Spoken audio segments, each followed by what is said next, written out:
Audiobook title Aircraft Warfare starting from Gundam O New Name Aerial Mecha Warfare. Chapter 201 to 250 Part 0, 1 New Name Aerial Mecha Warfare. Chapter 201 to 250. Chapter 201. Sneaking improper, the second moon loomed large in the transport ship's viewport, a massive, scarred rock hanging in the void like some forgotten relic. Coming back to this familiar old lump after all this time hit young Huey, Graham and Urin right in the gut. Yeah. Back in the day, this was the spot where they'd pulled off the only proper botched job in all their missions, scarpering with their tails between their legs, hearts pounding like drums in a grime track. Graham and Urin especially couldn't wrap their heads around it, in knit. Never thought they'd be back on the second moon, and sneaking in like shadows this time, dodging the wagon's radar nets and patrol squads with every careful step. They slipped into a derelict port, all rusted beams and echoing silence, the kind of place where the air tastes like old metal and forgotten dreams. Right, me, Graham, and Assam are heading inside the second moon proper, young Huey muttered, his voice low and steady, eyes flicking over the dim lights. Urin, you hang back here with Gerard and Lena, yes. Keep things tight, no worries, boss, Urin shot back, her nod sharp, fingers twitching on her gear like she was itching for action. The group gave quick nods, and young Huey led Assam and Graham to link up with their inside man, a shadowy figure waiting in the gloom. He handed over a detailed map of the second moon, all creased and marked up like a treasure chart from some dodgy heist flick. Young Huey's brow furrowed as he scanned it, his fingers tracing the lines with a suspicious squint. How'd you get your mitts on something this detailed, mate? He asked, voice edged with that London sharpness, like he was sizing up a bloke in a pub who might owe him a pint. See, the spies they planted in the wagons weren't exactly top brass, not even close to the inner circle. Just low-level grunts, blending in like ghosts. So how's a nobody snag a map this spot on? It reeked of a setup.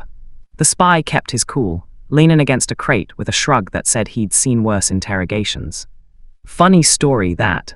The wagons nabbed that Gundam and its pilot right. Kid's just a nipper, but Ezelkant didn't rough him up, nah. He's treating him like royalty, good grub, comfy digs, the works. Gave him proper freedom to roam, but reckoned the lad might feel out of sorts, so they roped me in as his guide. That's how I nicked this beauty of a map. The research and production zones are no-go for me, proper locked down, but one of our lot spent 3 bleeding years working as a cleaner in there, mapping the whole place out on the sly. That X-rounder lab you flagged up though. Forget it, tighter than a drum, not even a fly could buzz in. He explained it all deadpan, no sweat, like he was chatting about the weather over a cuppa. These spies were sharp as tacks, cunning foxes picked for the job cause they could hack it in enemy turf without cracking. He'd clocked the doubt in young Huey's tone, straight away that whiff of mistrust, the worry it might be a trap. Fair play too, with their low ranks, pulling off something like this screamed dodgy. Young Huey's type would sniff out a traitor in a heartbeat, pondering if this map was bait to lure him into a wagon's ambush. But these lads knew young Huey inside out. He'd string up a turncoat without blinking, but he'd never stitch up an innocent. Stand tall, act straight, and you've got nothing to fear. Ah, gotcha. Cheers for the graft, mate. Can you ping the others? Yeah, no sweat. All right, don't head back in.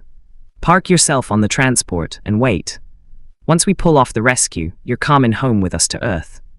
Tell the crew your undercover gig's done. Scarper quick as you can, done and dusted, eh? Heh, truth be told, I never reckoned on seeing home again.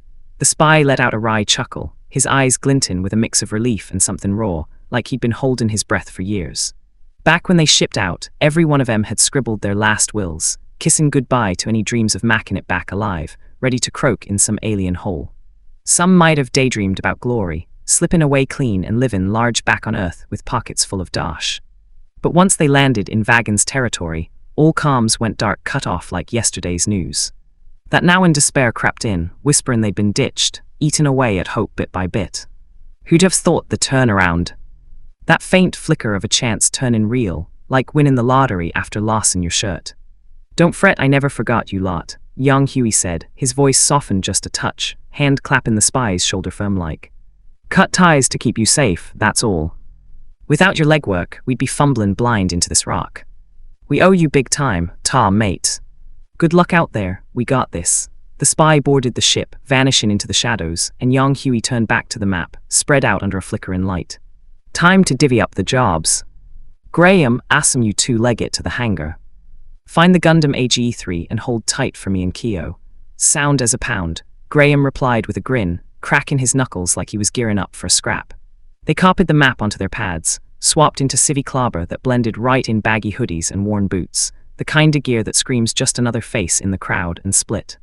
Young Huey melted into the city streets, eyes peeled for Kyo.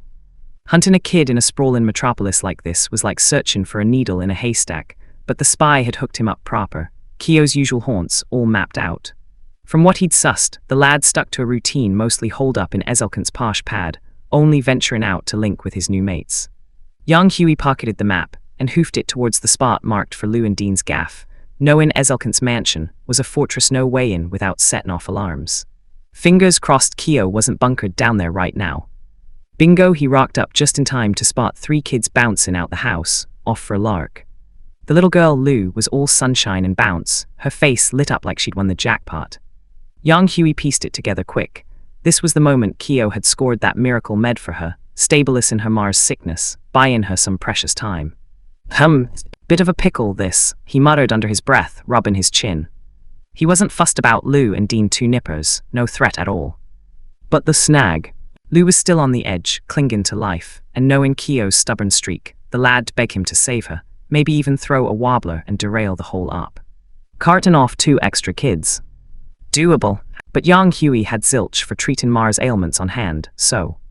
Trail him for now, yet. He shoved the worry aside and ghosted after the trio, keeping his distance, not ready to blow his cover in the bustling market district where eyes were everywhere, gossip spreading like wildfire. He tailed him all the way to this overlooking platform, a high spot with views stretching out over the artificial sprawl, fake stars twinkling in the dome above. Quick scan, no watchers, no cams. Time to make contact. Gotcha, Kyo, young Huey said, stepping out from the shadows with a half smile, his voice gravelly but warm. Who the hell are you? Dean barked, shoving Lou behind him, his small frame tense, eyes wide with that kid fear mixing with bravado. Young Huey grandpa. Kyo's jaw dropped, shock hitting him like a slap, but joy sparkling in his eyes as he recognized kin in this enemy nest. Grandpa, the siblings swiveled to Kyo, confusion knitting their brows. Yeah, Kyo nodded, dashing over with a grin splitting his face, words tumbling out. Young Huey grandpa, what you doing here? Come to bust you out, obviously. Let's leg it, hang on, I can't just bail now. Kyo dodged young Huey's grabbing hand, backpedaling with a stubborn set to his jaw. You what? Don't wanna go. Young Huey knew the score, but his face darkened, arms crossing like a storm brewing. Gimme a reason, kid. Kyo could tell young Huey was fuming, his grandpa's eyes narrow and sharp. He was buzzing that the old man had risked it all to spring him from the heart of Vagan's turf, but leaving like this felt wrong, nowing at him. Young Huey grandpa, these past few days in Vagan's, I've met proper people, yeah. They're not the monsters you painted flesh and blood, just like us. And Ezelkant's been dead sound to me, no harm, looking after me proper. I reckon, if I'm gonna dip, I should at least tell him, or that you're here to fetch me. Young Huey got it. Deep down Kyo was still a wide-eyed kid, dropped in foreign soil expecting hell, but landing in comfort macking mates, feeling that tug of gratitude. But blimey, it took all his willpower not to clip the lad round the ear. You reckon he'll just wave you off, maybe. Yeah, I don't think Ezelkant's a proper villain, he's just got his reasons, in net. If we chat it out proper, he'll get it and understand you too. So you're having a laugh, young Huey grandpa. Not here though. The spot was quiet, but public one nosy Parker spots young Huey, and it's game over. Needed a safe nook for this chinwag. So he switched gears, plastering on a gentle smile for Dean and Lou. Kids, mind if I pop round yours for a bit? As a guest like, young Huey's tone was soft as butter, but Dean wasn't buying it, still reeling from the earlier tension. He didn't pipe up, just edged back shielding Lou, but she peeked out with a tiny nod, her voice faint but sure. Okay. Sure, welcome to our place, Grandpa. Lou, it's all right, Dean. I can tell this grandpa's not bad, but no worries, Dean. If he's Kyo's grandpa, I trust him. Dean huffed, giving in to his sister's plea, but his glare at young Huey screamed suspicion. Like a guard dog ready to lunge if things went south, he'd throw himself at the old man to protect Lou, no question. Young Huey brushed off the kid's wariness understandable, baying a tyke and all but Lou. She caught his eye proper. He'd only known her from old vids, a brief blip, pure-hearted, kind, tough as nails, the type that wins hearts easy. But up close, she echoed little urine from way back. Only this girl had shouldered way more pain, standing taller for it. He followed the trio to Dean and Lou's humble digs, just like he remembered, cramped but homey, walls patched with makeshift fixes. No sooner had they stepped in than Lou wobbled, collapsing onto the floor in a heap, her day's fun draining her dry, leaving her pale and gasping. "Lou, you all right?" Dean and Keo rushed to her side, hoisting her up with frantic hands, their faces twisted in worry as they steadied her. I'm fine. Just knackered, Lou forced a wobbly smile, trying to smooth over their panic, her breath calming in shallow puffs. "Go catch some kip, love," young Huey suggested, kneeling down with a kind pat.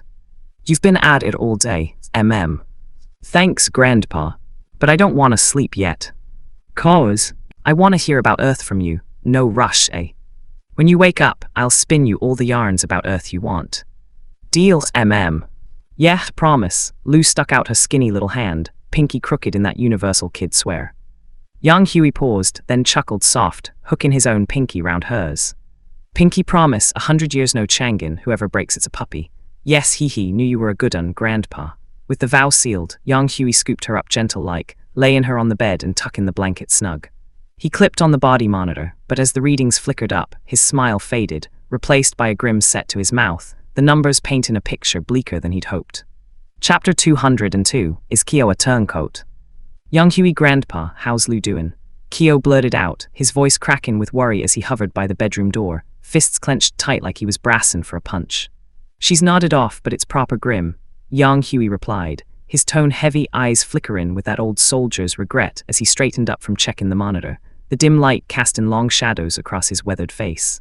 "What? How can that be?" Keo's mug went as pale as a ghost, draining of color, but Dino, the lad, lost it proper, charging over like a bull in a china shop, grabbing fistfuls of young Huey's collar with a snarl that twisted his young features into something feral, eyes blazing with raw fury. "What's wrong with Lou?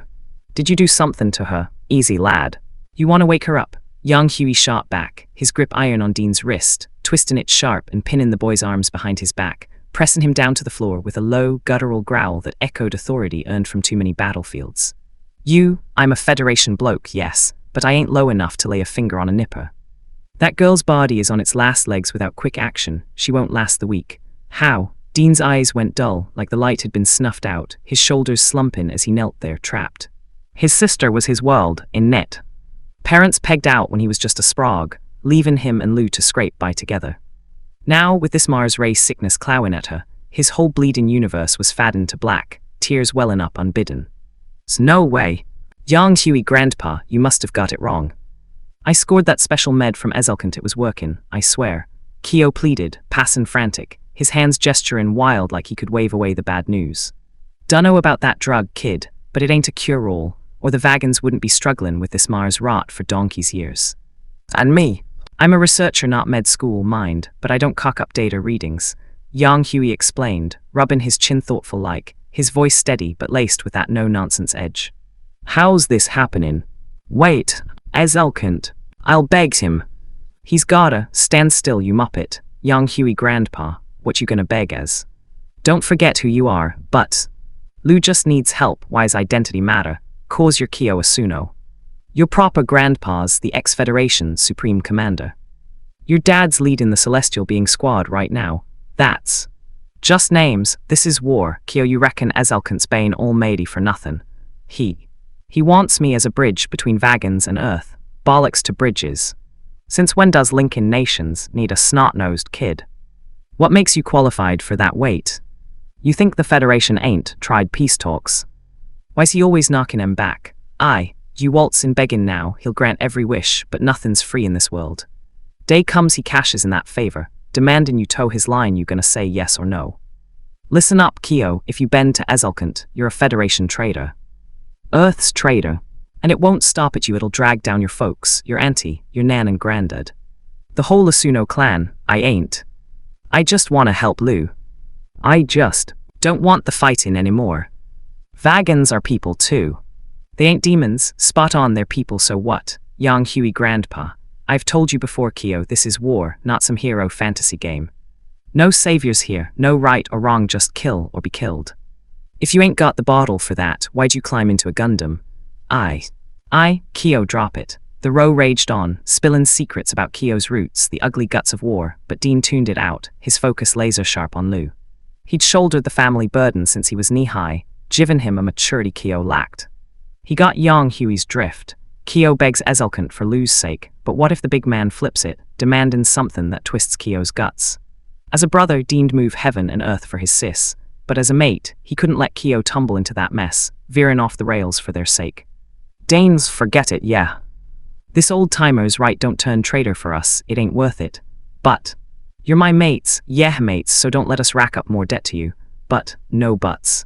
Kyo, you're a Federation pilot. An Earthling. And us. We're vagans. Kyo clammed up, his mind a whirlwind he couldn't voice, wanting to fire back at Yang Hui, but the words stuck in his throat like glue.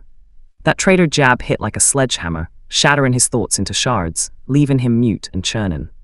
Yang Hui grandpa, powerless and cornered, Kyo turned teary-eyed to the old man, his last lifeline, sobs hitching as he begged, please. Please save Lu, yeah. I'll do anything, whatever you say, wah. Sigh. Watching Kyo break down, tears streaming down his flushed cheeks, Yang Hui let out a weary breath, reaching out to ruffle the lad's hair with a rough but gentle touch. I ain't got a cure for her sickness neither.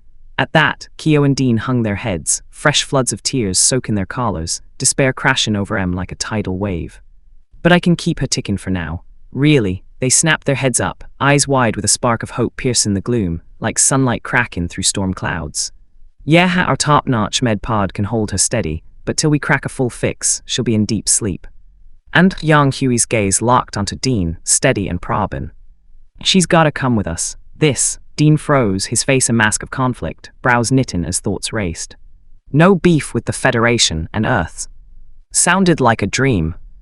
But he was vagging through and through. Echoing Yang Hui's earlier bollakin to Kyo, agreeing would brand him a traitor to his own.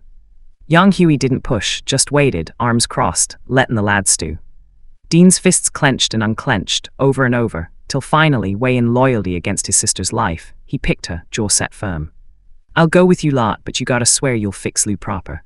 Deal, I promise. Yang Hui wasn't a doc, no expert on cures, but he banked on it in the grand scheme, that Mars Ray plague got licked eventually. If not him, someone would sort it. Brilliant, Kyo beamed, whipping his snotty nose on his sleeve, buzzing with relief. Dean had bitten, Lu's wish granted, and no splittin' from mates, happy days all round. Right, pack up quick, we're off. Yeah, I'll just stay put, you div. Seeing Kyo gear up for another daft move like bidding Ezelkant Tara, Yang Hui yanked him back by the scruff. But Kyo protested, still itching to say thanks for the hospitality, his voice whiny but earnest. No buts. If Ezelkant clocks on, you're stuck. I'm brown bread, and these siblings lose their shot. No way. Ezelkant wouldn't. You're still green, kid can't spot the masks grown-ups wear. Adult world's a minefield, not simple as pie. Beep beep beep. Yang Hui's pad buzzed, Graham's line flashing. He tapped it open sharpish. It's me, what's the score? Snagged Gundam AG3 back. You got Kyo heading your way soon. Gotcha. Call dropped, Yang Hui pinged Yurin next. This is Yurin, go ahead. We're sorted ready for pickup. Roger. Hanging up, Kyo piped up. Graham grandpa and Yurin grandma are here too. Yes, and your dad. So, no more messing about.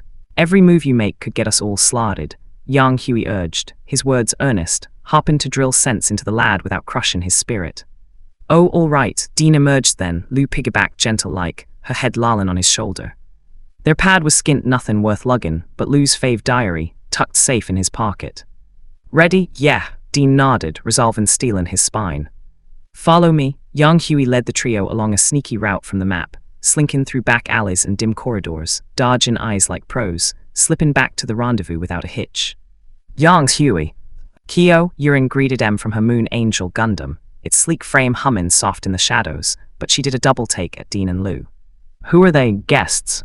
This girl's in a bad way, take em back, stick her in the med pod. I'll grab Kyo and scoop Gundam AGE3. Got it. Dean gawped at Yurin, gobsmacked this kindly grand-type pilot in a monster machine.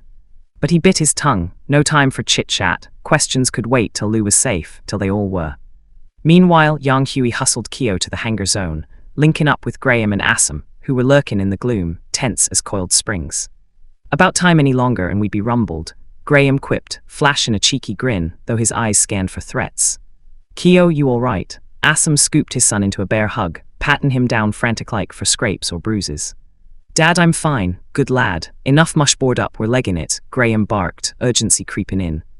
Not the spot for family reunions. They'd code the nearby wagons, but alarms would blare soon, turn an escape into a nightmare. Yeah, Kyo clambered into Gundam AGE-3, holding off startup waiting for Yang Huey and the others to scarper safe to the transport. Then he'd jet in with his ride for cover. Back on the transport, Yang Huey's crew piled in, barking orders for the ship to shove off, hitting the coords to loiter for their return. "Boss, you reckon this'll fox the wagons?"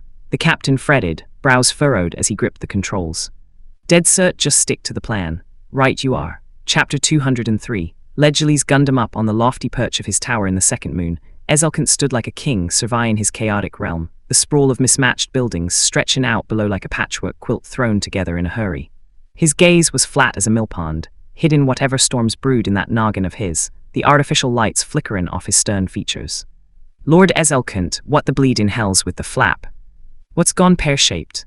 Ezelkant snapped, wheeling round with a scowl that could curdle milk, not licking one bit how his aide came barreling in all hot and bothered.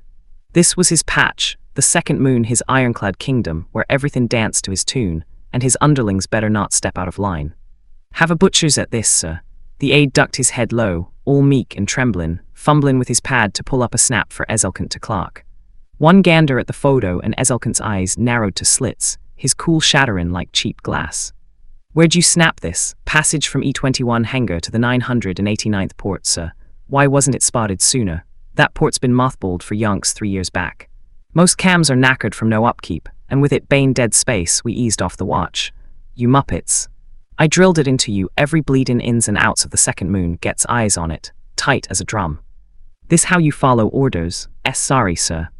We did flag it up when the port got binned, asking if we should keep the systems tip-top, but Zanold reckoned funds and gear were tight, so we let it slide. Useless lot. Enemies waltzing into our gaff like they own it. Sound the alarms, sharpish. Mobilize the full guard, nab every last intruder. Right away. The aide scarpered, tripping over his own feet to spread the word, leaving Ezelkant to snatch up a fancy vase and hurl it smashing into smithereens against the wall, shards glinting like angry stars. His empire breached, and by the blokes he loathed and feared most, it burned him up inside. "Yongs Huey. Graham. And you Asunos. You're done for." With a venomous snarl that twisted his lips, Ezelkant stormed into his private lift, plunging down to the heart of his secret labs. Time to end the nightmare he'd dodged admitting for years, crush it with his own hands. Boom! A massive roar echoed through the hangar, the doors blasting open in a jagged hole, spewing debris like confetti from hell. The battered Gundam AGE-3 orbital burst through the haze, engines howling as it rocketed towards the second moon's outer void. After navigating the endless tunnels, Gundam AGE-3 orbital linked up with Dawn Gundam, Flag Gundam, and Gundam AGE-2 Barrett Hunter. Here we go, time to scarper, and with company in knit. It wasn't just Gundam AGE-3 orbital joining the party, a swarm of enemy machines tailed them, buzzing like angry wasps. "Assam, grab Kyo and leg it first, we'll cover." "Gotcha." Gundam AGE-2 hauled Gundam AGE-3 away, the wagons having nabbed it for parking and prodding, but leaving it otherwise untouched, still a wreck, limbs missing, no fight left in it. Kyo and his ride were the prize anyway. Better they bolt back to base than hang about tripping everyone up. The tight confines cramped Dawn Gundam and Flag Gundam style, so Dawn's funnels locked into a shield wall up front. The pair fought retreating, drawing fire while herding the foes into open space where they could really cut loose, blasts lighting up the narrow passages like fireworks in a bottle. "TCH, what a palaver," Yang Huey griped, sweat beading on his brow as he jinked his controls, the cramped quarters leaving zilch room to dodge, enemy hordes pouring in thick as thieves, their barrages hammering the funnel shield till it was on its last legs. "Whose fault is that, eh? You volunteered to play rearguard, why not bail to the open and scrap proper?" Graham shot back, his voice gruff with frustration, fingers dancing over triggers to lay down suppressive fire. "With AGE-3 looking like it's been through a blender. We'd never outrun M," Yang Huey fired back, snapping off shots that lit up the gloom. "TCH, you'll be the death of me one day. When you're knackered of the fight, I'll sort you a hero's exit. Dream on." Scrapping's too much of a buzz, I'd never quit. They bantered like old sparring partners, neither backing down, but their moves were poetry. Dawn and Flag alternating cover, one pulling back while the other unleashed hell, seamless as clockwork. Still, no matter how slick, the enemy tide surged like ants from a kicked nest. Each volley downed a handful, leaving wrecks smocking, but fresh foes plugged the gaps, weaving a relentless web of fire. Finally, in that stifling grind, Dawn Gundam and Flag Gundam burst into the derelict dock, space opening up like a breath of fresh air, no more squeezing through bullet storms. Pew pew pew. The duo exploded out, and the pursuing pack got shredded by a hail of beams as they poked their noses through, erupting in a chaos of flames, smoke, and twisted metal clogging the passage. Young Huey, Graham, you all right? Luna Gundam holstered her rifle, Urin's voice calming through warm but edged with concern, her tone steady like a mum checking on her lads after a scrap. Yeah, just proper narked. I'll make 'em pay later. Graham growled, his words spitting fire, fists clenching on the sticks. Pull the other one leg it now, or we'll be stuffed like dumplings. Young Huey barked, no patience left, wheeling Luna Gundam towards the rendezvous point. Graham stewed, his frustration bubbling with nowhere to vent, trailing after M begrudgingly. But they hadn't gone far when they spotted the pair that should have scarpered back to the transport Gundam AGE-2 and Gundam AGE-3, plus 2 G-Titans, their arms sheared clean off, stumps sparkling with arcs and embers like faulty wiring. Surrounding M, a fleet of warships and over 100 MS, barrels glowing hot, primed but holding fire noose tight as they come. Young Huey, Graham, and Urin had busted out of worse binds before, turning the tables to wipe the floor. But this time, cause at the heart of the enemy line, loomed a Gundam-looking beast they'd never clapped eyes on, strutting like it owned the stars, staring down at M as if they were tigers snared in a trap fierce, but fair game. Sleek and slender, no sharp edges like Dawn's crew, all smooth curves instead. Classic blue-white red paint job, joints gleaming gold for that posh flair, left hand gripping a rifle, right a shield. Chest sported a forward jutting green orb, matching the tail's beam cannon vibe, V antenna screaming Gundam style, but eyes. Just a thin wagon slit. First meetin', eh? Young Huey, Graham, Urin, I'm Ezelkant. The mystery machine piped up on open comms, Ezelkant's voice booming smug. Heh, suppose so. Didn't peg you for pillin' into an MS yourself, not scared of croaking here. Young Huey sneered, his laugh cold, leaning back in his seat with a predatory glint. HMPH. This Ledgerly's Gundam. Born from dissecting Gundam AGE-3, laced with EADB tech wagons crowning glory. You lot ain't got a prayer, hess, crowning glory. What bit did you boffins cook up yourselves? All nicked tech, slapped together like a knockoff proper mongrel. Only you treasure that rubbish. Young Huey's tongue was a weapon, undefeated in verbal scraps, brushing off Ezelkant's jabs like lint and flinging M back twice as hard. You, HMPH. No arguin' last chance, young Huey, surrender or die. Ha. Rattled are we, you old codger. If you weren't shacking, you'd skip the chit-chat. Remember, we're your worst nightmare. Young Huey wasn't just jowing for fun buying time for a window in this net, even with Ledgerly's outgunning M. But dragging the crippled lot along. Tricky, so he stalled, muttering to himself, hope the setup's sorted, or Gerard and Lena are toast. General, Gerard and Lena's calm crackled through. Gerard, Lena, spot your gap, we'll carve it open. General, forget us. With us in tow, even you lot won't slip free. We'll hold M for you. They knew they were dead weight, steeling themselves to go out swinging, paving the way for their boss and mentors with their lives. But young Huey didn't ditch mates, not if there was a sliver of hope. Zip it. Follow orders. Assam seized the moment, bust M out. Roger. Ezelkant fumed at young Huey's barbs, but clocked the stall, reckoning they were plotting. He knew they weren't quacking about surrender if he believed that tripe. He'd have been wagon fodder decades back. Sure enough, Dawn, Flag, and Luna Gundams lit up sudden like, ripping a gash in the encirclement. Gundam AGE-2 didn't hesitate, dragging Gundam AGE-3 and the 2 G-Titans through the breach, bolting for the coords. Kyo nearly threw another wobbler, not wanting to abandon young Huey's trio to the wolves, but Assam had it sussed, locking Gundam AGE-2's grip on AGE-3 and hauling it away firm. Let go, Dad. Young Huey Grandpa and the others, Kyo. No messin'. You just hobble M stayin', but all those enemies, they're fine Federation's 3 archangels, Vagon's old reapers, still deadly. And don't forget, we're here to spring you. Kyo went quiet, his grip slackening on the controls, letting it all sink in heavy. His head was a mess young Huey's earlier roastin', his own uselessness in the fray macking him question if hopping in a Gundam, divin into war, was right or a massive car cup. Over yonder, Ezelkant watched Gundam AGE-2 and Crew Scarpa, cool as a cucumber. They'd milked Gundam AGE-3 for all its secrets obsolete now. KO as a bridge. Didn't matter anymore. But young Huey's trio stuck in the web. That was the jackpot whipping out Vagon's Grim Reapers, his personal bogeymen for good. Chapter 204, Gettin' Proper Pinned Down. Lord Ezelkant, that Gundam AGE. Zanold piped up, maneuvering his Thunderam right up to Ledgerly's Gundam's flank, his voice dropping low and cautious like he was tiptoeing round a sleeping lion. Forget M-lock down Yang Huey's trio tight as a drum, no way they're slipping the net this time. Ezelkant snarled, his words dripping venom, fists clenching on the controls as if he could crush the lot of them through sheer spite. Got it, boss. The warships fanned out like a pack of wolves circling prey, every MS unit deploying full whack, no reserves held back, forming an ironclad barrel that hemmed in the three Gundams dead center, the void around them thick with glowing barrels and humming engines. Not content with that, a chunk of the fleet peeled off to lurk behind the lines, right in the path where Gundam AGE-2 and Gundam AGE-3 had scarpered. Yang Huey's crew had the brass to sneak into the second moon for Kyo's rescue, so there had to be a ship lurking somewhere. Clever buggers hit it proper, dodging vaggin' scans, but that didn't matter now. If Yang Huey's lot stayed put, their ride wouldn't budge either. If it did bolt, even better, the trio'd be sitting ducks in a barrel. They weren't ignoring Gundam AGE-2 and the rest, mind just guarding against Yang Huey's mob bustin' that way. Last scrap, that White Tiger's engine overload had turned a surefire ambush into a right cock-up.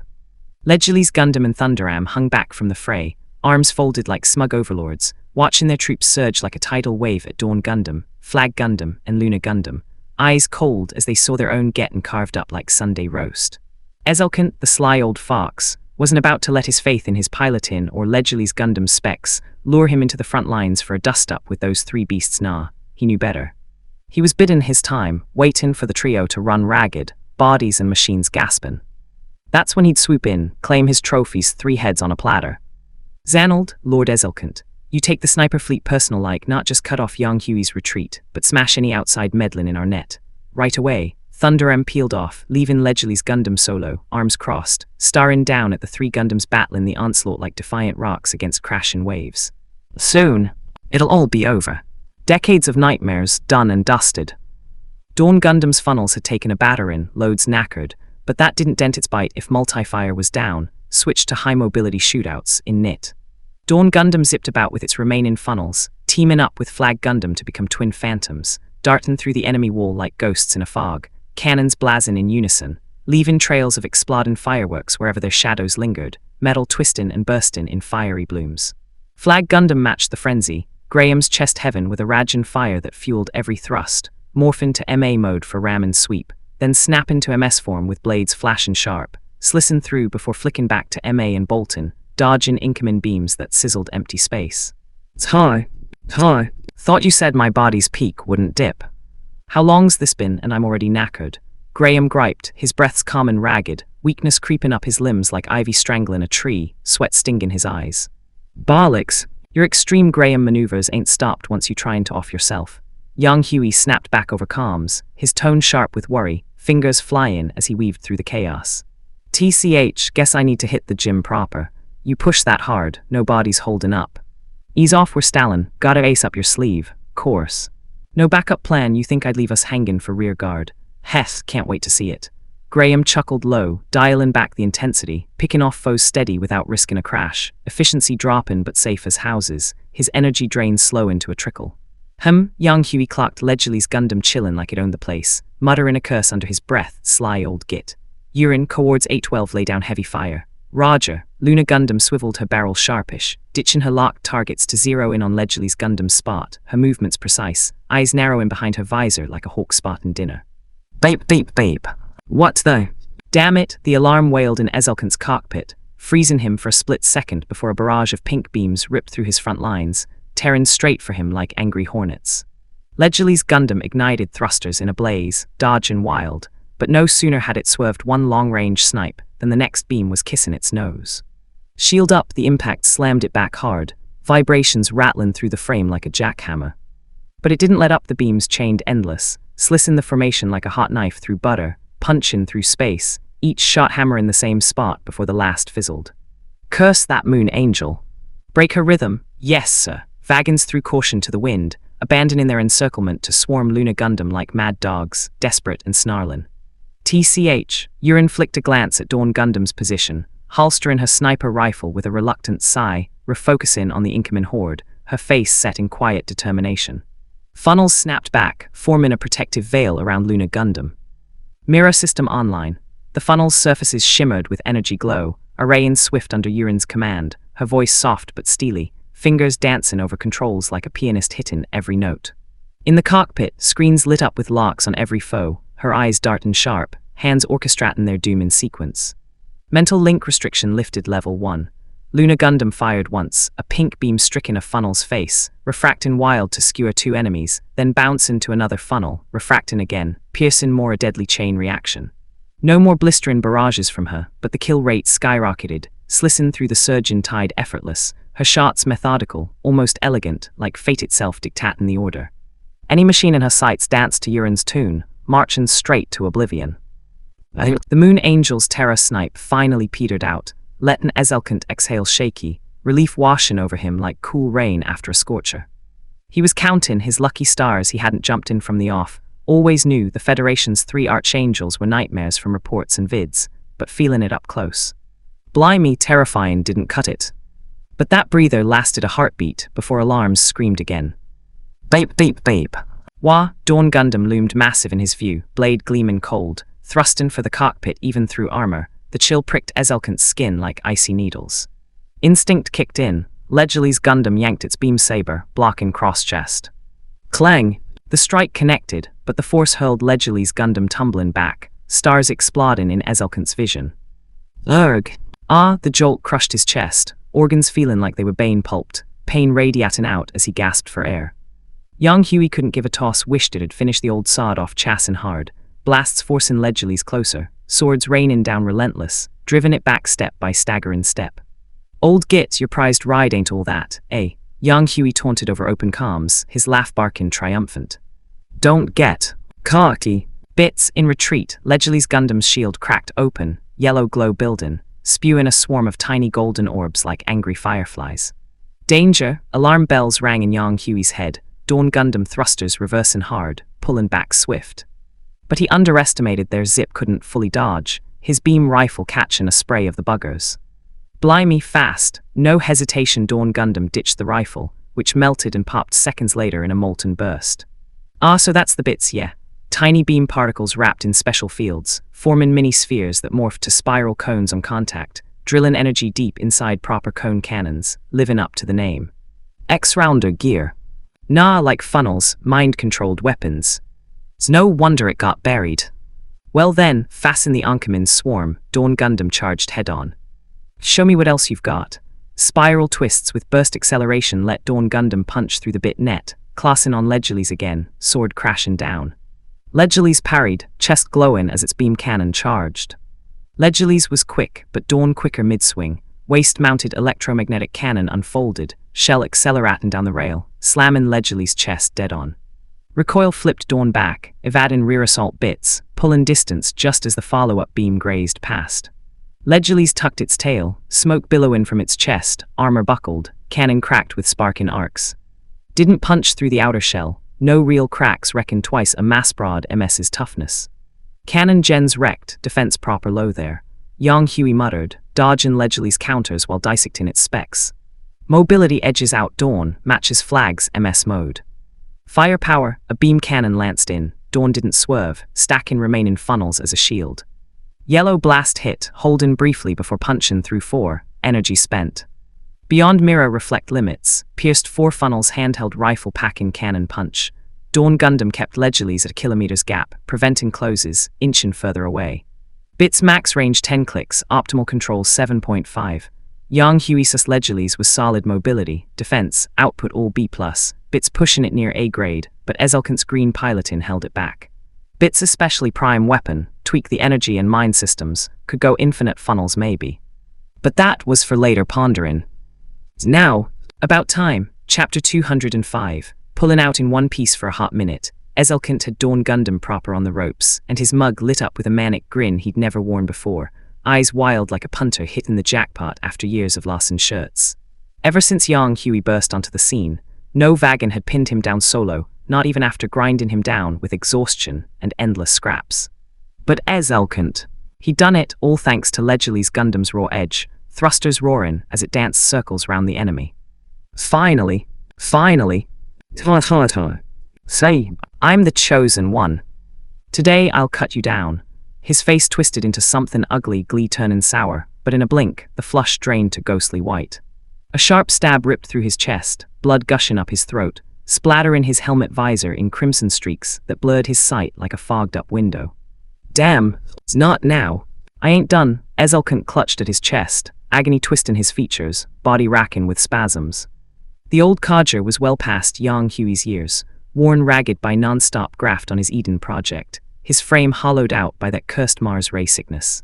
High-octane piloting, plus those bone-rattling impacts had pushed him over the edge, his ticker jiven out like an overworked engine. Open in, young Huey spotted Ledgerly's Gundam freezing up, all systems dead in the water, and he wasn't letting it slide. Dawn Gundam cranked output to max, barreling straight in like a battering ram, blade hoisted high for killer chop. Lord Ezelkant. Watch out, but right then, a Bakudo unit shoved Ledgerly's aside, throwing itself into the path, getting cleaved clean in two with a screech of rending metal and exploding sparks. TCH. Bloody nuisance, young Huey ground his teeth, cursing under his breath what a prime shot, ruined by some sacrificial muppet. Ledgerly's Gundam was a beaut performance-wise, no doubt, but young Huey already had the EADB tech in his pocket. This ride meant zilch to him now. Nailing it here, tacking out Ezelkant.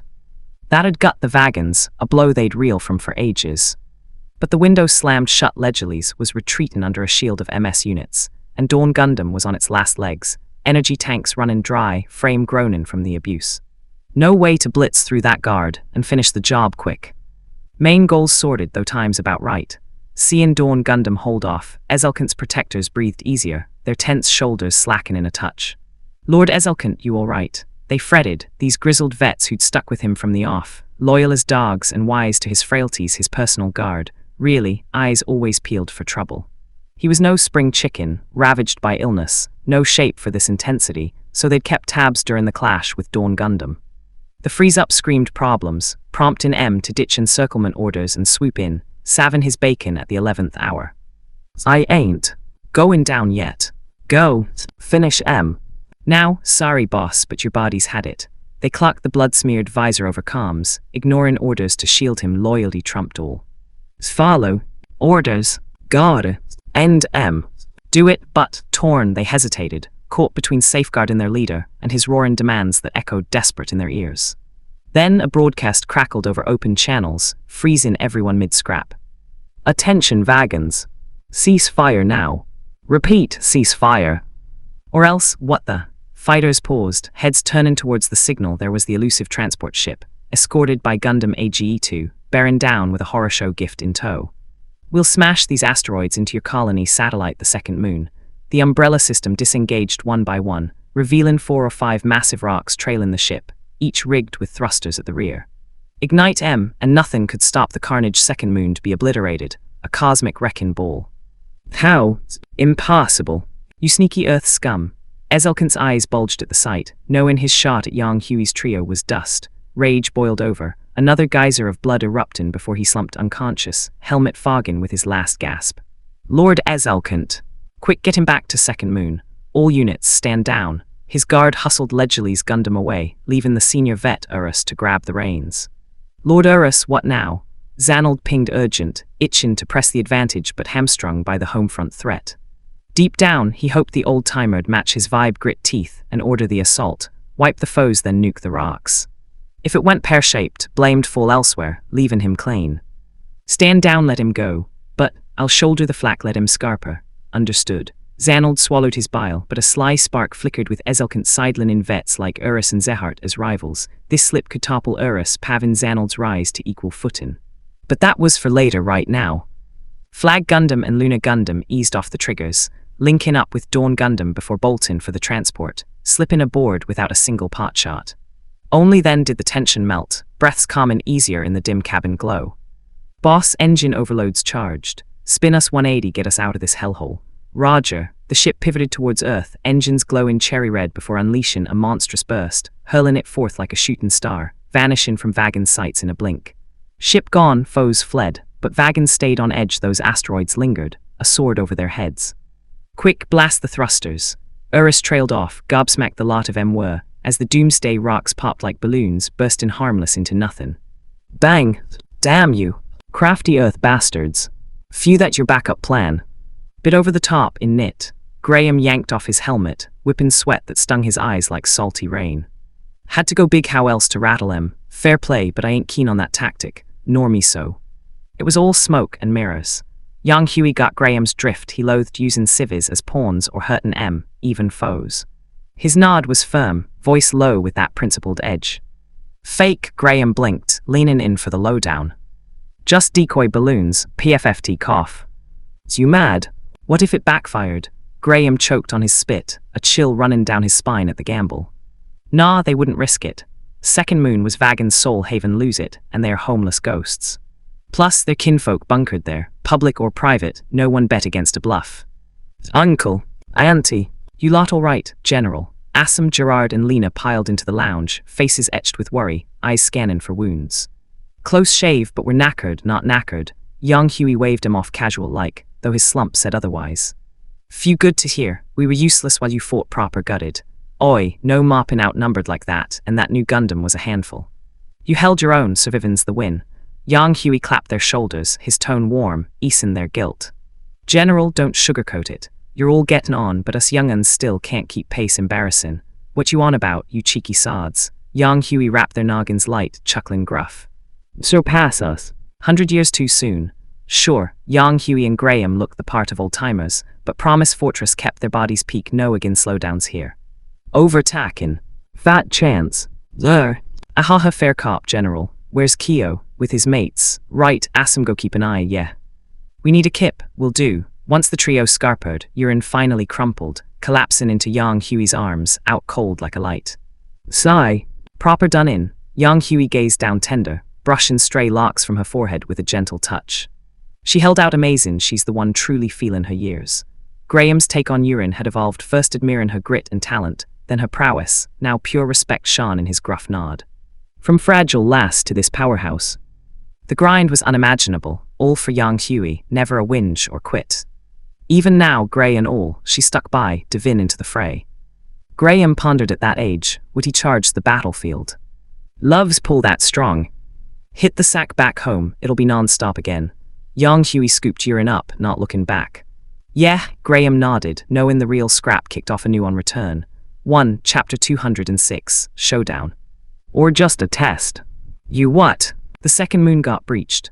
The Vagans had already sussed out the Earth Federation's big push to reclaim Lunar Base, and Zehart Galette, top dog for the Earth invasion op, had parked his fleet at the frontline outpost after nabbing Gundam AGE-3. But now, this bombshell from back home hit him like a brick to the gut, his face twisting in disbelief as he leaned forward in his command chair, the sterile hum of the bridge, lights casting harsh shadows on his stern features. Yeah, the three archangels themselves led a tiny crew sneaking in, swiped back Gundam AGE-3 and its pilot. We clocked him on the way out and tried to box him in for the kill, but they pulled a fast one with fake asteroids, fooling Lord Urus into letting him slip. Fram Nara reported, her voice steady but edged with that crisp efficiency, fingers tapping away at her console to pull up the grim details. Lord Ezelkant all right? Zehart asked, concern creasing his brow. The old man was like kin, a mentor who'd shaped him, even if their visions clashed like thunder. He's holding up, but he jumped into Ledgerly's Gundam himself, squared off against the Judgment Angel.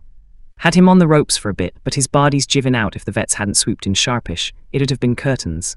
Damn it, Zehart's fist slammed the armrest, knuckles white as he ground his teeth, regret churning in his gut like sour ale. Why wasn't he there? If he'd been on deck.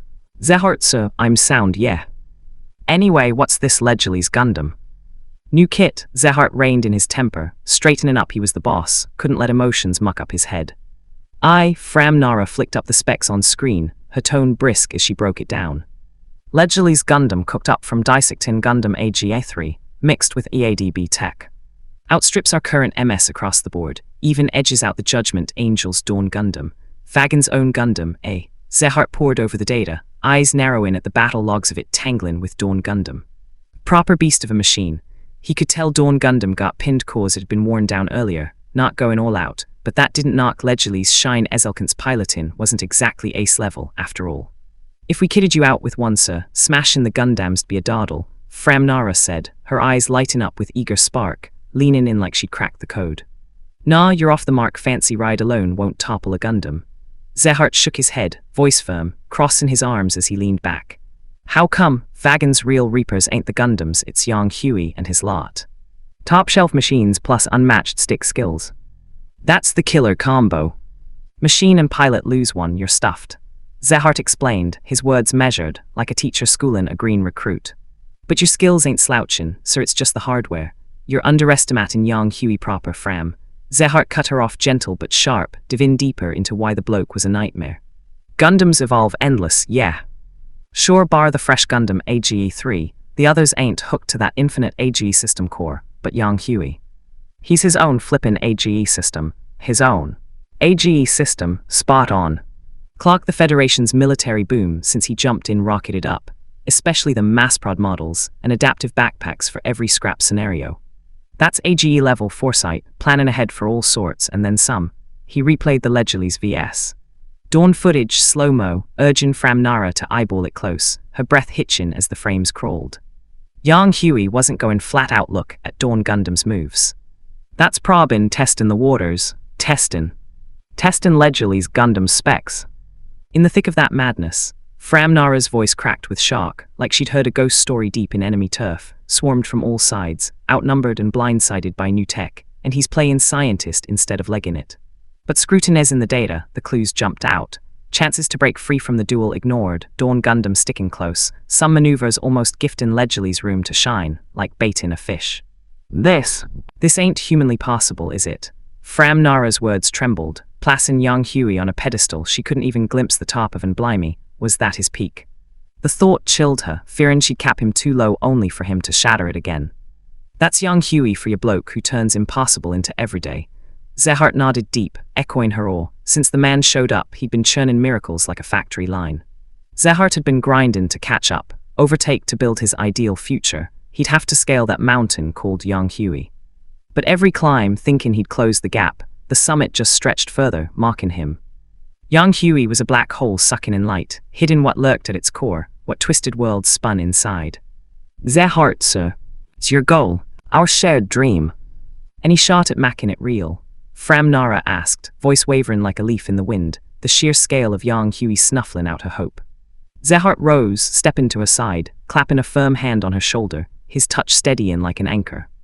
There's hope tough as nails, but that's why it's worth the sweat and graft in knit. Yeah, he nailed it. The harder the road, the fiercer you charge. Easy wins.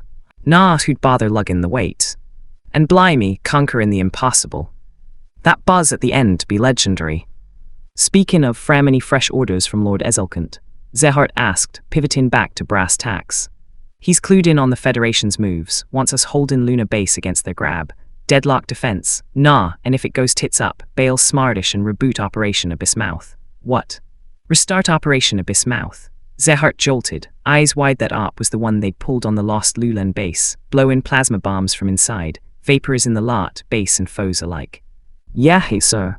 We reckon we should. Gimme a mo to mullet you head out. Roger. Zehart couldn't knock Ezelkant's call, as wrong Luna Base was a Federation powerhouse, cranking out ships and MS like nobody's business. Lose it back and they'd flood troops, hammering Vagon's thin resources and sluggish output. But trigger Operation Abyss Mouth. Sure, it'd nuke the strategic hub, cripple the feds, but it'd fan the hate between Earth and Vagons to inferno levels. No talking peace after that, clashing hard with Zehart's vision. Defy the order. That's open rebellion. Brand him a traitor, torch years of climb. Blimey, time to lay cards on the table with Lord Ezelkant. Or is this your test for me, eh? Lord Ezelkant. Over yonder, young Huey's crew wrapped their long, sneaky voyage back to Federation turf, docking at Tordia Colony, the massive structure gleaming like a jewel in the void, bustle of ships and lights welcoming em home. Kyo, you're safe, thank heavens. Romary crushed Kyo in a fierce hug, arms locking tight as if he'd vanish in a puff, her heart pounding with relief that washed away weeks of fret. Since word hit of his capture by Vagons, she'd been a wreck barely eaten, sleep a stranger, clinging to faith in young Huey's rescue. Now, seeing him solid, the weight lifted, tears prickling her eyes. Sorry mum made you worry. Kyo patted her back soft, his voice muffled in her shoulder, guilt twisting his gut. You're all right, that's what counts. All right, Romary pulled back, dabbing her eyes with a shaky hand, her smile wobbly but genuine. Sorry, Romary, I cocked up, protecting Kyo.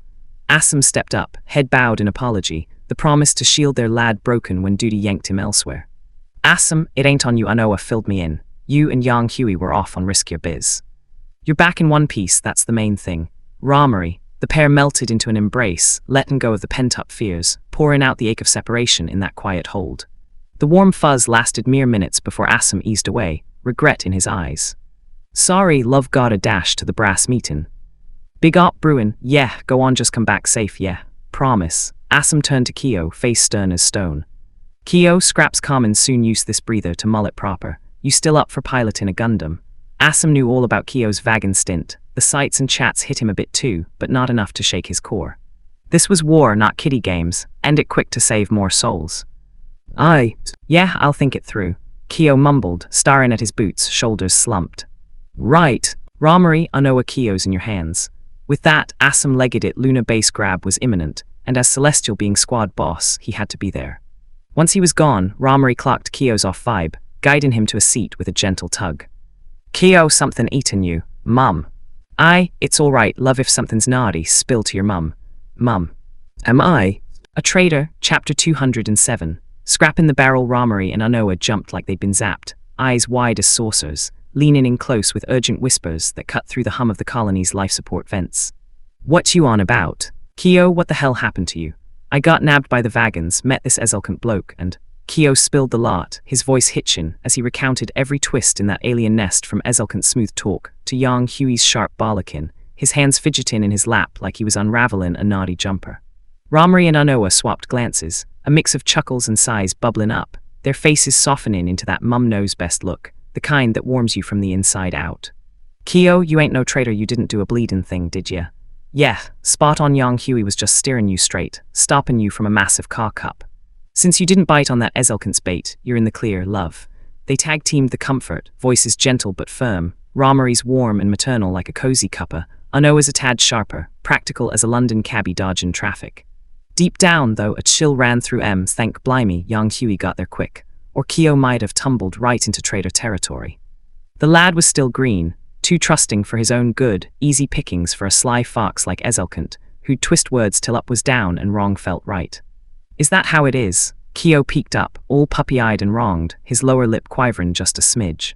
Course it is, so you better give Yang Hui grandpa a proper ta when you see him. Yeah, not just Kyo. Ramari owed Yang Hui big time herself. Marrying into the Asuno clan had clued her in. That surname carried weight like a crown jewel. Yang Hui nailed it. If Kyo, bearing the Asuno tag, had caved to Ezelkant, it'd drag Flit, Assam, the whole lot down into the mud, the Federation spittin' on their names, maybe even roppin' in mates like Algrius and Yang Hui, stirring a right storm in the ranks. Gotcha, and Kyo. Come home with me, yeah, Ramari said, her hand squeezing his gentle, eyes pleading soft. Hey, why? Kyo blinked, proper baffled, tilting his head like a confused pup. You're still a nipper, too pure for this mess. Battlefield ain't your playground, love, but I heard Grandad was scrapping vagons in his teens. And Yang Hui grandpa, Graham grandpa, you're in grandma, why can't I? You fancy the fight? Ramari didn't bite back direct, just flipped it calm like, her voice steady, probin' without pushin'. Nah, I hate fightin', hate the war, Kyo muttered, staring at the floor, his shoulders slumpin' heavy. Then why? But I reckon I gotta.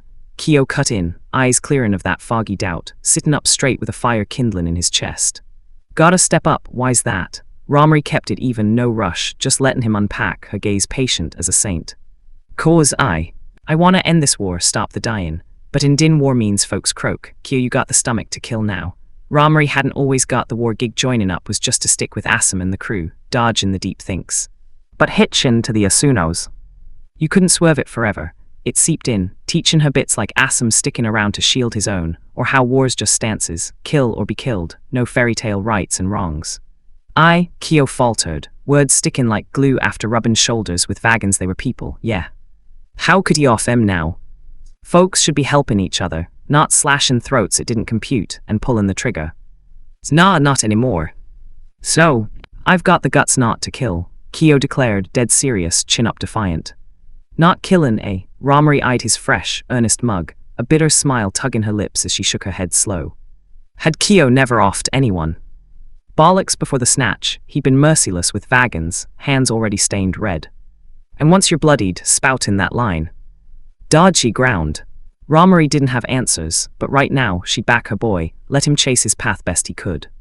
Go on then, Kyo, chase your gut, give it your all. Mum, tears welled in Kyo's eyes, spilling over as relief hit like a wave finally. Someone got it, cheering him on instead of nagging.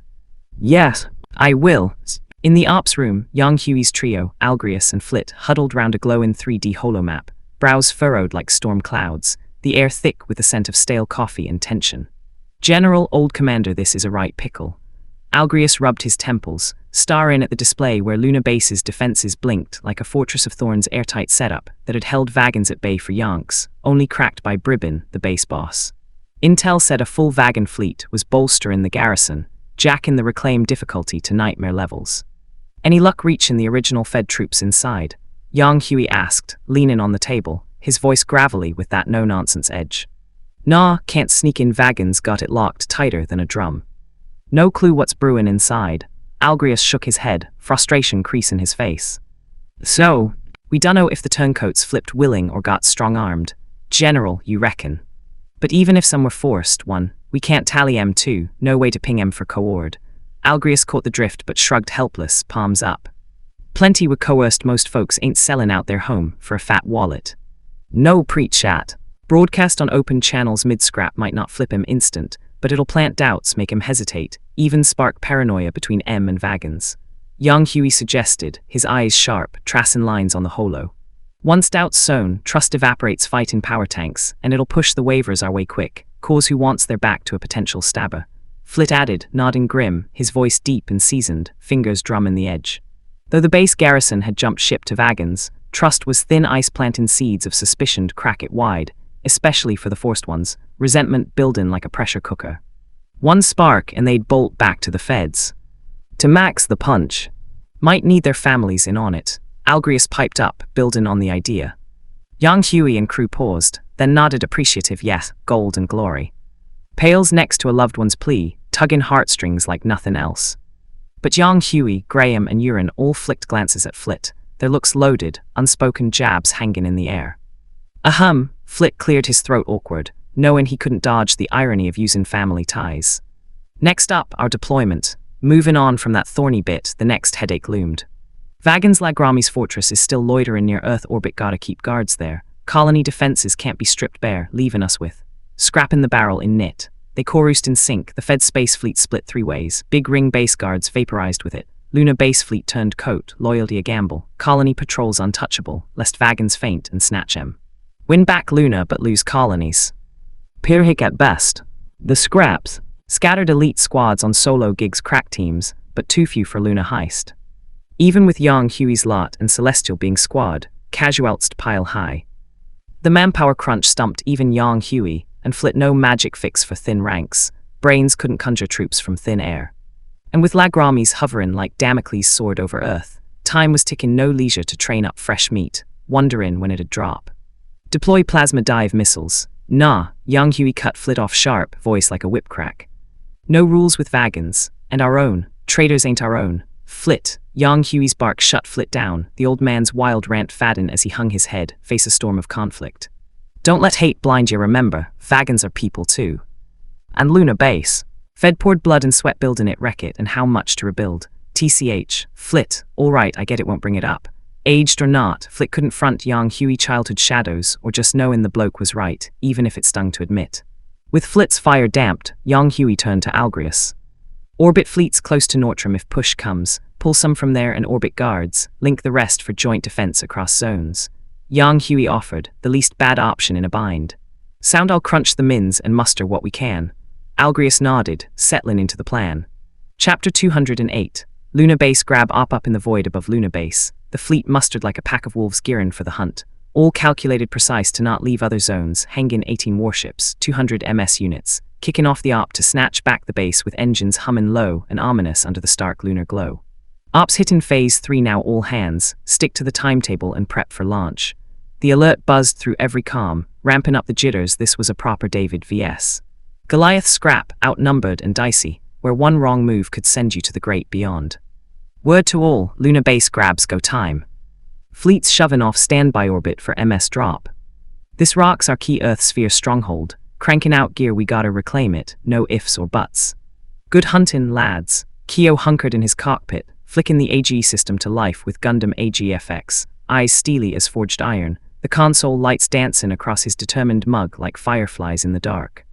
AGE system grain. Mental assist online. C-funnels two-way link solid. Grandad, young Huey grandpa may be your bang on, I don't get war proper, but I hear yeah. The folks suffering in that Mars hell, their cries ringing out. So let me, with mum's backing, Kyo was set piloting on, not as some soldier or messiah, just as Kyo Asuno doing it his way, fists clenching the sticks with a resolve that burned quiet but fierce. Abyssal squad roll out. Roger that. The squad launched one by one, the fresh Gundam hitting the catapult deck, electromagnetic hum building like a storm brewing. Bape, bape, bape, ding. Kyo Asuno, Gundam Age FX launching. A month back, fresh off the rescue, Gundam AGE3 was a mangled wreck, fixin' it'd taken age of graft. This is a right headache, gotta swap the frame too, or it'll never be the same. Didn't plan on patching it back original like anyway. Rody Madonna, the new chief wrench on the diva, piped up, his voice eager, eyes glinting under the harsh hanger lights as he eyed the whirring AGE system. Ace straight evolve it into a brand spanking new Gundam. Rody grinned wide, buzzing like a kid in a sweet shop. He was Mucured Madonna's lad, after all witnessing a fresh Gundam birth. Peak glory for any MS tinkerer. How's it shappin'? Young Huey strolled in, voice booming casual but commanding, the hangar bustle pausing a tick in his wake. General, long time no see. Rody shot a salute with a cheeky wink. Same, Rody, how's your old man and mum keepin'? Haha, mum's fit as a fiddle, but dad. Het, still proper narked, he never solo built something toppin' a Gundam back in the day. Ha, sounds lively. So, AGE system spat out answers. Young Huey steered back, all business. Analysis done, just build and bolt now. Show me, Roger. In the control room, young Huey scanned the AGE readout, nodding satisfied, his fingers tracing the holo schematics like an artist sketching a masterpiece. Yeah, X-Rounder special suits Kyo down to the ground, but tweak the C-funnel's mental link freak. Kids still growing, brains developing current setup mess with that long-term. Boost sensors for more zip, redo frame and armor with this new alloy. You can manual tweak the AGE data. A chubby young wrench yelped, gobsmacked. AGE always auto-crunched battle data for EVOs, who knew you could hack it like that? Course back when it was Gundam AGE 1, the general rejigged the system proper. Rody explained, pride swelling his chest. Beats evolve in mid-scrap with lag, preppin' for all scenarios upfront stops you gettin' caught short. Then why not always? The lad scratched his head, puzzled. Well, Rody went all sheepish. Impotin data for spot-on gear. Only the generals nailed it so far. What's that mean? AGE demands dead-on precision, tiniest slip, and it's bollocks. General's the only one impotent flawless. Even the dev, old Commander Asuno, couldn't hack it. Blimey, General's that sharp. You bet Fed's military edge catchin' wagons. Mostly his doin'. Rody beamed like he'd done it himself. Not just him, even top wrench Mucured Madonna, his dad, held young Huey in awe, too soon to say it outright. Right, crack on Luna Base Ops Lumen, get the new Gundam tip-top. Leave it to us, General sorted. P.S. I proper like the original's flashback vibe, so kept it in. Forgive if it don't land, dog head savin' me. The fresh Gundam catapulted out, rockin' the classic blue-white scheme, skirt and shoulder armor packing 14 C-funnels like deadly petals, emerald glow adding a vital spark to Gundam AGFX's frame. Left arm slung a compact shield that bloomed into an electromagnetic barrier, right gripping the latest Vanga's beam cannon. Call it a gun all you want, but that beast's output screams cannon. Wrist ports hidden integrated beam sabers. Dropping into the fray, as the descent squad plunged lower, the lunar base grab op erupted in a blare of alarms, the lunar dust kicking up like a gritty fog under thruster fire. It's on Graham, mind you don't prang it. Young Huey quipped, a nudge wrapped in banter, his voice crackling over comms. Moon's gravity was a sixth of Earth's, but Flag Gundam's MA mode zipped like a bullet, and Graham loved pushin' limits. Get too hyped, forget the pull, and it splat machine and man. Wind your neck in, just watch my 6. No sooner said, Flag Gundam boosted in MA form, blasting past their lines like a streak, barreling at the enemy horde. Proper handful in knit. Young Huey chuckled dry, wheelin' Dawn Gundam after, the pair turnin' to meteors, weaving through the bullet storm like knives through silk, slissin' vagan formations but keepin' tangled, crisscrossin' for cover. The duo punched in, chaos eruptin', enemy ranks shatterin' like dropped china. Some hotheads chargin' for glory, ignoring orders, others scarperin' pale-faced at the Reaper's approach. Dawn and Flag met at the crux. No veerin' Flag morphed to MS mode, back-to-back with Dawn, locking every foe in their crosshairs, thrusters flarin' blue against the grey moonscape. Boom, boom, boom. Full barrage, spinning slow while unloading hell ammo and energy dumping like confetti, shredding wagons in fiery bursts. A few lucky sods slipped the net, but next tick, pink beams rained from above, finishing them off to join the scrap heap. Death's roster. No skips allowed. Yurin murmured, her voice cool as ice, finger squeezing the trigger methodical.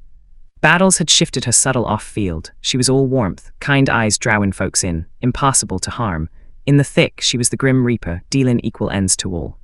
Luna Gundam hung back guarding the fleet, snipping from beyond enemy range, but her finger froze mid-pull. One mark got decapitated by a green flash, not just that. A fatal beam yanked back by life's emerald pull, sea funnels blocking the pink death in a hasty wall. Kyo, that's your call, eh? Yurin whispered, shacking her head. Proper naive love. Still, she shrugged off the miss first from friendly fire and swung to fresh prey, letting it slide. Sort him later, yeah. Gundam AGFX and its sea funnels zipped past enemy sights like green ghosts, foes wheeling frantic only to catch a fatal streak from blind spots, reel as in too late as heads tumbled from torsos. That was Kyo's vibe, no killin', just shearing cockpits to neuter M, leaving pilots breathin' but out. Fair play, him and AGFX meshed for it, but Kyo, pack that in, not just Yurin. Loads of kill shots got nixed by Kyo's saves, stirring gripes across the squad. As Captain, Serikabay's clocked it and barked over comms, his voice gruff and urgent, cutting through the chaos. Serik, this is my way, end the fight without the blood. You're gonna get mates slaughtered. I've made up me mind, Serik. I'll cover your drop, stick close. Kyo knew he'd get flack, but he was committed, no more bodies on his conscience, just shielding the team to land safe, wrap this quick without the slaughter. Kyo, no swaying him, Gundam AGFX already punching ahead, carving a path for the droppers. Serik bit back more grief, hustling his crew and ground pounders to tail tight. Blimey, kids these days proper stubborn little sods. Chapter 209, Unstoppable Soft Spot. The whole scrap had splintered into 3 messy patches, yeah. First off, Yang Huey and Graham's zones smack over Luna Base, where the enemy fire was thick as pea soup. Wagons and turncoats packing the skies with hardware, anti-air batteries blazing like bonfire night, turning the void into a deadly light show that'd singe your eyebrows if you blinked wrong. Then there was the drop zone, including Gundam AGFX, about 5 clicks out from the base lighter on flak, skimpy troops spread, prime for parachuting in, but the landing lads weren't having a picnic. Touching down was a dawdle, but pushing forward. Nightmare fuel. That short stretch to the base was barren as a bald head, no cover worth a damn. Charging in meant eating a wall of lead and snipping their guns. Tricky as hell with foes hunkered in bunkers, popping out like jack-in-the-boxes. Last bit was the middle ground, near the outskirts but close to the heart. Balanced enemy setup, flak not too wild. For Yang Huey's crew it was a walk in the park, for the droppers it'd crush 'em flat, so they had to. General and his lot are still sharp as tacks ripped that tight formation like wet paper. Gerard's G-Titan cleaved a Dorado clean, then sprayed fire to down 2 Bactos, shielding the greenhorns in his squad as they hustled forward, dust kicking up under thruster blasts. Just then a Danazine ghosted up behind Gerard's ride, its beam spike gleaming wicked, aiming straight for the cockpit like a viper's fang. Beam flashed, punching through the Danazine Lena's machine back-to-back with Gerard's, her voice snapping tart over comms, laced with that no-nonsense edge women like her wield like a whip. Time for buttering up the general. Worry about your own arse, nearly got shanked from behind. Lena griped, her tone sharp but fond, like a sister ribbing her daft brother. Hess, knew you'd have me covered. I can't babysit you forever. Mid-sentence, both whipped round, barrels locking on each other, triggers pulled without a flinch. Beams grazed past heads, nailing sneaking foes dead on. Though, Captain, your lad's as much a handful as you, Lena added, her words dry but with a hint of amusement, eyes flicking to the chaos. Gundam AGE-2 Barrett Hunter streaked overhead, barrages clearing the field, leading 3 squads to widen the breach, engines roaring like thunder. Sort him later, Lena. Gerard, take 4 squads and back the droppers. Roger that, Kyo. Assam clocked his boy's antics, at first shrugging it off, sparing pilots by crippling machines. Fair DOS, no issue. But then savin' enemies. Baffling blocking allies' kills. That sabotage could land you in the dock for treason on a bad day. Whatever win this first. Wait, what's that? Algrius's eyes bored into the ops display. Yang Huey's trio disrupting the enemy like foxes in a henhouse, Celestial being squad tailing to carve the field into thirds, drowing fire and buy in the droppers' precious seconds. The landers didn't flop nab the chance, 80% touching down intact, boots hitting lunar grit with disciplined thuds. But Algrius had underrated the Vagan boss. Bloke sussed the outer drop ploy, rigging the perimeter with flat-out firepower in a flash, bulldozing every hidey hole into a kill zone, 5 clicks of naked death trap. Tricky sawed their commander. Algrius gnawed his nail, brow furrowed deep as a trench. Gotta pull young Huey's ploy now. He barked the order. Patch me battlefield wide, I'm macking a speech. The Amadeus Bridge crew blinked daft, the scrap below ragin' like a pub brawl why a chinwag now.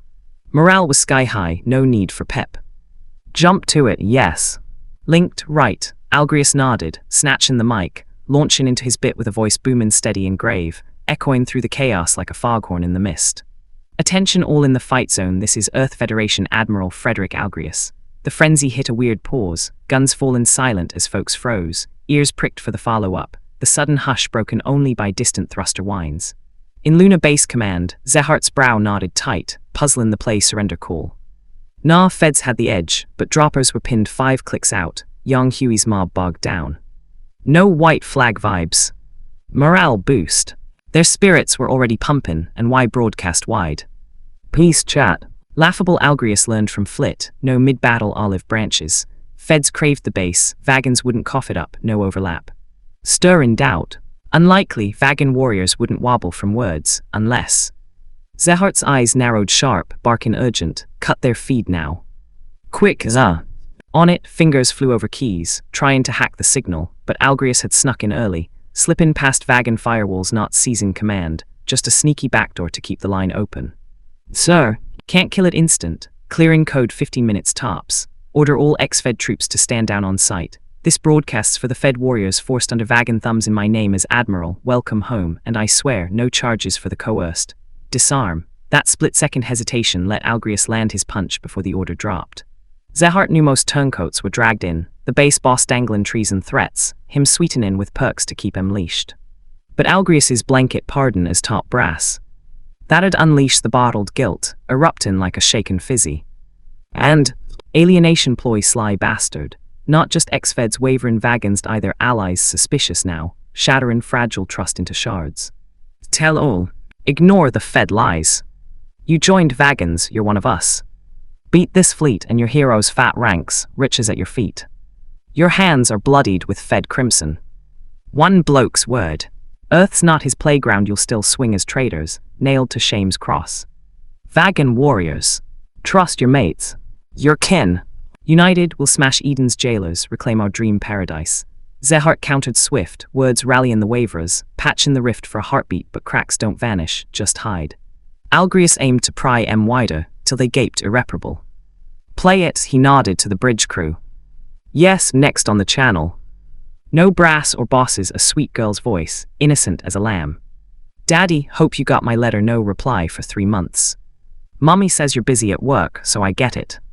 Miss you loads, but I know you're keeping us safe, so I'll be good and wait for you home. Love, Tuan. The kid's chirp faded, swapped for an old bloke's kindly rumble. Fist, no army secrecy, and all maybe you're on some hush-hush gig. 3 months no word, me and your mum's frettin'. If you hear this, drop a line, mum's proper worried, we all are. Hubby, baby's here a boy, cute as a button. Dunno when you're back, but I'm waiting safe. Come see our lad, might be a top-fed soldier one day. Messages flooded the freak, young and old, blokes and birds, everyday stuff, like letters from home.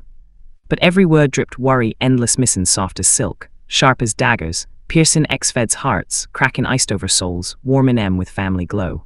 My girl. My little girl's dad. Mum, I miss you too, what have I? What have I done? I'm a Fed soldier. Not turning traitor, ah. Feds held fire, but bangs and blasts shattered the quiet ex-Feds turning barrels on Vagans, squeezing triggers with raw fury. Curse those Fed scum. Zehart knew it was over, no stopping the mutiny boiling inside. Zehart's Dole Frost's trio yanked Zehart and Fram Nara towards the exit, urgency in their grips. Dole, what those bang? Chapter 210. Proper mess of a scrap, the command room hung in this eerie hush, like the calm before a storm, when a sharp crack of gunfire shattered it all, bullet tearing into flesh, blood splattering wild, bits flying like confetti from a grim party. The old Luna Base commander never saw it common, his dreams of fat stacks and posh living crumbling to naught but a slug from his own lads, eyes wide in shock as he slumped, the metallic tang of blood mixing with the sterile air. It's all your fault. You did this. Rot in hell, I'm a Fed soldier. Not some Vagan scum, and you lot. Bloody Vagans. The ex-Fed blokes, hearts tugged raw by those home letters, ditched their posts in a frenzy, grabbing guns, and unloading on any Vagan in sight, venting months of bottled-up rage and regret, their shouts echoing off the cold metal walls like war cries from blokes finally remembering who they were. And the top dog who dragged them into this mess, the original base boss, became the punch bag, riddled with lead as his loyal crew turned on him, faces twisted in betrayal and fury. Dole Frost's trio had sussed the room splitting like a rotten apple the second it happened, dashing to Zehart and Fram Nara's sides, shielding M when the first pistol popped out, yanking M towards the exit with urgent tugs, boots pounding the deck in a desperate rhythm. How's this happening? Fram Nara's head was spinning, voice all wobbly and lost, like she'd been smacked with a wet fish, eyes darting wild in the dim corridors. Got proper played, in nit using family to wake the beast in M. Zehart ground his teeth, cursing under his breath at Algrius's dirty trick, his face dark as thunder. That move was vicious, unstoppable. Everyone's got kin and family bonds. Deep as the Thames, softest spot in your gut. Cash Bird's power. Might not sway a steel-willed bloke, but a loved one's voice. Cuts through like a hot knife, no dodging it. Die you Vagan bastards, Zehart, so watch out, bang bang bang. Roadblock ahead, Dole Frost threw himself in front, tacking the hit as the other two fired back, dropping the blockers in a hail of lead, but Dole's left shoulder bloomed red, a nasty hole weeping blood. Dole, brother, just a scratch. No sweat, the wound gaped ugly, but the slug punched clean through, no digging it out in this madhouse, least it wasn't lodged. Zehart, so what's the plan? Fram Nara pressed, voice high and frantic, the base a whirlwind of chaos, every corner a potential ambush, no safe nook in sight. Head for the hangar base is a goner, can't hold it. Restore comms sharpish, rally the fleet to Scarpa. Zehart ordered, his tone clipped, eyes narrow with grim focus. But we're miles from the main hangar, and who knows if the rides are safe. Fram Nara fretted, her words tumbling out quick, hands fidgeting nervous. Don't fret, Fram, our kit ain't in the main one. Zehart soothed, steady as a rock. After nabbing the base, Zehart had a private hangar knocked up on the sly. Our machines are tucked there, just our lot, no ex-feds, so no sabotage worries. Dole Frost chipped in, his gruff voice steady despite the pain, clapping her shoulder light. Blimey, sharp thinking, sir. If I could, I'd rather it stayed dusty. Zehart's face soured like he'd swallowed a lemon. Dole board up and ferry Fram back to flagship for patchin'. Oba dite with me by time for our lads to bail. Sir, I can still scrap. Sir, let me cover for me brother guard you proper. As Dole pushed to join the fray, Fram Nara cut in, her voice firm but eager, stepping forward with a spark in her eye. My ex-rounder skills'll back you up solid, sir. Fram Nara had been itching to prove she wasn't just a pretty face in the safe zone, since hitchin' to Zehart now her custom ride was ready, time to shine in the thick. All right, Zehart eyed Dole, got a nod, and greenlit it. She'd handled his day-to-day fine, but battlefield chops. Untested. Still, brothers vouch. Good enough, and curiosity niggled how ace was her ex-rounder game. The trek was hairy but lucky gunfire and screams echoing like a mad symphony, but they dodged patrols, slipping into the secret hangar unscathed. Zehart, sir, the crew here was Zehart's diehards, vagging through and through. They'd barricaded to hold for him when the riot kicked off, faces lit with relief under the harsh strip lights. Good work status on the machines. 3 Gilspanes, Fawn Farsia and your Karaga are tip-top, but what? Spill it, yes. Karaga's loaded with Tech's latest X-Rounder launcher, controls multiple bits but untested, so performance. Got it. You lot Scarper now. Yes, sir. Boarding Karaga, Zehart booted the system, divin straight into the X-Rounder launcher's specs, his fingers flying over the console with eager precision. Mental link assist, releasing energy in tiny packets for X-Rounder control. Finally done, The rundown on the launcher and bits had him buzzing. Wasn't this the killer gear Yang Huey, Graham and Urin wielded? Tiny, zippy as hell, sneaky attacks from blind spots, all-around barrages, multi-snipe, beam bounces. Those mini-units were their ace strip MOA, and Yang Huey with Urin's threat halved. Now Zehart had the same edge, feeling ready to square off proper. Zehart, sir, all-out Dole, get Fram to flagship. Signal full retreat. Oba dite Fram with me, stall the enemy. Yes, sir, Zehart Galette Karaga launchin'. While the base inside was a right shambles, the outer battlefield was worse pure bedlam, Vagans short on bodies, ex-feds flipping back filling gaps like a patchwork quilt. Zehart hadn't mixed them full kept units separate, but they were slotted cheek by jowl, so when ex-feds turned, Vagans got sandwiched, scrapping in their own trenches, beams crisscrossing like fireworks gone wrong. Not all ex-feds were saints, some greedy sods, who'd sold out for dosh now turned on their old mates, piloting fed machines in a twisted betrayal. Add the fed droppers divin in, and blimey no tellin' friend from foe, the moon's surface a churnin' mess of dust and debris. Too bloody chaotic. Can't sort mates from Muppets. Sarek Abbas cursed, his voice barking over the din, frustration boiling as the riot turned their prime breach chance into a stalemate quagmire. Captain, check C-51 entrance, that's our lot. Hold up, Sarek eyed the Fed MS guarding the gate, blocking wagons, but they ain't ours. Take 'em down. They were fearing at each other, but no real hits closer look. And yet, both sides were angling muzzles their way subtle-like, ready to pounce if approached. But they ain't. Incoming, impatient or whatever, the fighting squads swiveled as one, unleashing hell on Abbas's team. Lucky Sarek smelled rat from the off, warning his crew or that first salvo'd wipe 'em clean. Under the barrage, Abbas' squad ducked back to cover, hearts pounding like drums. Captain, we can't hack this. I know. Sarek scanned for backup, but the field was a zoo allies bogged down same. Then a fighter streaked low, beams skewering wagons classing on feds. It morphed to MS mode, dual blades whirling with assist arms, 4 slashes turning M to limbless wrecks. Assam, Sarek charged the base, wrap this quick. Got it. With Assam's cover, Abbas' team shielded the armored carriers, storming the entrance like a tide. All hands' eyes peeled, no letting enemies slip, no friendly fire. Sarek barked, knowing it was a tall order in this mess. He thought deeper than most ex-feds had flipped back thanks to Algrius's word, but doubts lingered. They were ridden family-fueled fury now, one blue on blue, and it'd turn on M. Assam clocked it too, why he'd cripple the feds non-lethal, just neuter in M. Chapter 211, Can You Give It All for Him? The flagship Amadeus's bridge was a pressure cooker, Algrius passing like a caged tiger, sweat beading on his brow under the harsh glow of tactical screens. He'd clocked this mess common when he greenlit the ploy, but to crack that breach, he'd rolled the dice. Now it was paying off too bloody well, spiraling out of hand like a pub brawl gone nuclear. Algrius, general, old commander proper, ashamed, letting it all go tits up like this. No time for mopping broadcast wide. All returnees link with nearest friendlies, reboot safety tags sharpish. Flit suggested, his voice gravelly and urgent, cutting through the tension like a knife. But that'd let the real sellout slip in. Ain't the moment tags stop backstabs. Sort the wheat from chaff post scrap. Got it, but it's a stopgap priorities wrapping this quick. General, I'll send Graham with Celestial being Flit, you two. You and you're in general. Got company knock and handle it. Roger. While chatting, young Huey hadn't slacked. Dozens of tiny beam orbs swarmed Dawn Gundam from all angles, zippy little bastards glinting like malevolent fireflies in the void. These things are proper nasty. Bits were a nightmare weapon nimble, numerous pint-sized winners over funnels, just energy blobs that kept calm until the gen crapped out, endless as a bad dream. Their cone blasts weren't nukes, but that sneaky field drilling energy inside.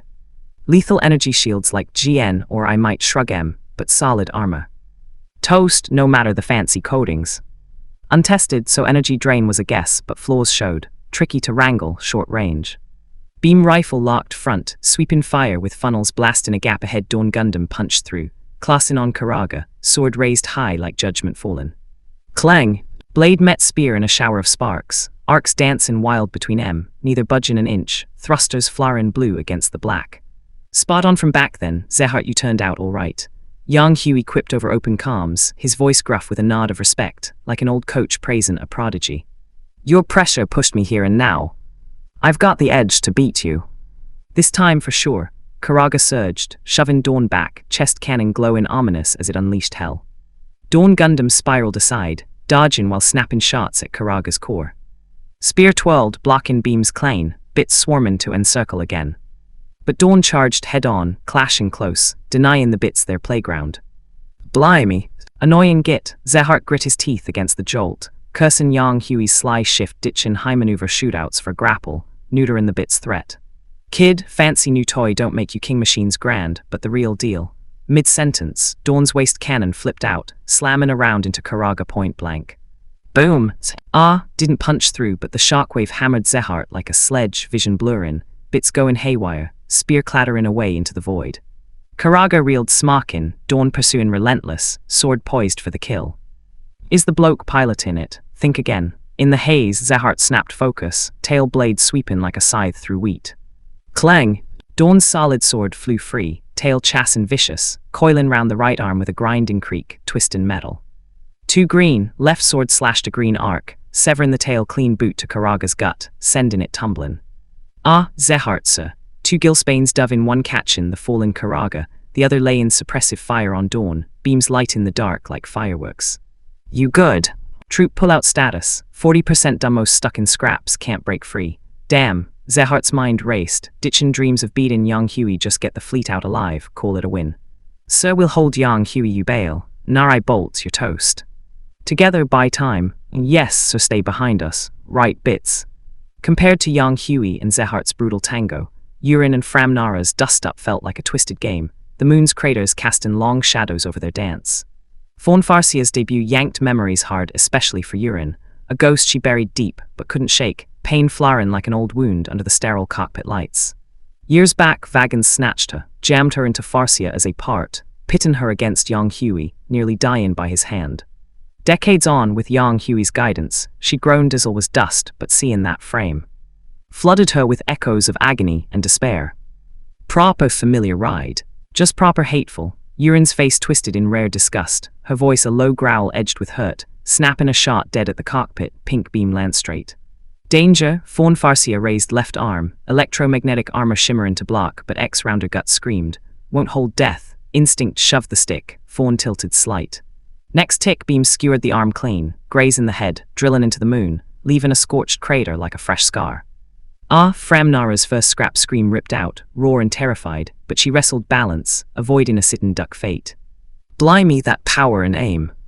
But go. Funnels, 5 pink flower funnels bloomed from her back, petals hid in nasty muzzles, locking on Luna Gundam from afar.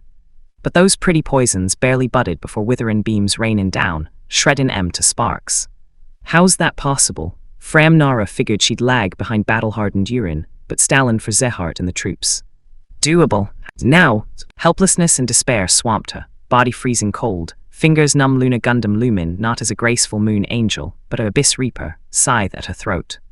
Little girl, you forced 2 like me back then.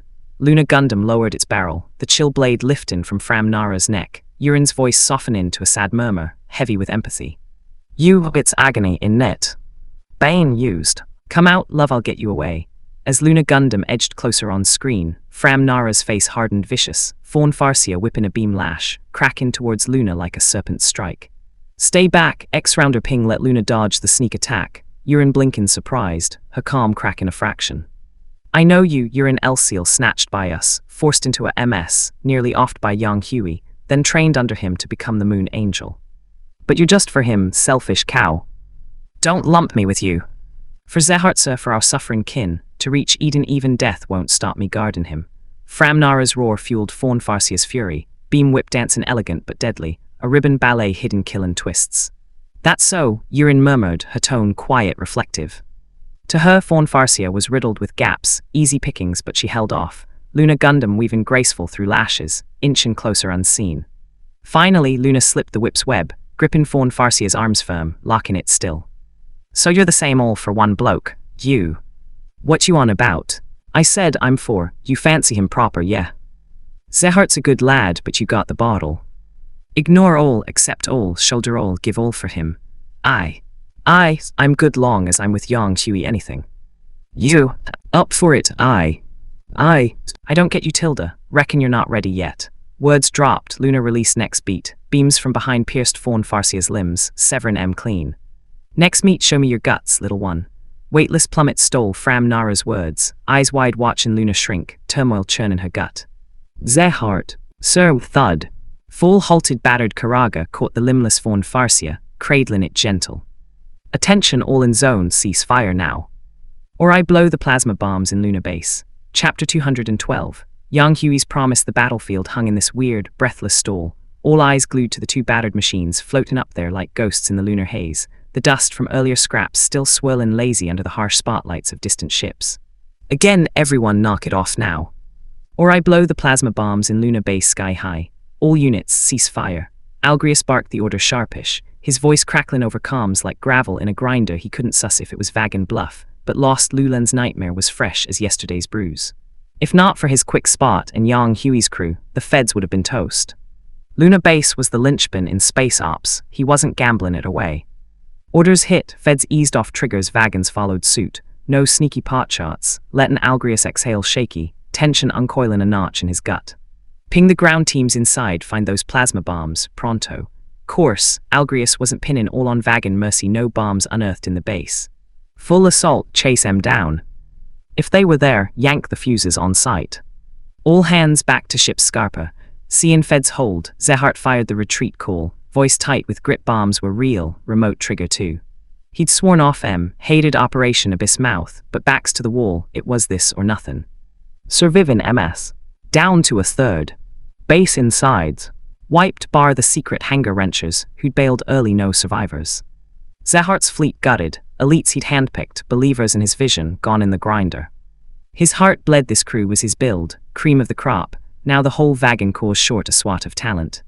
But war's war, minimize the blade, save his lads, even if it meant eating crow and play in the bomb card. Dite Ober pull out progress, 90% so time we legged it too. Ober urged, his tone edged with worry, like a mate pulling you from a dodgy pub. Yeah, what could be yanked was out, feds had likely sniffed the bombs by now. Linger and Algrius swarm no mercy. Algrius waited on ground reports, tense as a coiled spring teams had located the explosives not long back. To dodge Vagan desperation, no hole in out, diffuse in place, easier since they weren't live.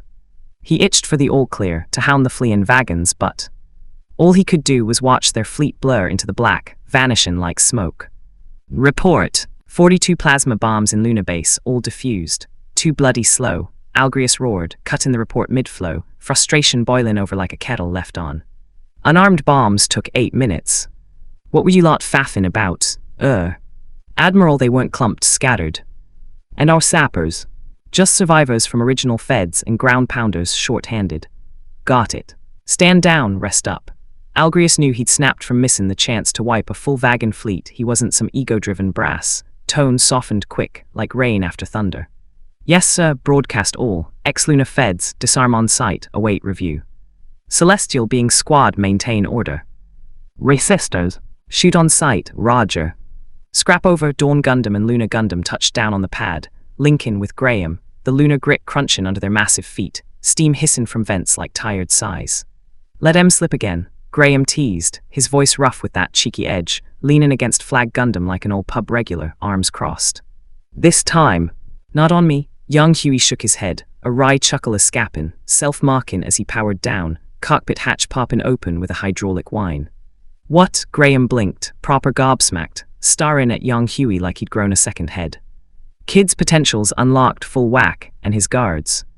Down one but tighter than ever. Him and the trio teamin'.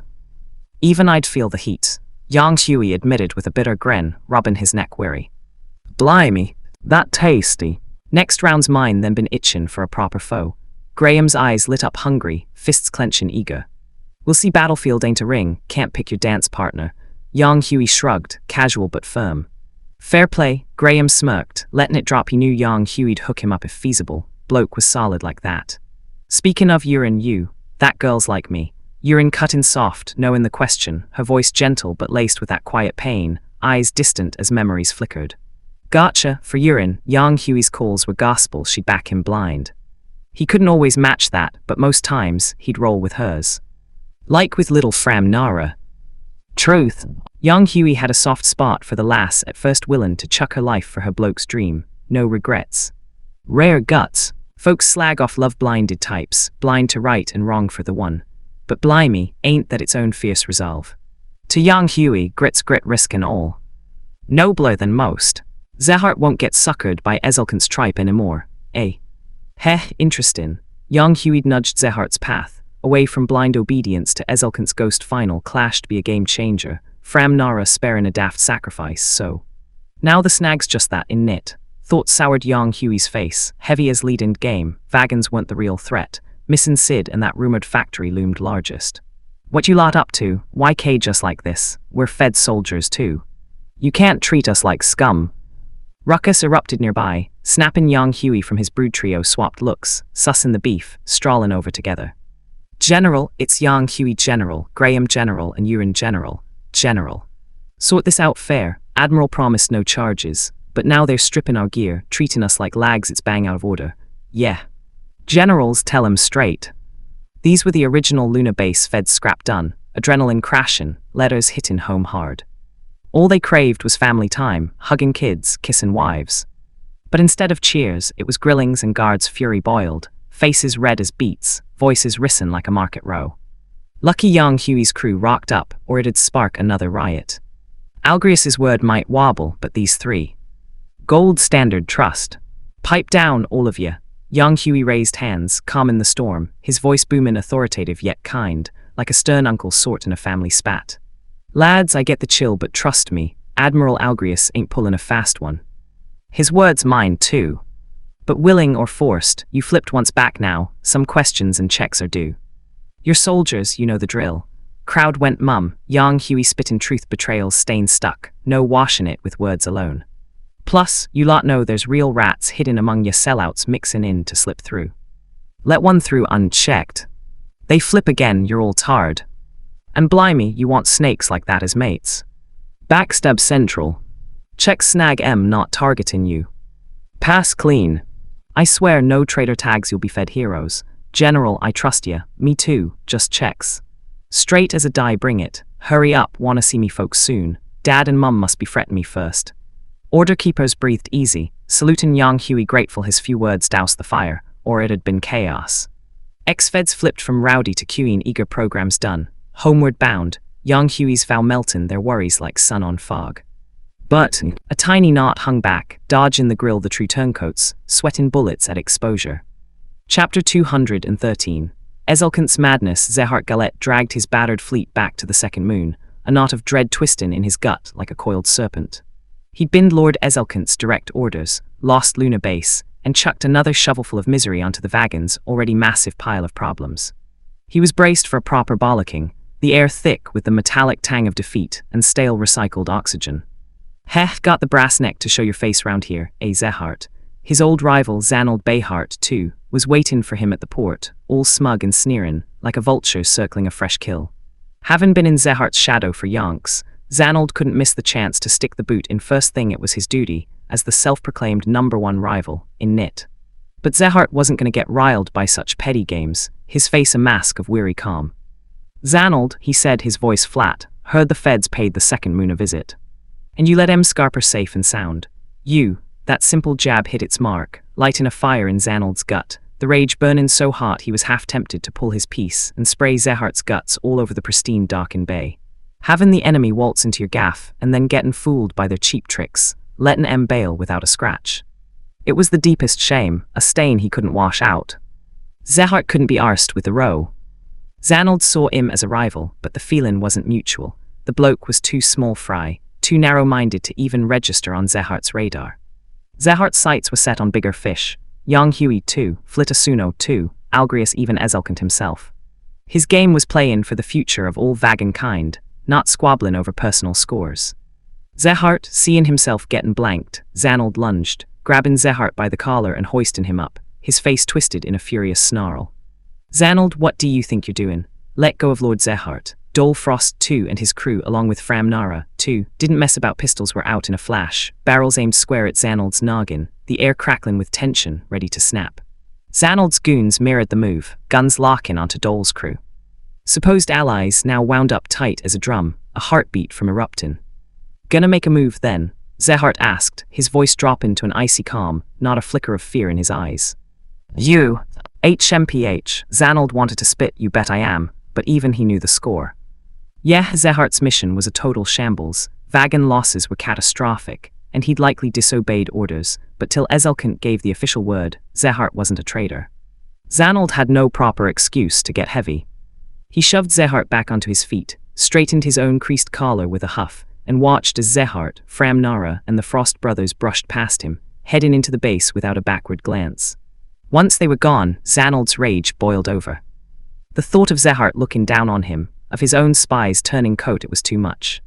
He yanked his gun and fired a volley of shots into the air, the blasts echoing his frustration. Arg, Zehart, Fram, you just wait. One day I'll make sure you both die screaming. Lord Zehart, Zanold's getting proper out of hand, Dol Frost warned, his voice a low rumble as they walked the sterile corridors. "Don't mind him," Zehart replied, his tone dismissive. "He's just a pawn, lost in the fantasy that he's the one playing the game. Right, forget it. He's useful for now. The real test is common. We're about to face Lord Ezelkant." Zehart's face hardened, the weight of the impending meeting settling on his shoulders. "Yes, sir," the four of them were on edge, the air thick with unspoken fears. With the op gone so wrong, who knew what punishment Ezelkant would dish out? And with that test in order ignored, the simmering clash between Zehart's faction and Ezelkant's was about to boil over into the open. "Lord Zehart, should we prep for the worst?" Fram Nara whispered, her voice barely audible. "Could you fire on our own people?" "On our home," Zehart shot back, not answering her direct. "Well, silence. They couldn't. Their beef with Ezelkant was about ideas, about the future. They were all vagans, all kin. They couldn't turn their guns on their own. We do nothing. I trust Lord Ezelkant will understand. Everything is for Vagan, everything for Vagan," the four of them echoed, a solemn vow in the quiet hallway. Zehart went to Ezelkant's study alone. The old man was waiting, sat bolt upright in his chair, dressed immaculate, but his face held the sickly, pale cast of a man haunted by illness. "Zehart, you're back." "Yes, Lord Ezelkant. My apologies. I failed to meet your expectations, and we lost Luna Base. I await my punishment." As Zehart dropped to one knee, Ezelkant rose and walked over, a silver pistol clutched in his hand. He pressed the cold barrel slowly, deliberately, against Zehart's head. "Punishment is indeed due. Why didn't you execute Operation Abyss Mouth? For myself, for my men, and for all of Vagan." Zehart lifted his chin, meeting the icy touch head-on, no fear in his eyes, his voice as calm as a still lake. "I'll give you a chance to explain." Ezelkant's interest was piqued, but the gun didn't move, his voice remaining cold as the void outside. "For me, personally, I won't wear the butcher's apron. There are ways to win, but that ain't one of them. For my men, the battle turned on a sixpence. The feds tricked through the whole field into chaos. If I'd triggered Abyss Mouth, less than a tenth of our lads would have made it home. And for Vagan, pulling that stunt would have cranked the hatred with Earth to the max, slamming the door on any future peace. Vagan can't afford that. Why do we need peace with them? Do you think Vagan will lose?" Ezelkant cut in, his voice sharp. "No, there's still a flicker of hope for victory. Then why leave room for peace? We need to stoke the fires of hatred, fuel our warriors' bloodlust. That's what Vagan needs, even if it means using our own people as kindling. Yes. Even then. Zehart, look at Vagan now. Everyone's fired up, but how many are just shouting slogans from their sofas, waiting for others to win their future for M? How many hot-blooded kids charge onto the battlefield only to die for nothing? Lord Ezelkant. You and the Earthlings corrupt, stupid, shameless. All take, no give. What gives them the right? 'Cause they were born on Earth. 'Cause they weren't chosen. Why should a paradise like Eden be occupied by that mob? My Eden is a dream of no war, no sickness, no strife. A utopia where only the finest, hand-picked stock get to live. It will be the most perfect paradise in the universe, Lord Ezelkant. So for the mediocre masses to offer up their only value for this perfect utopia, what's the problem? Their sacrifice is for a better future. They should be honored. No, Lord Ezelkant. You're wrong. In a flash, as Ezelkant's rant hit a fever pitch, Zehart snatched the gun from his hand, roaring back at him, his voice thunderous. What did you say, Lord Ezelkant? Vagans are human too. We're the same stock as the Earthlings. We're living, breathing people, not gods looking down from on high. It's you. You'd betray me, Zehart. No, my lord. I have never betrayed you. Because my loyalty isn't to one man. It's to Vagan. To all our people. It's for their future that I've fought this long, and I'll keep fighting for it. Zehart's words rang out, solid and unshakable. Zehart, Ezelkant looked at the young man before him and saw a stranger. The boy he'd watched grow up was gone, replaced by a man who'd surpassed him, whose sheer presence could now push him back. Lord Ezelkant, the Earthlings can't be wiped out, not by us.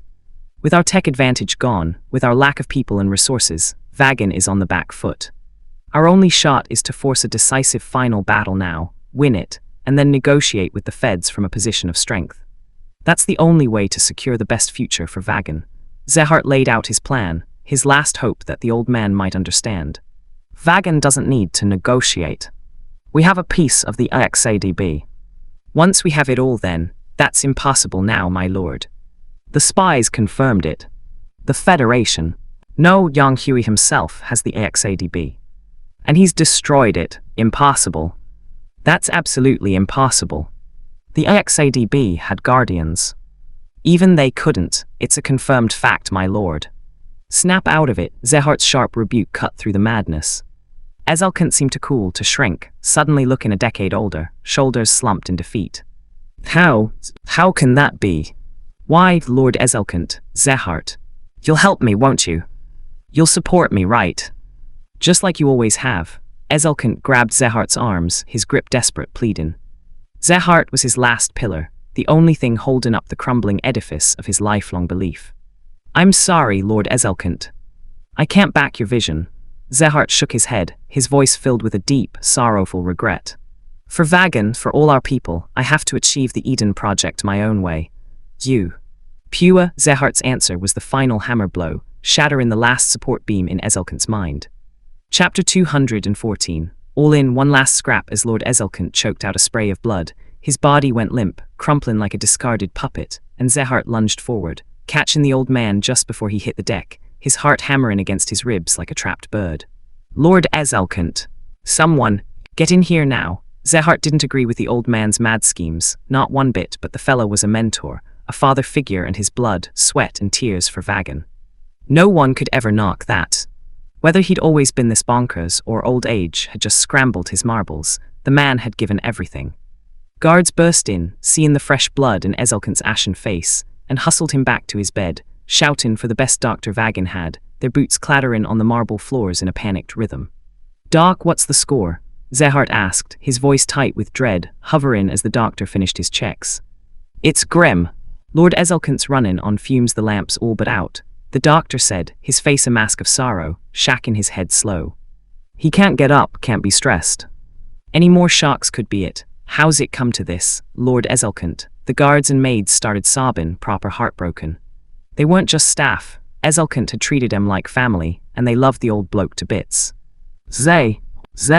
Heart, a faint, raspy whisper cut through the grief, and everyone jumped, crowding round the bed.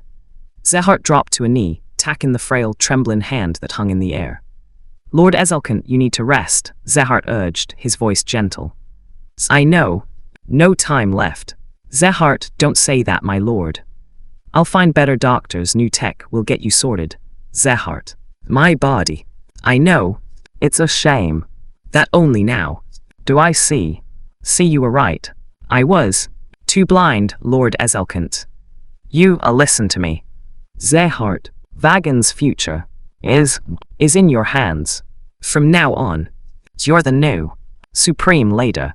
Carry out the Eden Project. This. Lord Ezelkent, Zehart's gut was a churning mess of emotions.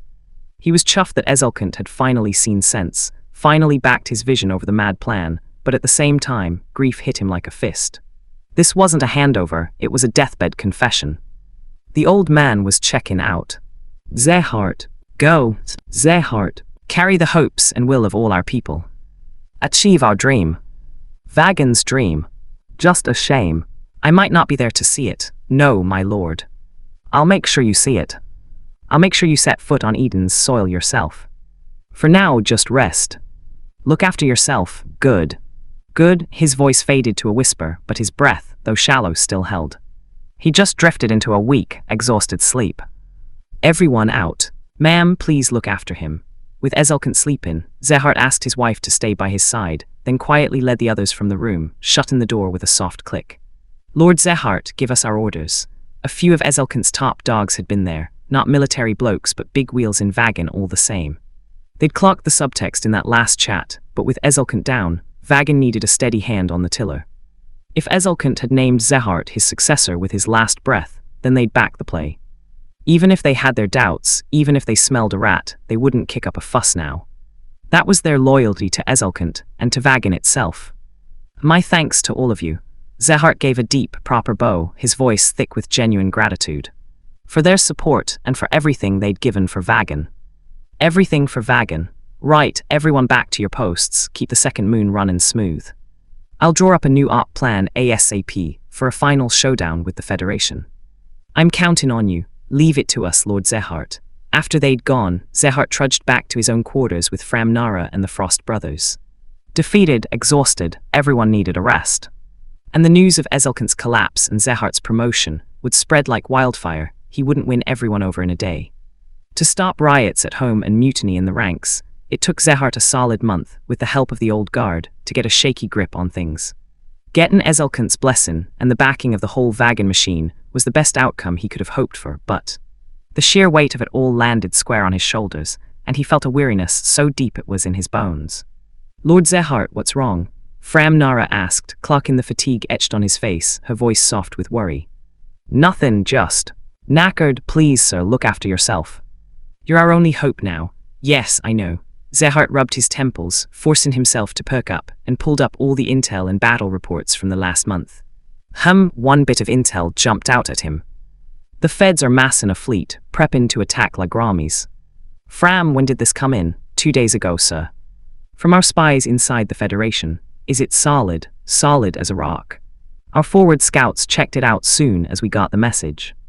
Confirmed, the Fed fleet is gathering near Earth orbit. Bigger than the force they used for the Big Ring assault or the Nortram campaign decades back. Fram reported, her tone professional and crisp. And why wasn't this brought to me sooner? Zehart's face was like stone, his voice dangerously quiet. Because, my lord, you've been running ragged sorting out the mess here. And we still couldn't be sure if Lagramis was their definite target. I was waiting for a concrete report before I troubled you. Fram explained, a slight tremor in her voice. A fleet that massive, this ain't no minor skirmish. The only targets we have worthy of that kind of force are Lagramis and the second moon. Fram gasped, her eyes wide. I'll contact the scouts right away. We need to know their target. Don't bother. Zehart stopped her as she was about to turn, his voice calm, decisive. Lord Zehart, a fleet that big. The Feds can't have 2 of them, can they? Zehart asked, his eyes fixed on the screen. Probably not, sir. Right. Tell everyone. The second moon is moving out. We're meeting up with Lagramis. And we're gonna wipe that fleet off the map. Zehart's mind was made up, his voice steely with resolve. The tables had turned. A fleet that size could take on either Lagramis or the second moon, but not both. Instead of letting the Feds lead him by the nose, he'd bring his forces together and force a final, winner-takes-all showdown. Moving the second moon to the front line. So we can't drag this out any longer, Fram. Zehart knew what she was worried about. The second moon was their home base, their last resort. There's that old saying, in knit. Long as you've got your hide, you can always fight another day. But did that apply to Vagan anymore? They were skint on people, skint on resources. Getting this far was a miracle, propped up by a tiny sliver of EXADB tech. Now Yang Huey had the whole lot. Zehart knew he wouldn't hand it all over to the Feds, but even a fraction would be enough for them to leapfrog Vagan in military power. Once Vagan lost their tech edge, they'd be completely on the back foot, with no choice but to run and hide in the dark corners of space. So, they couldn't afford to wait. They had to force the final battle now, put an end to this century-long war once and for all. I understand, Lord Zehart. I'll pass on your orders. Good. Go. Tell them I'm holding an ops meeting tomorrow, 1200 hours. Yes, sir. Meanwhile, on the Federation side, as the fleet assembled, Algrius was huddled up with Yang Huey, Graham, Urin, and Flit in his office, mapping out their next move. Algrius, you still haven't picked a target? Flit asked, his voice sharp with impatience.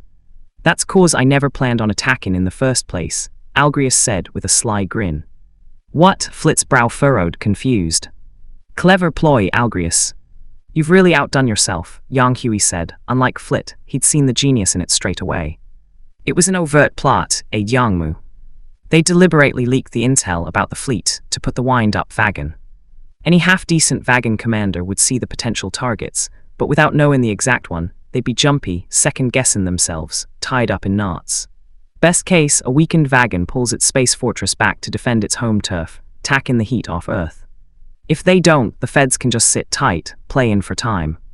More time meant more ships from Earth, more time to master the tech from the EXADB, strengthening their hand. If Vagan got twitchy and attacked first, the assembled fleet was more than a match for a single fortress. It was a win-win, a trap with no easy escape. Heh, you're too kind. Still got loads to learn, Algrius said, trying to sound humble but failing to hide his pride. All right, I see it now. It's clever, I'll give you that. But we're missing a golden opportunity here. When are we ever gonna wipe out Vagan for good? Flit grumbled, still not happy. He wanted this war over yesterday. You're getting ahead of yourself, Flit, Yang Hui said, his voice calm, steady. Yeah, I admit it, I'm impatient. But have you thought about this? I'm in a hurry, but there's someone in an even bigger one, Flit said, trying to keep his voice down. What do you mean? Have you considered another possibility? Vagan's already on the slide, and it's only gonna get worse for M. Since we've set the stage so nicely for M. What if they decide to go all in, chuck the kitchen sink at us? Flit's words hit Yang Hui and Algrius like a slap. They froze, stunned. Chapter 215, Eve of the Storm. Commander, what are you on about? Algrius leaned in, his brow furrowed in concentration, the glow of the holo map reflecting in his sharp eyes, trying to puzzle out the old man's game. The Federation's getting stronger by the day, in Nit. It's dead certain we'll be pressing Vagan into a corner soon, Flit shot back, his tone sharp as a shard of glass, like a headmaster schooling a slow pupil. Once they've lost their edge and are falling behind us on all fronts, you reckon they'll just sit on their hands and let us run rings round 'em? If their commander's got half a brain, no way, Algrius answered, his voice firm with certainty. Right then.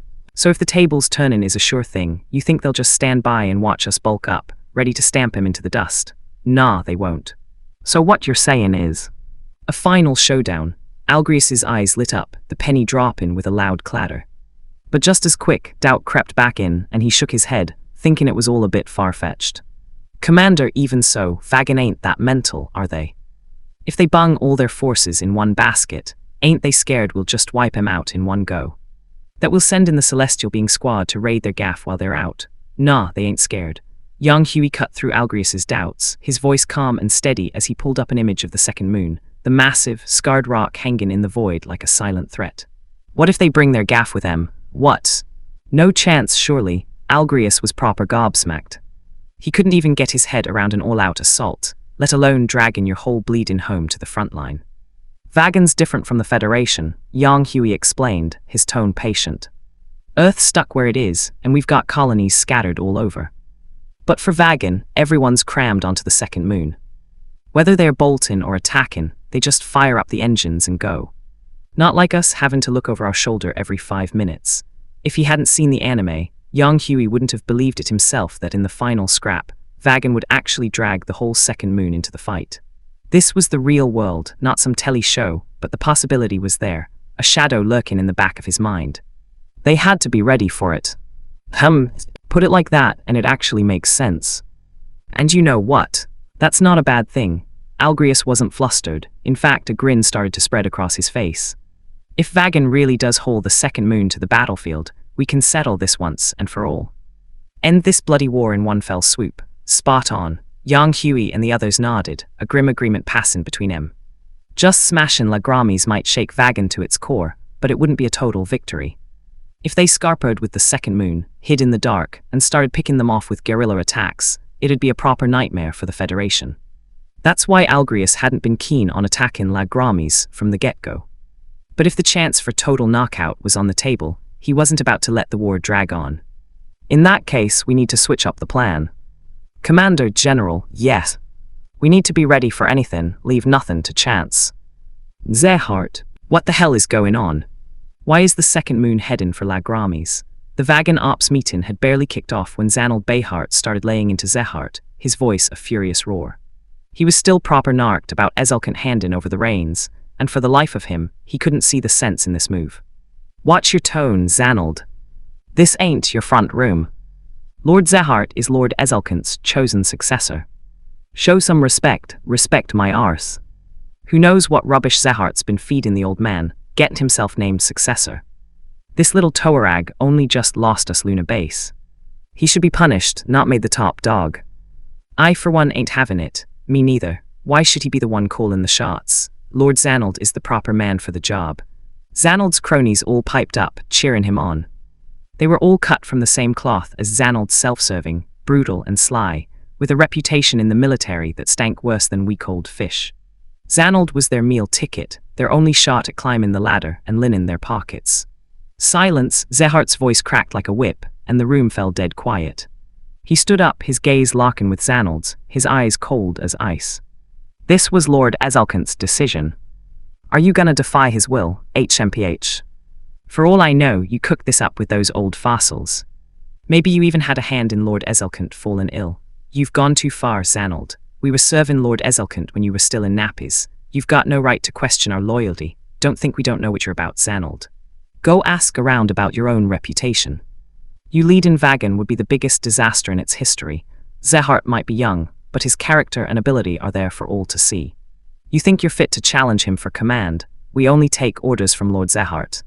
Xanald's outburst had backfired spectacularly, uniting the room against him. He had his supporters, but they were a tiny minority.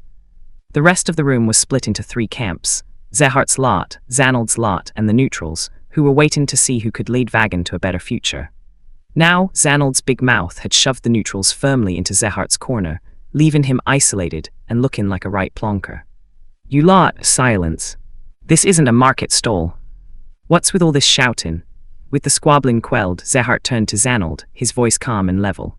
Lady Dolan was there as well. If you don't believe us, will you believe her? Shall I ask her to come down? You. HMPH. Even so, I still don't agree with your plan. Moving the second moon to the front line, are you trying to gift-wrap the whole of Vagan for the Federation? Xanald knew he'd lost the leadership battle, but he could still chip away at Zehart's plan.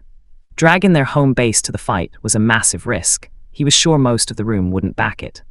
But to his dismay, the room stayed silent, all eyes on Zehart, waiting for his explanation. Gentlemen, I know you're all confused. But what I'm about to say is this is Vagan's last chance. Our last chance to beat the Federation, Zehart explained, his voice ringing with confidence.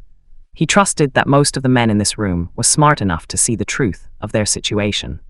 I think you all know that the only reason Vagan has been able to hold its own against the Federation for nearly a century is not just our unity and courage, but the EXADB tech that Lord Ezalkant brought back. It was just a fraction, but it let us stand toe-to-toe with them until now. He paused, scanning the faces in the room. Most were nodding in agreement. He felt his confidence swell. However, since the appearance of this man, Vagan's situation has become more and more desperate. Zehart pulled up a profile of young Huey. I don't think anyone here needs an introduction. Under his guidance, things have gone downhill for us fast. Not only is he a fearsome pilot, but he's churned out generation after generation of top-notch pilots for the Federation. And most importantly, he's a brilliant researcher. Under his leadership, the Federation's military strength is now on par with ours. With that, Vagan's biggest advantage is gone. We're short on people, short on resources. If we give the Federation any more time, they'll completely crush us. We'll lose the ability to fight back altogether. So, we have no choice. We have to fight them with everything we've got right now and decide who comes out on top. When Zehart finished, a murmur went through the room. They had to admit he had a point. Vagan's back was well and truly against the wall. But they still couldn't stomach the plan. The second moon was their home. If it was destroyed, their homes, their families would be gone. What about the EXADB? If we get the complete EXADB, we can beat the Federation. We don't need to take such a massive risk, Xanald argued, and a few of the fence-sitters nodded along. I'm afraid that's no longer an option, Zehart said, his voice heavy with regret. According to our spies, the Federation has already found the EXADB. And the original has been destroyed. So the Feds are only going to get ahead of us faster and faster. What? Is that true, if that's the case? We don't stand a chance, do we? Just a fraction of the tech let us hold them off for a century. If the Feds get the whole lot, a final battle. I agree to a final battle. This is our last shot. We can't miss it. Seeing the room almost unanimously on his side, a faint smile touched Zehart's lips. He knew the deal was sealed. He glanced over at Xanald's crew. Xanald looked like he was about to burst a blood vessel, wanting to fight back but powerless to do so. Zehart felt a sense of relief. It looked like Xanald couldn't cause him any more trouble. Once this meeting was over, his position as Supreme Commander would be solid as a rock. As for whether Xanald liked it or not, Zehart gave a cold, inward sneer. Xanald's usefulness had been pretty much wrung dry. The only thing he was good for now was bait. Win or lose this war, neither Earth nor Vagan had any need for him or his cronies. Silence, Zehart called out as the chatter died down. Since we're all in agreement, I'll now give out the orders. Lagramis is to move to the L2 sector immediately. The second moon is to move out, under the cover of the parasol system, and head for the L2 sector. All units are to prepare for battle. Logistics departments are to go into full operation. And we need to keep the public calm. That is all. Any objections, sir? As Zehart's gaze swept across the room, every man stood up, bolt upright, and answered with a single, resounding shout. Chapter 216. The start of the showdown. As Lagrami's fortress pulled back from Earth's orbit, the Federation fleet swooped in, snatching back the territory without a single shot fired, a quiet, tense victory that felt almost too easy. At first, Algrius reckoned the Vagan fortress was just retreating under pressure, legging it back home with its tail between its legs. He even had a quiet chuckle to himself, thinking Yang, Huey, and Flit had been getting their knickers in a twist over nothing. But then the unexpected happened. Lagramis didn't keep running. It dropped anchor at the L2 Lagrange point, not far from Earth's orbit, and dug in, beefing up its defenses like a cornered dog ready for a fight to the death. A few days later, the colossal shadow of the second moon slid into view, its scarred surface gleaming under the distant starlight, sidling up next to Lagramis like a monstrous partner in crime. That's when Algrius knew. The final scrap was here. General Commander. Just like you called it. Vagan's going all in for the final showdown. Yang, Huey, and Flit were already out there, suited up in their machines, so Algrius could only reach him over the comms, his voice steady but laced with the gravity of the moment. Expected as much. They've got no other move to make, Flit said, a smug, no-it-all tone in his voice that was pure, undiluted Flitasuno. Well, if they've come to play, let's end this war for good, Yang, Huey said, his voice light with a casual smile before it hardened into steel. Give the order, Admiral Algrius. Right orders. Algrius stood bolt upright, his voice ringing with authority as he issued the command to Yang, Huey, Graham, and Urin. Dawn Gundam, Flag Gundam, and Luna Gundam, you are to detach from the main force, punch through the enemy lines, and destroy their fortress cannon. Until that mission is complete, you are to ignore any and all other situations. Roger that. 3. That fortress cannon, the one that had vaporized the big ring base with a single blast, was the biggest threat on the board. As long as it was active, the fleet's hands were tied, unable to launch a proper attack. Algrius knew you couldn't defend forever. Before that cannon was toast, the Federation was stuck on the back foot. And a strategic weapon like that would be guarded heavier than the crown jewels. Only Yang, Huey's crew had the bottle to break through and take it out. Commander, don't call me Commander, Algrius. I'm just a regular soldier now. You just give me my orders. After all the lectures from Yang, Huey, Flit had finally managed to shelve his pride and stubbornness. He was retired, no rank, just another pilot back in the fight. He couldn't go pulling rank and bossing people around anymore. Command. Heh, right. Order. Flitasuno, you are temporarily appointed as acting commander of the Celestial Being Squad. Your mission is to hunt freely. Your number 1 target, enemy X-Rounder units. 3, understood. 3 comms cut. Algrius let out a breath he didn't know he was holding. He'd been half worried Flit wouldn't be able to let go of his old glory, that he'd go off on one again. Algrius had scripted this whole final act. He didn't need any rogue characters messing it up, not even the man he respected most. Assam, you got your orders. Even though he'd given up pulling rank in front of his son, Flit's old commander persona slipped right back on. Old habits in knit. 3 received father. 3 call me commander. 3 right commander. Orders from the admiral received. Celestial Being Squad is under your command for now. Your orders, sir. 3 HMPH. Assam, you take 2 squads, sweep from coordinates D32 to G19. Gerard, Lena, you take 3 squads from U45 to Z99. The last 3 squads are with me. Kyo, you 2, 3 but Grandad. 3. After the Luna base op, Kyo's save everyone stunt had earned him a proper earful from a lot of people, including a stern lecture from Assam. But Kyo was an Asuno, stubborn as a mule, and once he'd made his mind up, he wasn't budging. In the end, they'd had to stick him in the Celestial Being Squad, just to keep an eye on him. They weren't expecting him to change his ways, just to stop getting in the way of his own side. 3. Zip it, Kyo. That's an order. Right now you're a soldier. Flit snapped, finally realizing he'd been too soft on the boy. The kid couldn't tell right from wrong, couldn't see the bigger picture. 3. I understand. 3. Kyo's reply was flat, lifeless. Flit could see he didn't mean a word of it. He'd just have to watch him like a hawk in the battle, make sure he didn't interfere again. It's kicking off, the Vagan forces were spreading out. As the two sides entered each other's range, a torrent of gold and pink beams flooded the void, weaving together into a beautiful, deadly tapestry. Dawn Gundam, Flag Gundam, and Luna Gundam formed up in an inverted V, the sharp point of the whole Federation line, and plunged into the enemy ranks. Flag Gundam, a crimson meteor, led the charge, switching between MA and MS modes with a fluid, deadly grace. 3. Dawn Gundam held the center, funnels deployed, maintain in position to cover Flag Gundam and shield Luna Gundam from Bane flanked. 3. And Luna Gundam brought up the rear, her own funnels out, providing sniper cover for the two in front. 3. The three Gundams hit the dense Vagan formation like a dollop of hot oil. In a pan of cold water, it just exploded. The enemy lines shattered on contact, machines vaporizing in flashes of light before their pilots even knew what hit them. The trio didn't waste time tearing through the lines horizontally, they just shot forward like an arrow, piercing straight through the heart of the formation. But something was off. The central line they'd chosen to attack was weirdly thin on MS units, and the ones that were there were scattered wide, hugging the flanks. The center was mostly warships, with no MS escort at all. It was almost like they were Banes served up on a platter. Something's not right. Yurin's voice crackled over the private channel to Yang, Huey, and Graham. 3. What have you spotted? Yang Huey asked, his senses immediately on high alert. 3. These warships. They are wrong. Something's wrong with them. 3. Yurin had noticed that even though the ships were moving and fearing their main guns, as the trio got closer, their point defense turrets stayed silent. They were just dumbly fearing straight ahead at empty space.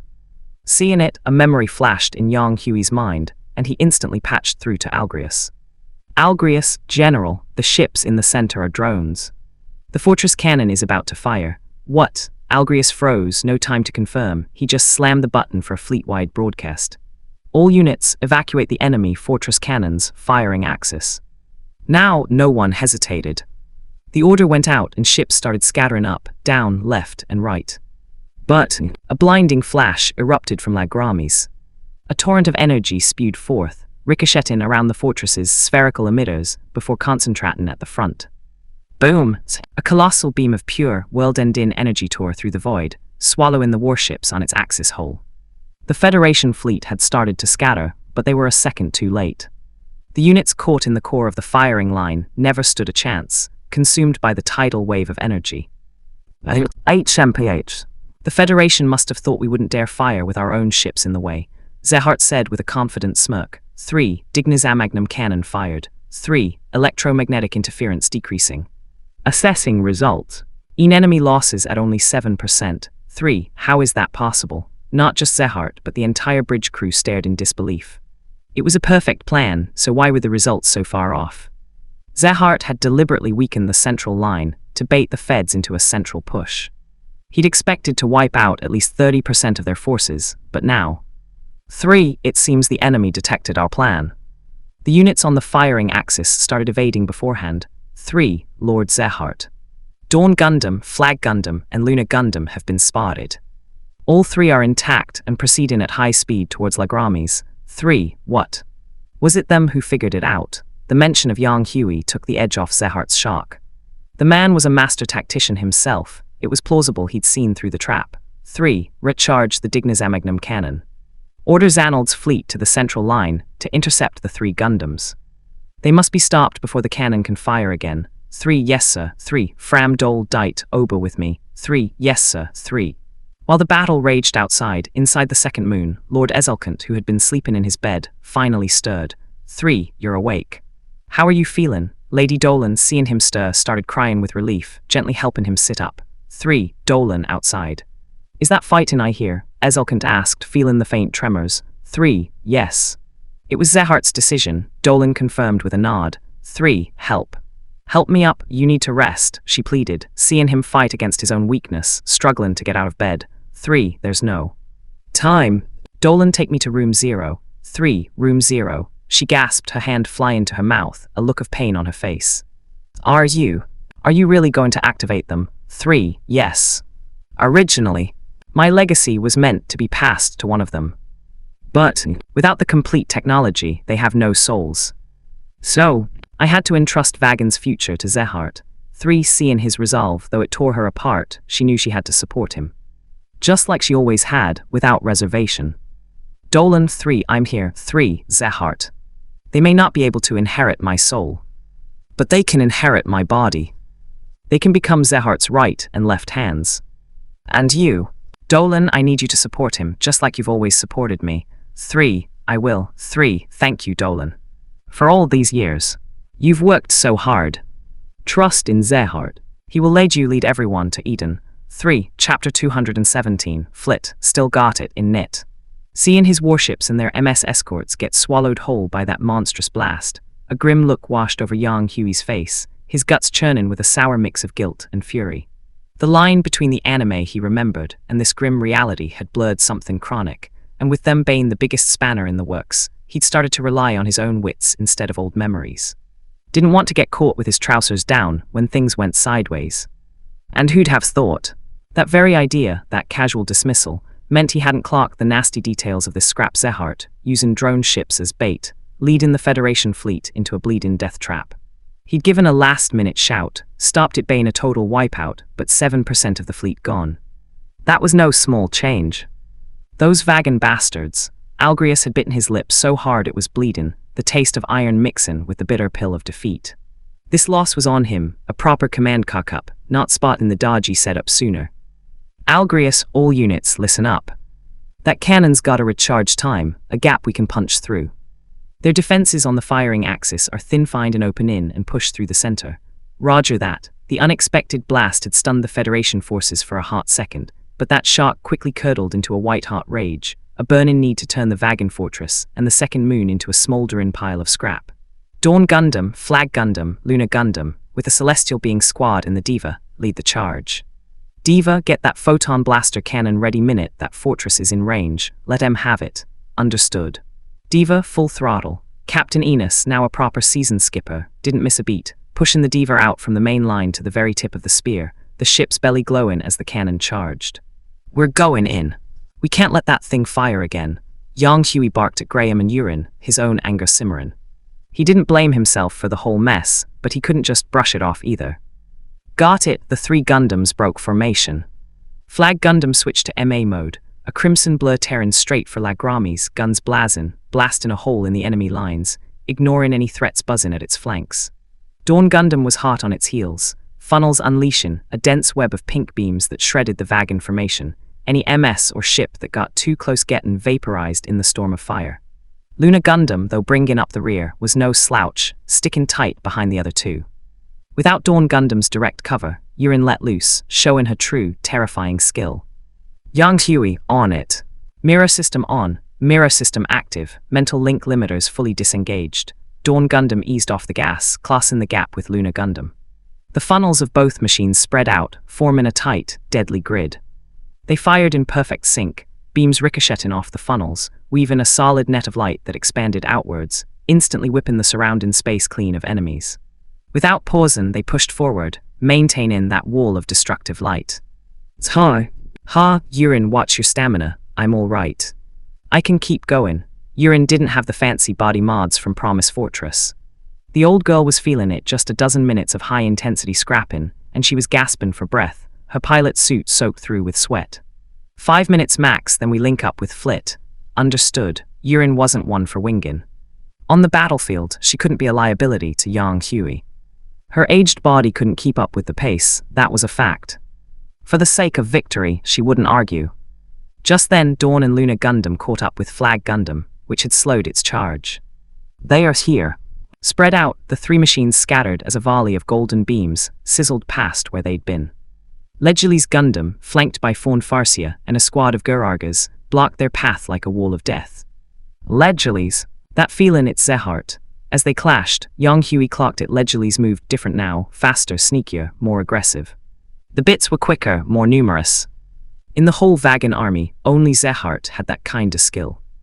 Then he's all mine, Graham's eyes lit up with a feral gleam. This was the opponent he'd been waiting decades for. He slammed his foot down, and Flag Gundam shot forward, a trail of bright fire behind it, heading straight for Ledgerly's Gundam. He unleashed everything he had, scattering the bits surrounding Ledgerly's, then used the smoke as cover, his sword flashing as he burst through, clashing with Ledgerly's in a shower of sparks. Flag Gundam Graham Acre, I've been waiting a long time for you, Sonny. With immense thrust, Flag Gundam pushed Ledgerly's away from the main scrap, isolating it in an empty patch of space for the duel they'd both been craving. Yang Hui let Graham go. Dawn Gundam took on the Guraga Royal Guard, single-handed. Their teamwork was tight, making it tough to break through, but with some clever baiting, Yang Hui managed to open up a path. That left Fawn Farsia for Luna Gundam. That was Yurin's request. She'd made a one-sided promise to Fram Nara, and she wanted to hear her answer. Now, with the enemy top brass tied up, the road ahead was clear. Flit Assam, widen the gap, get the diva through, Yang Hui ordered. Roger that. With no elite units to stop him, the Celestial Being squad tore into the enemy ranks like wolves in a sheep pen. That's far enough. Just then Zanold's fleet, running late, joined the fray from the flank, plugging the gap. Zanold himself, in his ZSM, took out a few Adele MK Roman 2 before locking onto Gundam AGE-1 Glancer. Oof, custom job, is it? Proper beefy. In their first clash, Gundam AGE-1 Glancer barely blocked the ZSM's claws before getting smacked aside by its tail blade, sent tumbling through space. Father, Granddad, the nearby Gundam AGE-2 and Gundam AGFX immediately tried to move in to help, but they were bogged down by Zanold's troops, unable to break free. Stay back. Your priority is getting the diva through, Flit grunted, fighting through the pain of the impact. But that's an order. Understood. At Flit's sharp command, Assam and Kyo had to ditch the idea of helping him and focus on Zanold's forces. Now, with the ZSM on its tail, Gundam AGE-1 was in a world of hurt. The ZSM's bloated, chunky frame gave it immense power and tough-as-nails defense, and it was packed with heavy firepower. Flit tried to use his superior agility to find a weak spot, but to his surprise, the ZSM was a nimble fatty despite weighing over 1,000 tons. It could move just as quick as the Gundam AGE-1 Glancer. Gundam AGE-1 managed to get a few counterattacks in, but neither its high-output Vanga's rifle nor its missiles could even scratch the ZSM's paint job. Bloody hell, what are these wagon machines made of? Flit cursed. HMPH. An old machine, an old man. You can't beat me and the ZSM. Just lie down and be a good little stepping stone for me, Gundam. Struggling to fend off the ZSM's relentless assault, Flit's stamina and focus were draining fast. As much as it galled him, he had to admit it, he was getting old. But even if he was old, he wasn't about to swallow his pride. He wouldn't use age as an excuse. His goal had never changed, to surpass Yang Hui, to be the savior. It's not over yet. As the ZSM's blade came slashing down, Flit's X-Rounder senses kicked in, the world slowing down around him, his opponent's moves crystal clear. A gentle pull on the control stick, a light press on the pedal, and Gundam AGE-1 leaped up, landing on top of the ZSM, jamming its shield rifle into the gap between the head and the body. It's over, Vagan. With that, Flit squeezed the trigger, sending a volley of beams into the ZSM's guts, the beams tearing out from underneath. How could I lose? Gundam, just as it was about to blow, Gundam AGE-1 yanked its shield rifle free, kicked the ZSM away, and braced its shields in front. Boom! The massive shockwave sent Gundam AGE-1 reeling back, but the shields held, blocking the shrapnel and the worst of the blast, saving the machine from major damage. Flit was drenched in sweat, the short but intense fight leaving him utterly knackered, his Gundam battered and bruised. Father, are you all right? Gundam AGE-2 and Gundam AGFX, having dealt with their own opponents, flew to his side. But while Assam's voice was filled with concern, Kyo was silent, his face a mask of conflict and anguish. Since Lagramis had fired its cannon, seeing so many lives snuffed out like candles in the wind, his heart had been a knot of grief and pain. He knew Flit had to kill that pilot or be killed himself, but he still couldn't shake the question. Why? Why is it so easy to kill? I'm fine. The machine's taken a bit of a knock, though, Flit replied to Assam. Father, the diva's broken through, just up ahead. Get back to the ship, get the machine patched up. It's all right. He didn't like it, but Flit knew that with his energy levels and the damage to his Gundam, he couldn't keep fighting. He didn't argue, accepting Assam's advice, and heading for the diva. Kyo, let's go. Seeing Gundam AGE-1 heading back, Assam turned to Kyo. The path was open, but there were still plenty of obstacles between them and the fortress. As long as that cannon was still a threat, they couldn't let up. Right, Kyo snapped back to reality, piloting Gundam AGFX to follow Gundam AGE-2, but the grief in his heart was a heavy, unshakable weight. Chapter 218, Absolutely Cannot Lose. Learning from her last Shelikin, Fram Nara wasn't about to blindly trust her ex-rounder gut, or the Fawn Farsia's flashy specs. Nah, this time she was proper cautious, keeping Luna Gundam at arm's length, her beam whip a flickering, dancing blur that messed with Luna's aim. It worked, too. Her funnels didn't get blasted to smithereens the second they popped out, staying in the game like persistent little wasps. But then, Yurin still wasn't going all out on her. And it wasn't cause she was knackered, it was cause her heart had gone soft, a pang of pity for the girl in the other cockpit clouding her judgment. You ready to give me your answer yet, love? Yurin's voice, gentle as a summer breeze, cut through the static, but it hit Fram like a slap. What? Fram's movement stuttered for a half-second, then she snapped back, her attacks turning wilder, more vicious. Stop going on. I'm tacking you down right here, right now. That's so. Still not sure then. The words had barely left Yurin's lips when a beam of light, precise as a surgeon's scalpel, flashed out and sliced the Fawn Farsia's staff clean in two. Next second, a rain of beams descended, not just obliterating all 5 funnels, but absolutely shredding the Fawn Farsia's armor, peeling it away like old wallpaper.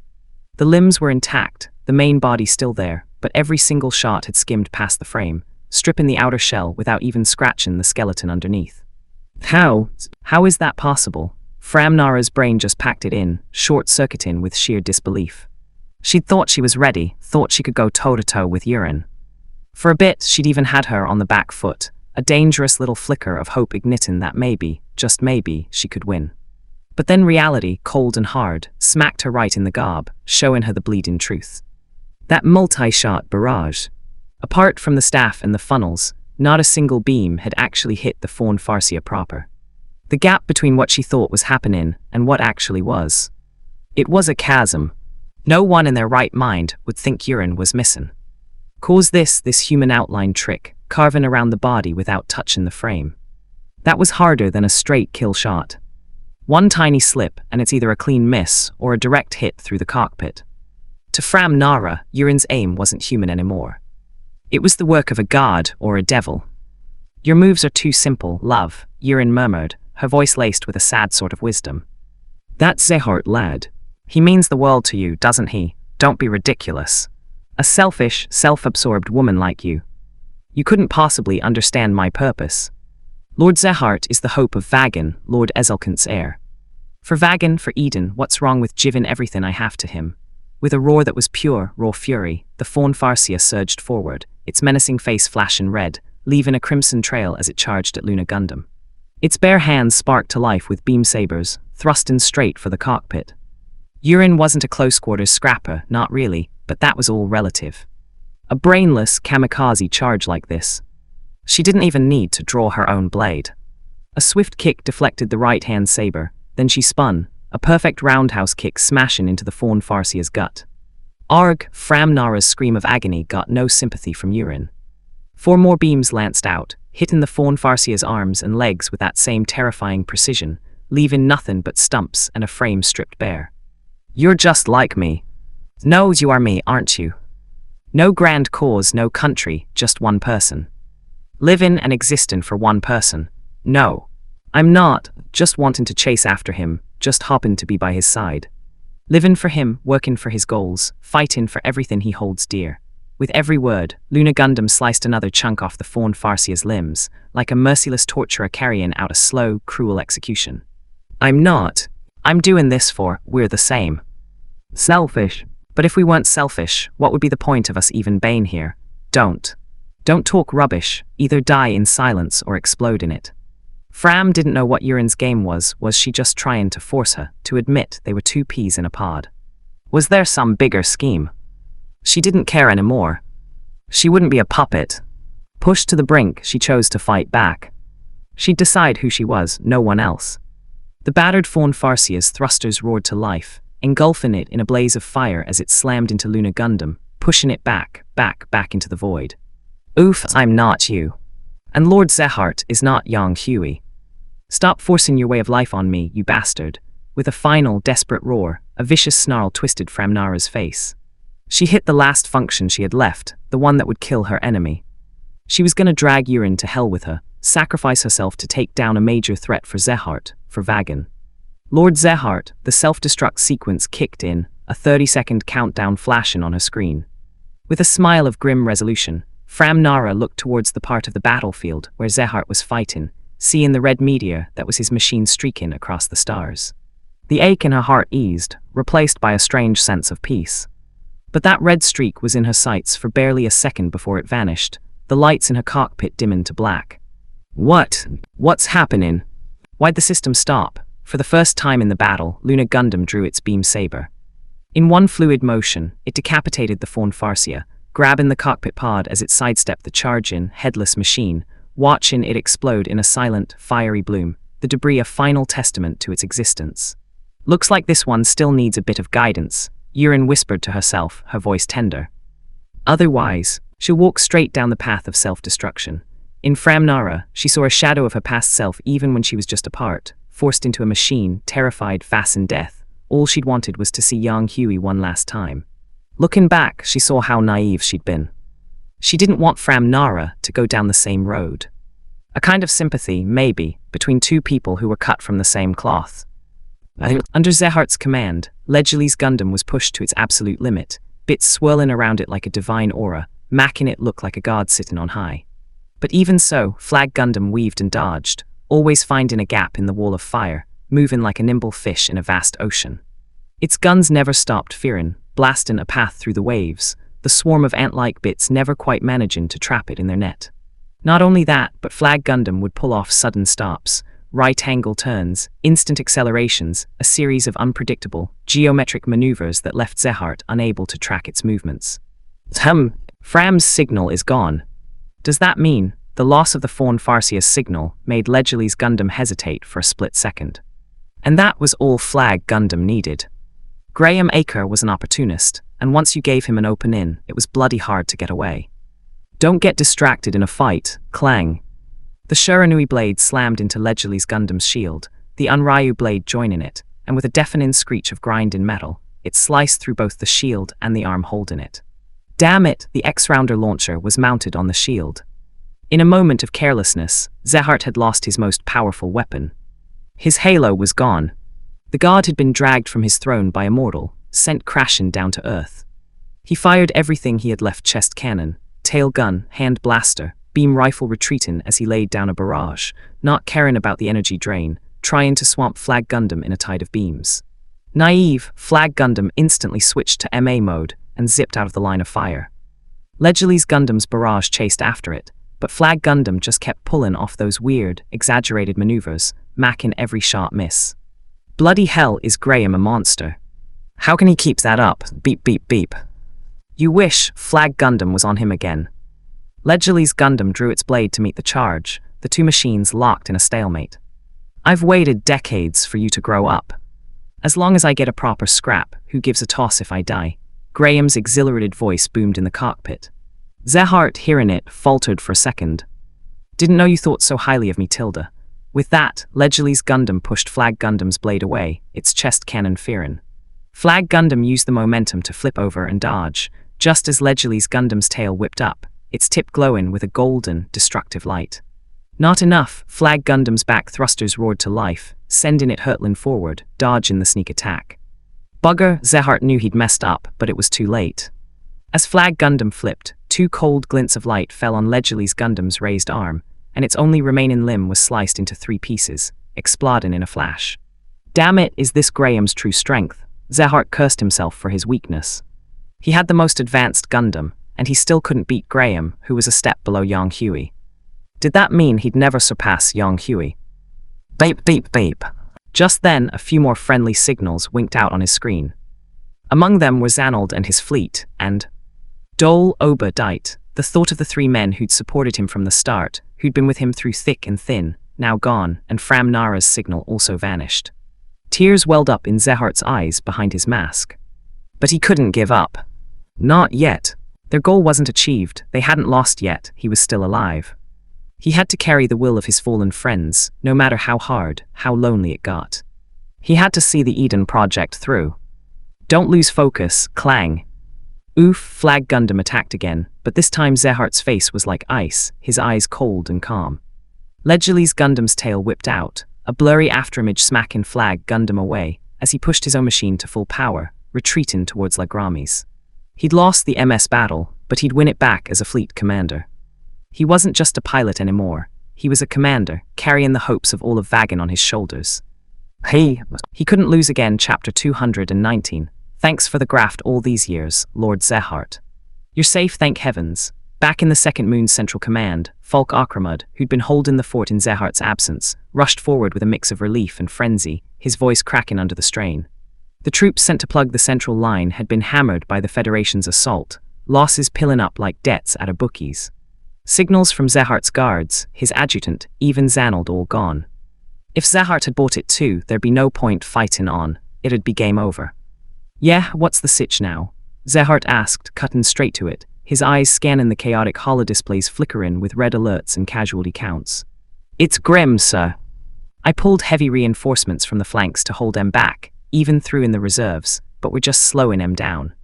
Can't stop em cold, and the Dignazamagnum cannons charge, 67%.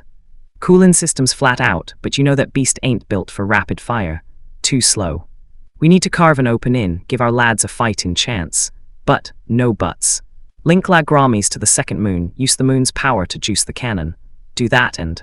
Right, understood. Falk Akramud let out a quiet sigh, thinking to himself that this was why Ezelkint had picked Zehart as his heir. The bloke's mind was quick as a flash. In such a short time, he'd sussed a fix. The Dignazamagnum cannon was their last ace, and with the Feds hammer in the center, this was the moment to strike, catch him off guard and wipe out at least half their force. Then the scales would tip back Vagan's way. But the next order left Falk proper gobsmacked. Order the 18th, 19th, 27th, and 32nd fleets to converge on the central line. All other units spread to the flanks. Lord Zehart, do it. I know what I'm about. Tell em to hold that line like their lives depend on it, no letting the Diva, Celestial being squad, or those Gundams slip through. Yes, sir. Falk had twigged Zehart's play, which is why he'd hesitated, but thinking of the sort of scum in those named fleets, he reckoned it was fair das. Lagramis separatin, dark in sequence initiatin, cooling systems feeding in, energy output risen, charge acceleratin 50%. 55. 60, power transfer stable, cooling holding, Dignazamagnum cannon charging nominal. I won't fail. Failure ain't an option. Zehart's eyes bored into the ops map, his mind a whirlwind of self-talk, building a wall against doubt. He carried the fate of all Vagan on his back, even if it cost him everything. He'd carve a path to Eden for his people. Out in the battlefield, the Diva led the charge like a battering ram, her photon blaster cannon humming as it neared critical, but the target was still a stretch away, the void between em thick with enemy fire. Captain, photon blasters almost charged, but at this rate, we won't get the fortress in range in time. How the... Captain Enos racked his brains, running through every trick in the book, but nothing seemed to fit. They just couldn't close the gap quick enough. Flanks reporting Vagan reinforcements. Wait, something's off. What's going on? Spill it, Vagan backups arriving, but the original ships are pulling back, clearing a path. Clearing a path. Enos puzzled over it, his mind racing. Why would they do that? Shouldn't they be pilling on to wipe em out? Why the tag team retreat, like shift change at a factory? Then a flash of insight hit him, replaying the fortress cannon's first blast in his head. Blimey, that's it, he patched straight to Algrius. Admiral, we've got an anomaly. Report, Captain Enos. Enos laid it all out, the weird maneuvers, his gut feeling quick as he could. You're saying, this is another trap? Algrius's brow furrowed deep. Yes, sir, but a weapon like that. Can it really? Algrius knew Vagan defenses were spread thin on the Axis, but he couldn't wrap his head around them fearing again so soon. It didn't feel like a Baytan's switch. Just then, the battlefield shifted, confirming Enos's hunch in a heartbeat. Admiral, enemy fortress is changing its separatin. What? Get me visuals. The feed popped up on the main screen. Lagramis, that spiral tower of doom, was coming apart piece by piece, rearranging and linking up with the Second Moon like some monstrous puzzle snapping together. The fortress and the colony are docking. If that's happening, images of the cannon sweeping their forces flashed in Algrius's mind. No time to dither. All fleet pull out from the firing axis now. Hold up, Admiral. I've got a proposal. Enos cut in, laying out his plan. That cannon's gearing for another shot, but if we bail now and they spot it, they'll abort. Then we're stuck with that thing hanging over us like a sword. I say, let the Diva and Celestial being squad play bait, draw their eye, tempt them to fire. That way the cannon's out of the picture for good, but that means you and the squad, Leave it to us, sir. Just then, Flit and Yang Hui jumped on the line. Commander. General, we'll handle the bait job, Yang Hui said. Gundams are the juiciest lure they've got. And with our performance, we can dodge at the last second. Set the diva to auto, Flit added. Crew evac to the White Tiger. It's the only fed ship with a parasol system. It'll sneak em out without a whisper. But, is this really the way? Commander, the AGE system can't be moved. Algrius reminded Flit that was his life's work, the heart of the Gundam's endless evolution. Could he really let it go?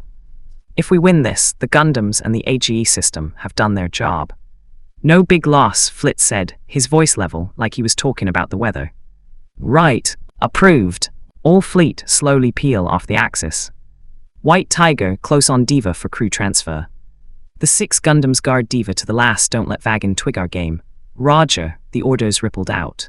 The ship's trailin' Diva started edging away slow, keeping speed like they were settling in for a proper dust-up with Vagan.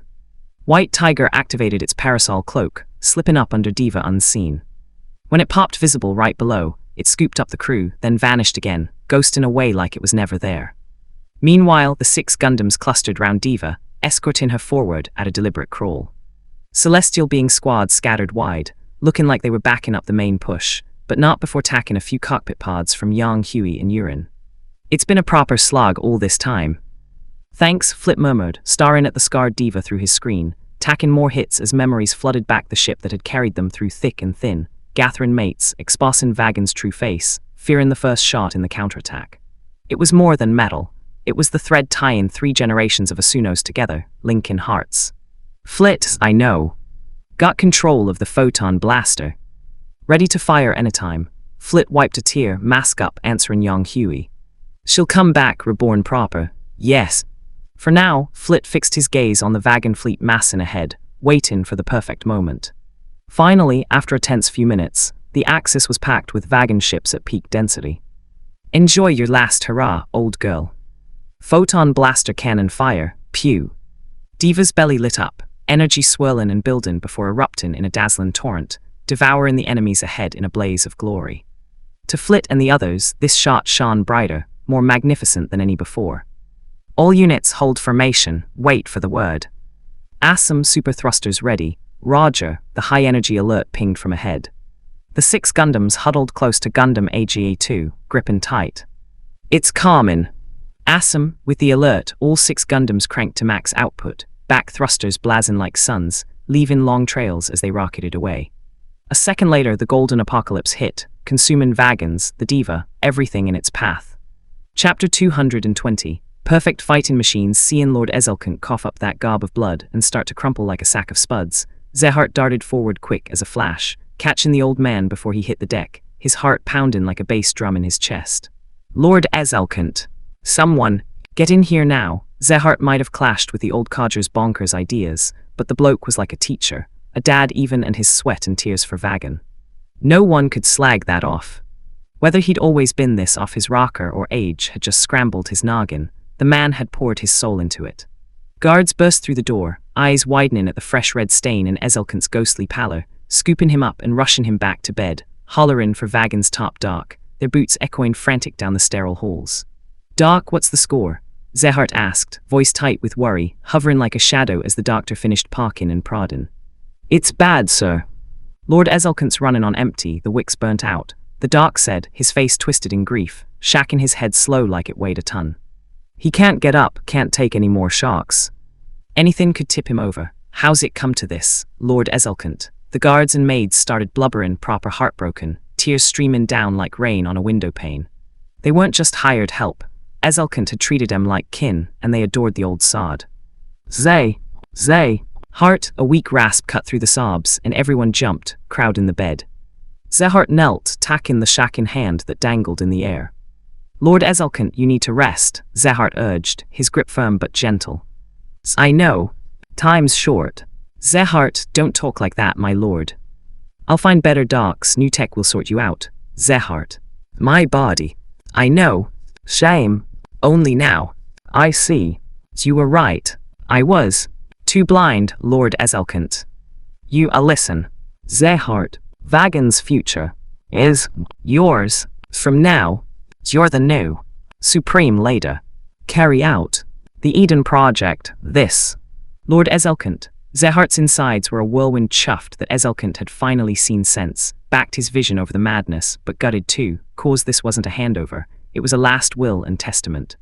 The old man was slipping away. Zehart. Go, Zehart. Carry our people's hopes. Their will. Achieve the dream.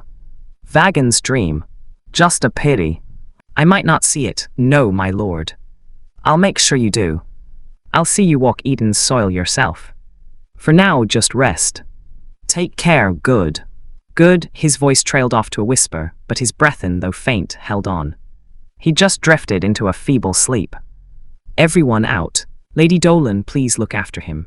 With Ezelkent Dawson, Zehart asked his wife to stay by his side, then quietly led the others out, the door clicking shut soft behind him. Lord Zehart, give us our orders. A few of Ezelkent's inner circle had been there, not military types, but big wheels in Vagan affairs. They'd caught the undertones in that final chat, but with Ezelkent out cold, Vagan needed a steady hand. If he'd named Zehart his heir on his deathbed, they'd back it.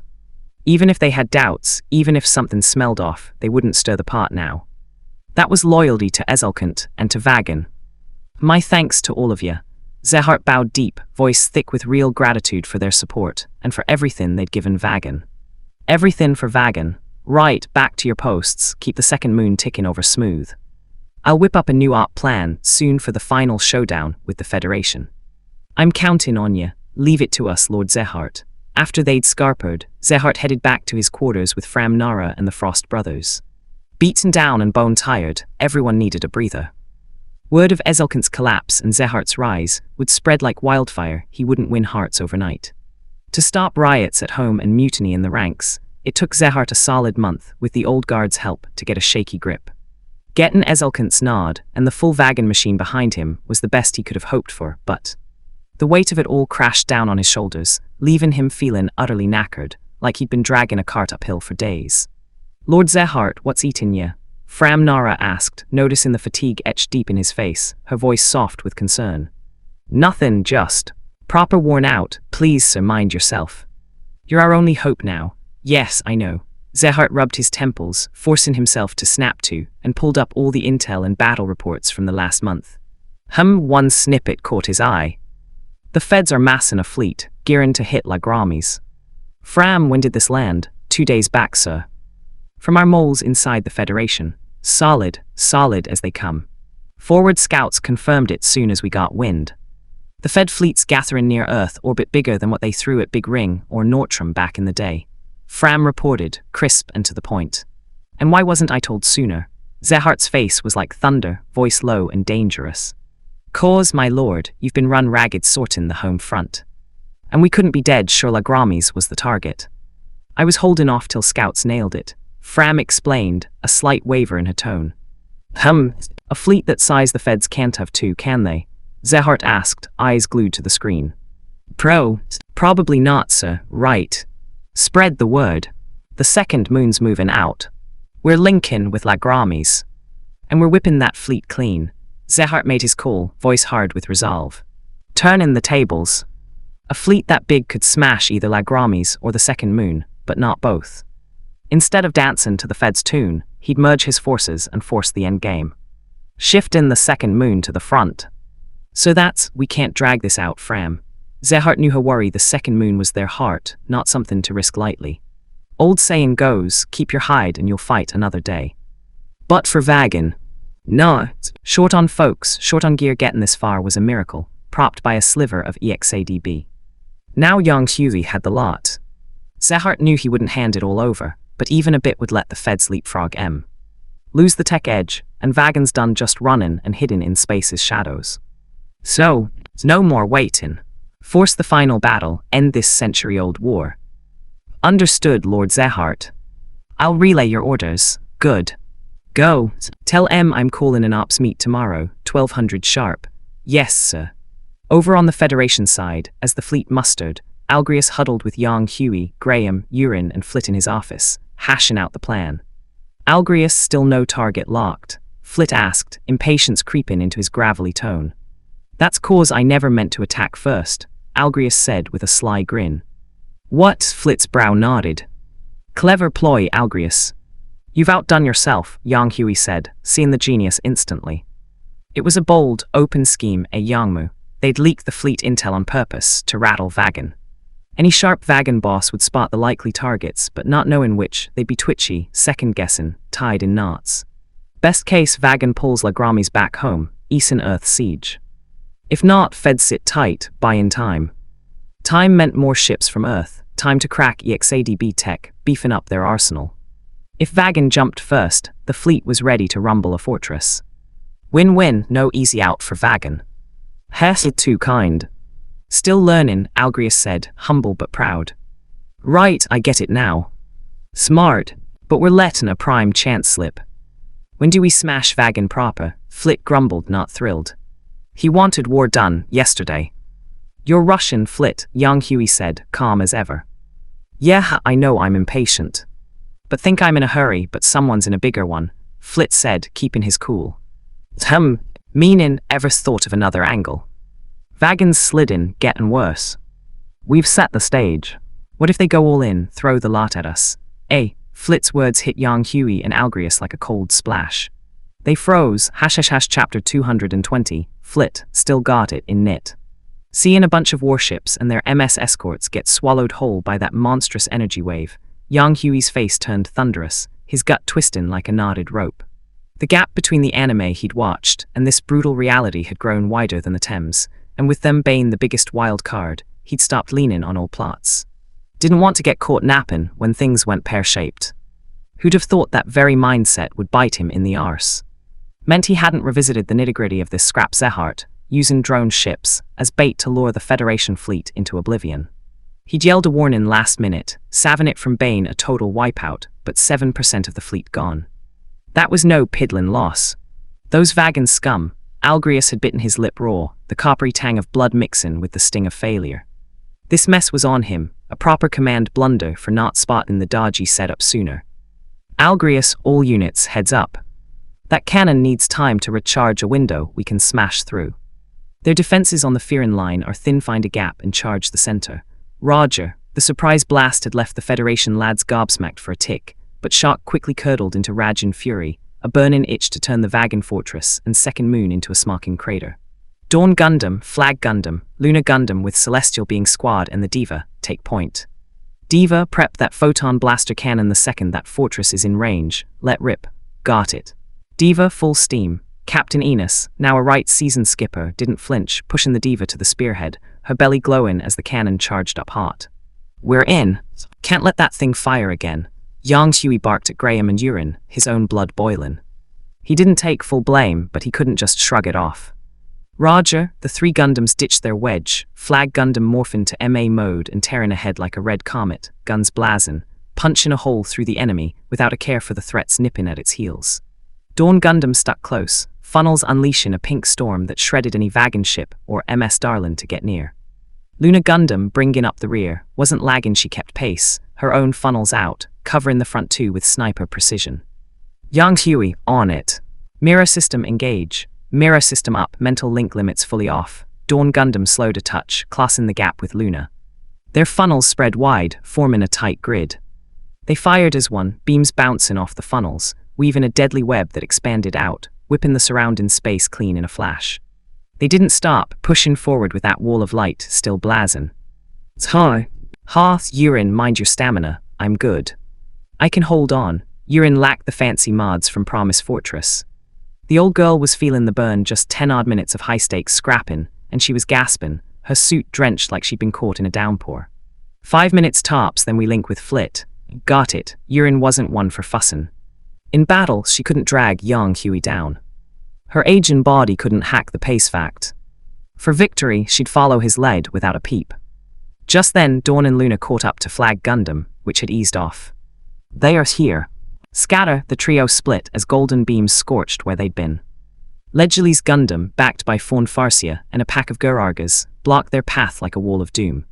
Ledgerly's, that vibe, it's Zehart. In the clash, Yang Hui felt it. Ledgerly's moved sharper now, sneakier, hungrier. The bits were faster, more numerous. Only Zehart in all Vagan could pull that off. Then he's mine, Graham's eyes gleamed fierce. This was the foe he'd waited decades for. He floored it, Flag Gundam leaving a bright trail as it charged Legilis. He unloaded everything, scattering the bits, then used the smoke for cover, blade flashing as he burst through, locking with Legilis in a spark shower entangle. Flag Gundam, Graham Acre, I've been itching for you, lad. With raw power, Flag Gundam shoved Legilis clear of the main fray, isolating it in empty space for their long-awaited duel. Yang Huey let him go. Dawn Gundam faced the Garaga guards solo. Their sync was tight, macking breakthroughs tough, but with clever feints he opened a lane. Leaving Fawn Farsia for Luna Gundam. Yurin's call she'd promised Fram Nara one-sided, wanting her answer. Now enemy brass tied up, the path was open. Flit Assam widen that gap, get Diva through, Yang Huey ordered. Roger, no elites blocking, Celestial being squad tore into the wagons like wolves in a flock. Far enough, Zanold's fleet, late to the party, flanked in plug in the hole. Zanold and his Zetas M, down to Fuadel MK Roman 2, before locking on Gundam, AGE-1 Glancer. Oof custom rig. Proper beefy, first clash, Gundam AGE-1 Glancer barely parried the Zetas M's claws before getting whacked by its tail, sent spinning. Father, Grandad, nearby Gundam AGE-2 and Gundam AGFX tried to help, but Zanold's goons pinned him down. Stay back. Priorities clearing for Diva, Flit grunted through the pain. But order, Roger, under Flit's bark, Assam and Kyo focused on Zanold's forces. Gundam AGE-1, targeted by Zetas M, was in deep water. Zetas M's bloated frame packed power and armor like a tank, loaded with firepower. Flit tried agility to find a chink, but surprised the fatty was nimble, matching Gundam AGE-1 Glance's moves despite its bulk. Gundam AGE-1 countered a few times, but Vanga's rifle and missiles bounced off like rain on a tin roof. Bloody hell, what wagon monsters are these? Flit cursed. HMPH. Old machine, old man. You can't beat me and Zetas M. Be a good stepping stone, Gundam. Struggling against the onslaught, Flit's stamina and focus drained fast. As much as it stung, he admitted he was old. But age be damned, he wouldn't swallow his pride or use it as a crutch. His goal? Surpass Yang Huey, be the savior. Not done yet. As Zetas M's blade slashed, Flit's X-Rounder senses flared, slow in the world, Mackin moves crystal. Gentle pull on the stick, light tap on the pedal. Gundam AGE-1 leaped, landing atop Zetas M, jamming its shield rifle into the head-body gap. It's over, wagon, Flit fired, beams tearing into Zetas M's innards, bursting out below. How? I can't lose. Gundam, as it blew, Gundam AGE-1 yanked free, kicked Zetas M away, shields up. Boom! Shockwave hurled Gundam AGE-1 back, but shields held, blocking shrapnel and blast, saving major damage. Flit was sweat-soaked, the brief brawl leaving him shattered, his Gundam battered. Father, you alright? Gundam AGE-2 and Gundam AGFX, done with foes, flanked him. Assam's worry was plain, but Kyo stayed quiet, face twisted in turmoil. Since Lagrami's fired, seeing lives wink out like snuffed candles, Kyo's heart ached with grief. He knew Flit had to kill or be killed, but still, why? Why's killing so easy? I'm fine. Machine's taken a beating, though, Flit replied to Assam. Father, Diva's through, just ahead. Doc for repairs, all right. He hated admitting it, but with his energy in Gundam's state, he couldn't keep going. He took Assam's advice, heading for Diva. Kyo with me. Seeing Gundam AGE-1 peel off, Assam turned to Kyo. Path open, but obstacles remained between M and the fortress. Cannon still a threat, no slacking. Got it, Kyo snapped to, Gundam AGFX following Gundam AG-2, but his grief lingered, heavy as lead. Compared to Yang Huey and Zehart's brutal tango, Yurin and Fram Nara's dust-up felt like a twisted game, the moon's craters casting long shadows over their dance. Fawn Farsia's debut yanked memories hard, especially for Yurin, a ghost she buried deep but couldn't shake, pain flaring like an old wound under the sterile cockpit lights.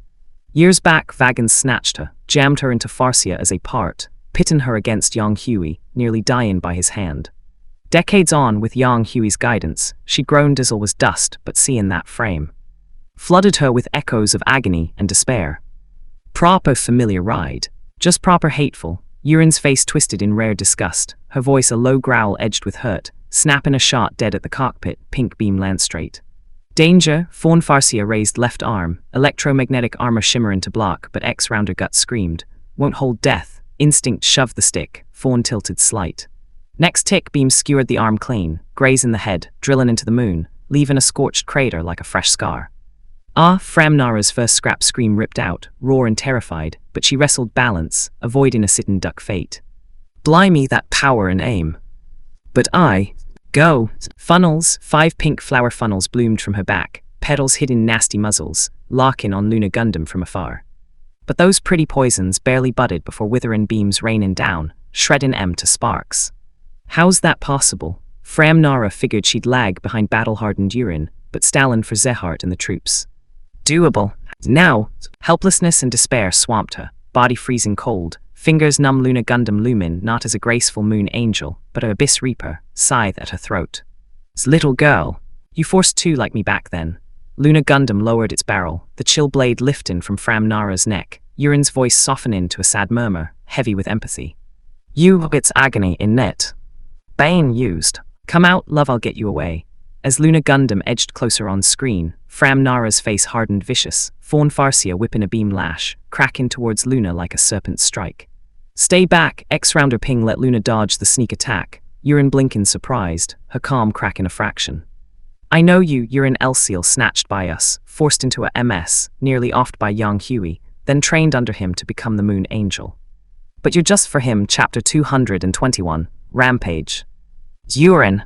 Success in burning out the enemy fortress cannon had the Federation forces charging in like a pack of wolves on the scent, hitting the second moon with everything they had. At this range, neither Yang Huey, Flit, nor Algrius reckoned that Monster Gun could recharge quick enough for another pop. Seizing the moment, they went all out, a tidal wave of ships and MS crashing towards the massive rock. But the lead pack, the 6 Gundams, slammed on the brakes, hovering in the void like they'd hit an invisible wall. What's this feelin'? Like so cold.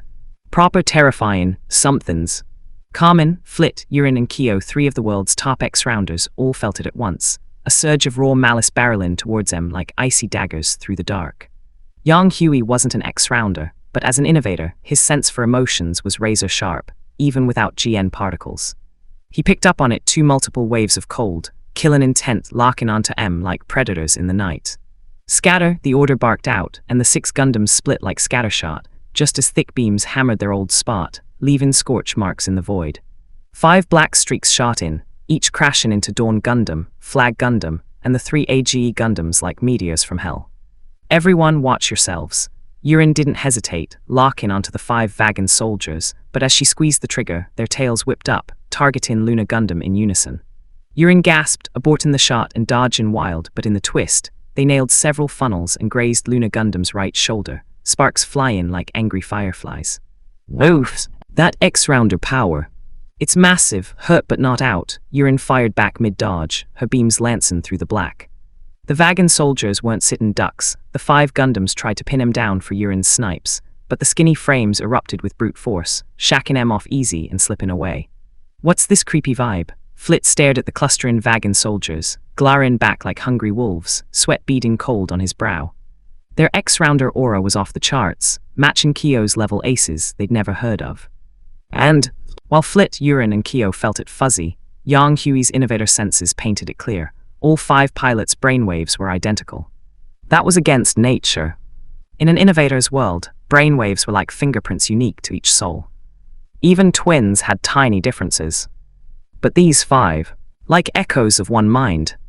They actually did it, Yang Huey snarled, his voice low and venomous. The machines and pilots were unknowns, no intel, but Yang Huey knew M. Ezelkant's clones, and the Vagan soldiers were Vagan's tech pinnacle, edging out even Ledgerly's Gundam. Why? Cause-driven one demanded a monster X-Rounder and a body built for punishment. Even battle-bred clones couldn't hack the full strain without break-in. So the clones were just parts, not people.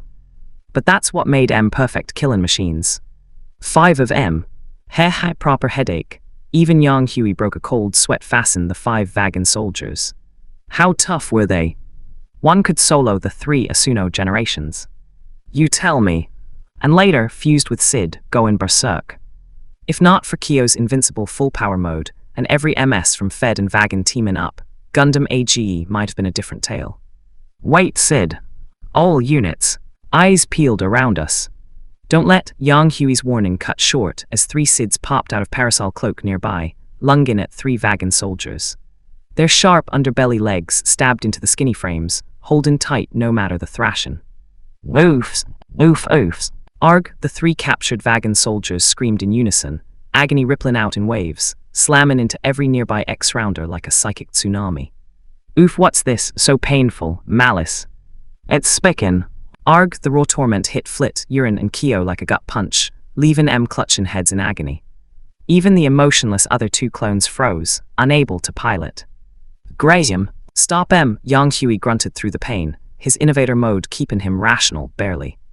Graham didn't question, just acted. Flag Gundam charged 1 entangled Vagan soldier, blade flashing, slicing it in 2 without mercy. Nearby, Assam followed suit, raising his sword, but the struggling Vagan soldier Sid blocked, its tail whipping into his gut. Woof, it's. Too late, Yang Hui saw the struggles Fadden Sid was tacking control.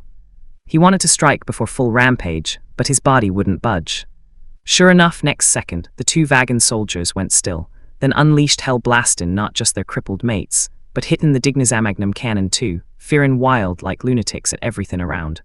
Yang Hui and crew could only warn nearby allies to steer clear, dodging the Berserk barrage in a desperate ballet. Ko, what the hell are you doing? Flit's shout drew eyes. Gundam AGFX wasn't dodging the incoming doom beam. Instead, it deployed sea funnels as a shield, planting itself in front of 2 wrecked Vagan soldiers. You idiot! You trying to die. Move, seeing Gundam AGFX tacking more hits, Assam roared, voice raw with fear. There! Still alive, Kyo's voice came strained over comms. They are the enemy. You gonna die for M, there. People too. I can't, you bloody fool. Then, the sea funnel barrier crumbled under the onslaught, a black-red beam looming huge on Kyo's screen. Kyo stared at the growing death ray, his body going ice-cold, like death's bony fingers brushing his neck.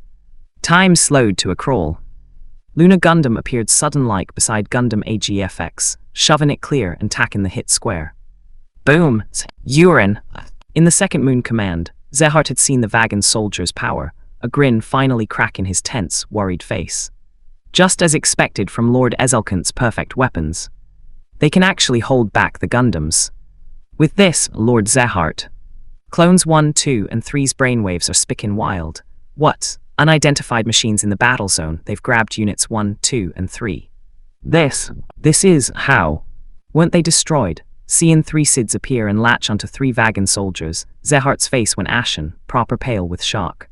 Thanks to Yang Hui snatching the EXADB early, Zehart had no run-ins with Sid, but Fed intel never stopped flowing. He remembered clear as day the report of 2 Sids fending off Celestial being squad.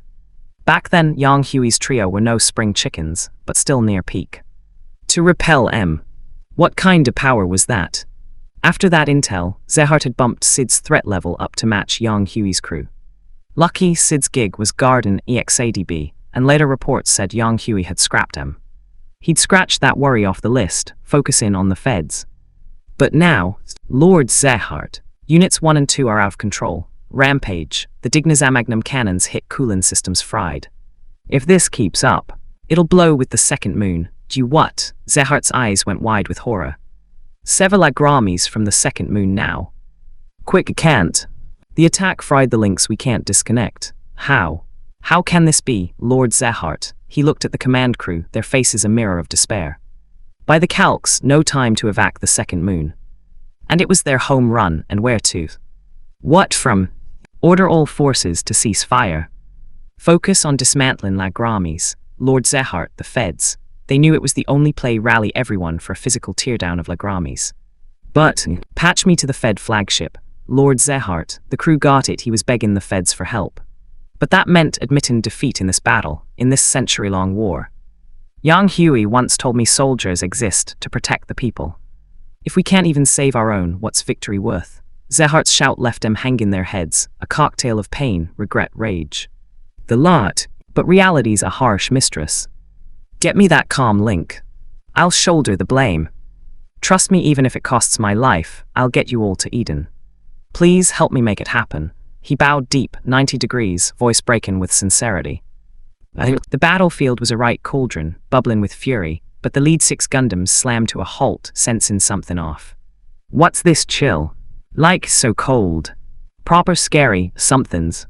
Head in our way, Flit, Urin and Kyo top-tier X-rounders all felt it simultaneous, waves of raw malice crashing over M like icy breakers. Yang Hui, no X-rounder but an innovator, sensed emotions keen as a blade, even without GN particles. He caught it too multiple frigid intense, locking on like hounds on a scent. Scatter, the 6 Gundams split, thick beams pulverous in their old spot. 5 black streaks zipped in, each smashing into Dawn Gundam, Flag Gundam, and the 3 AGE Gundams like dark comets. Everyone watch out. Urin locked on the 5 Vagan soldiers without a second thought, but as she fired, their tails snapped up, targeting Luna Gundam as one.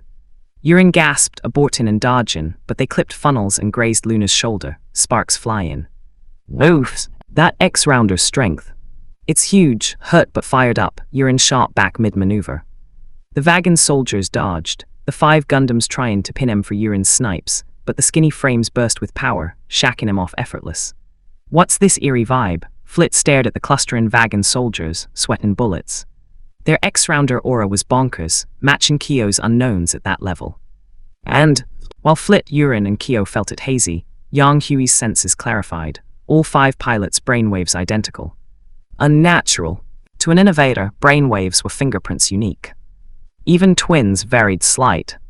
But these 5, one mind echoed. They actually went there, Yang Hui growled, venom in his tone. No intel on these machines or pilots, but Yang Hui knew Ezelkant's clones, Vagan soldiers Vagan's tech peak, outshining Ledgerly's. Why? Driven One needed monster X-rounder and a body for abuse. Even combat clones couldn't handle the strain without snapping. Clones as parts, not people. Mackin' perfect killing machines. 5. Heh, proper nightmare. Even Yang Hui sweated cold fastened the 5 Vagan soldiers. How tough. One could solo 3 Asuno gens. Figure it. Later fused with Sid, Rampagen. Without Kyo's invincible full power and all MS teaming up, Gundam AGE might have ended different. Wait, Sid. All units. Eyes open around us. Don't let Yang Hui's warning cut as 3 Sids decloaked nearby, pouncing on 3 Vagan soldiers. Sharp belly legs stabbed the skinny frames, holding despite thrashing. Oofs, oofs. Arg, the 3 screamed together, agony waving out, hitting X-rounders like a tsunami. Oof, what's this, so painful, malice. Resin. Arg, torment crushed Flit, Urin and Kyo, heads and hands. Even the emotionless clones froze. Graham. Stop M, Yang Hui grunted through pain, innovator mode holding him steady. Graham acted instant. Flag Gundam charged 1 entangled Vagan soldier, blade slicing it in 2. Assam followed, sword raised but the struggling Vagan soldier Sid blocked, tail smacking his gut. Oof 2. Late, Yang Hui saw struggles Fadden Sid tacking control. He wanted to strike pre-rampage, but body failed. Sure enough, the 2 stilled, then unleashed blasting crippled mates and the Dignazamagnum cannon, fearing mad at everything. Yang Hui's crew warned allies away, dodge and berserk fire in desperate ballet. Kyo, what are you doing? Flit's shout drew attention. Gundam AGFX wasn't dodging the doom beam. Instead, sea funnels shielded 2 wrecked Vagan soldiers. Idiot, do you wanna die? Move, Assam roared, seeing Gundam AGFX tacking hits. There. Alive, Kyo's voice strained over comms. Enemies. Die for M's there. People. I can't, fool. Sea funnel barrier crumbled, black-red beam looming huge. Kyo stared at the death ray, body freezing cold, death's fingers on his neck. Time slowed. Luna Gundam appeared, shoving Gundam AGFX clear, tacking the hit. Boom. Urin. In the second moon command, Zehart saw the Vagan soldier's might, a grin finally breaking his tense mask. As expected from Lord Ezelkant's perfect weapons. They can hold the Gundams. With this, Lord Zehart. Clones 1, 2, 3 brainwaves spicking. What? Unidentified units in zone grabbed units 1, 2, 3. This is how. Weren't they scrapped? Seeing 3 Sids latch onto 3 Vagan soldiers, Zehart paled. No Sid run-ins thanks to Yang Hui nabbing EXADB early, but Fed intel flowed. He remembered 2 Sids repelling celestial baying. Yang Hui's trio passed prime but sharp, got pushed back. What power? He'd ranked Sid threat with Yang Hui's crew. Lucky Sid guarded EXADB, and reports said Yang Hui destroyed them. Worry gone, focus on feds. But now, Lord Zehart, Units 1 and 2 out of control, rampage, Dignazamagnum cannon hit cool and fried. Keep going, it'll blow with the second moon. What? Zehart's horror peaked. Several agramis from the second moon. Now can't. Attack fried links no disconnect. How? How, Lord Zehart? He looked at the crew, despair mirror in his. Calc said no evac time for second moon. Their home run where? From what? Order all forces, cease fire. Dismantle Lagramis. Lord Zehart, the feds, knew it was the only shot mass everyone for physical teardown. But, patch me to the Fed flagship. Lord Zehart, crew understood begging feds for help meant admitting defeat in this war.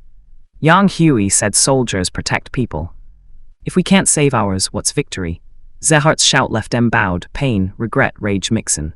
Get that link. I'll take the heat. Trust me, even my life, I'll get you to Eden. Help me please. He bowed deep, 90 degrees, voice cracking sincere. Battle raged hot, but the lead 6 Gundams halted, sensing wrongness. What's this chill? Like so cold. Terrifying somethings. Common, Flit, Urine, Kyo Elite X-Rounders felt multiple strong malice waves crashing like icy tides. Yang Hui, Innovator, sensed emotions sharp without GN particles cold intense locking on. Scatter, 6 Gundams split, thick beams pulverous in their spot. 5 black streaks zipped in, crashing into Dawn, Flag, and 3 AGE Gundams like dark comets. Watch out, Urine locked the 5 Vagan soldiers, but as she fired, tails targeted Luna as one. Urine gasped, dodging, but they clipped funnels and grazed Luna's shoulder. Oof, that X-Rounder power. Massive hurt, Urine countered mid-dodge. Vagan soldiers evaded, 5 Gundams trying to pin for Urine's snipes, but skinny frames burst power, shacking off easy. What's this eerie vibe? Flit stared at clustering Vagan soldiers, cold sweat trickling. Their aura was insane, matching Kyo's unknowns. And, Flit Urine, Kyo felt hazy. Yang Hui's senses clarified, 5 pilots' brainwaves identical. Unnatural. To innovators, brainwaves were fingerprints unique. Twins varied slight. These 5, one mind. They did it, Yang Hui growled venomous. No intel, but Yang Hui knew Ezelkant's clones, Vagan soldiers peak tech, outdoing Legilis. Why? Driven needed monster X-Rounder, an abuse-proof body. Combat clones couldn't handle strain without snapping. Clones as parts, not people. Perfect killing machines. 5. Hess nightmare, Yang Hui sweated cold. How tough. 1 solos 3 Asuno gens. Figure it. Later, Sid fused, rampaging. Without Kyo's invincible mode, and all MS teamin', Gundam AGE different tale. Wait, Sid. All units. Eyes around. Don't let Yang Hui's warning cut as 3 Sids decloaked, pouncing on 3 Vagan soldiers. Sharp belly legs stabbed skinny frames, holding despite thrashing. Oofs, oofs. Arg, 3 screamed unison, agony waving out, hitting X-Rounders like tsunami. Oof, what's this, so painful, malice. Racin'. Arg, torment crushed Flit Urine Kyo, heads clutched. Emotionless clones froze. Graham, stop em, Yang Hui grunted through pain, innovator mode holding rational.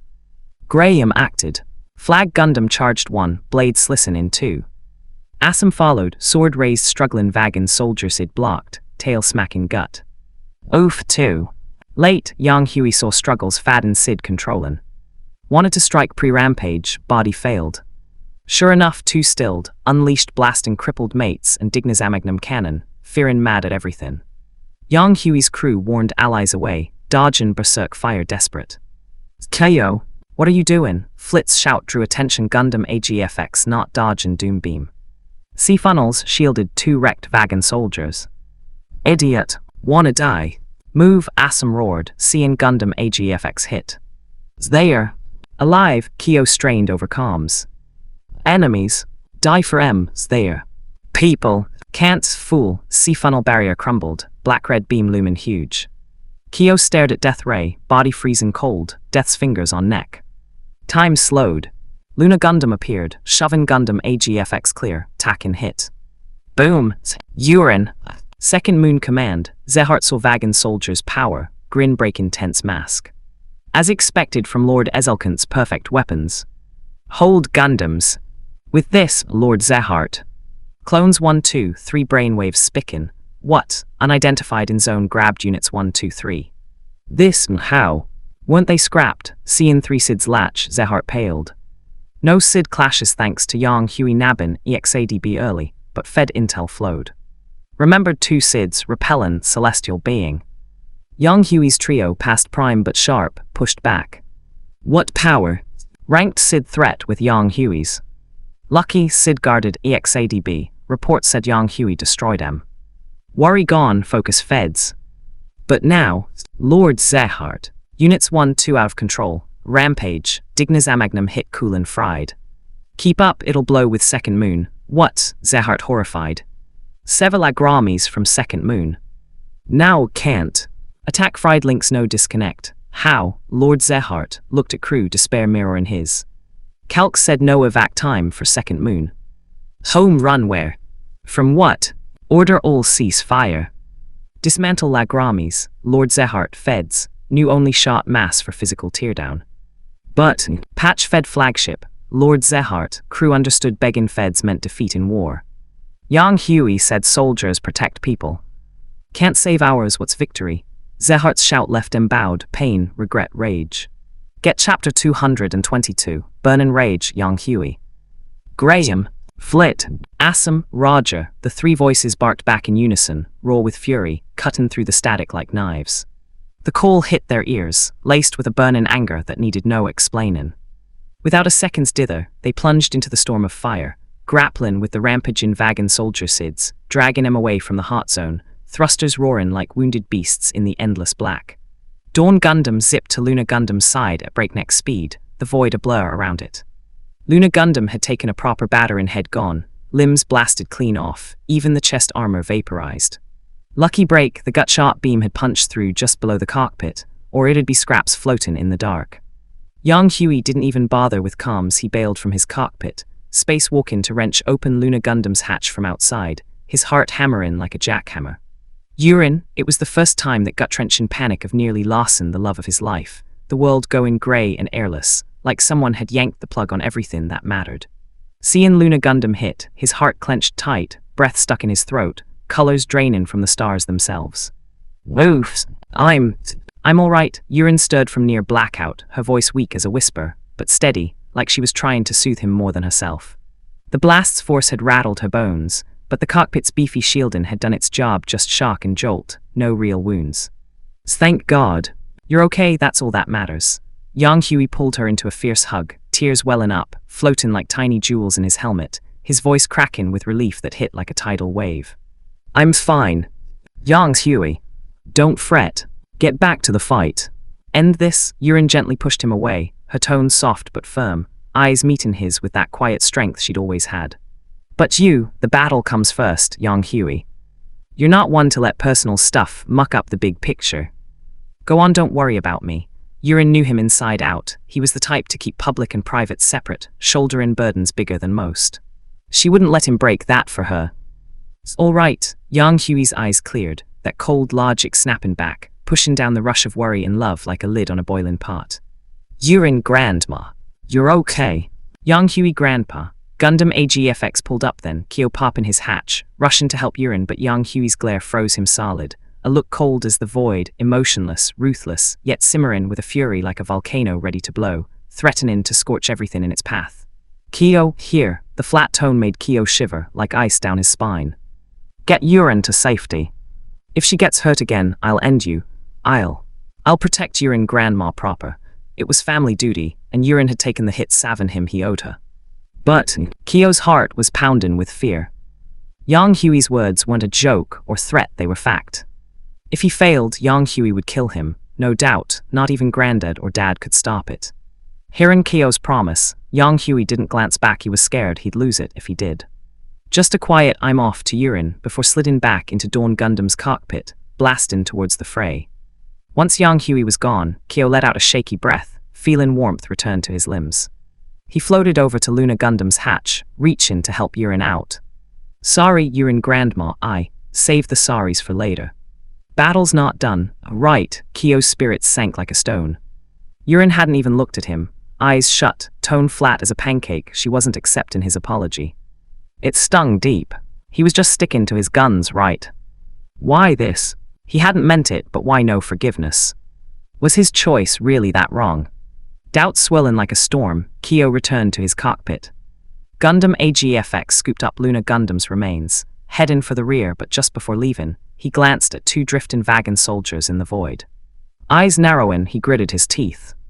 Gundam AGFX ripped open the Vagan soldiers' cockpits with bare hands, pulling out the unconscious clones, cradling them gentle as it flew off with Lunar Gundam. Kyo didn't know Yurin had seen it all. Her cold mask softened, a warm smile curving her lips. Even after that harsh lesson, still holding to your path, eh? Sticking to your guns, no matter what you're a true Asuno, Kyo.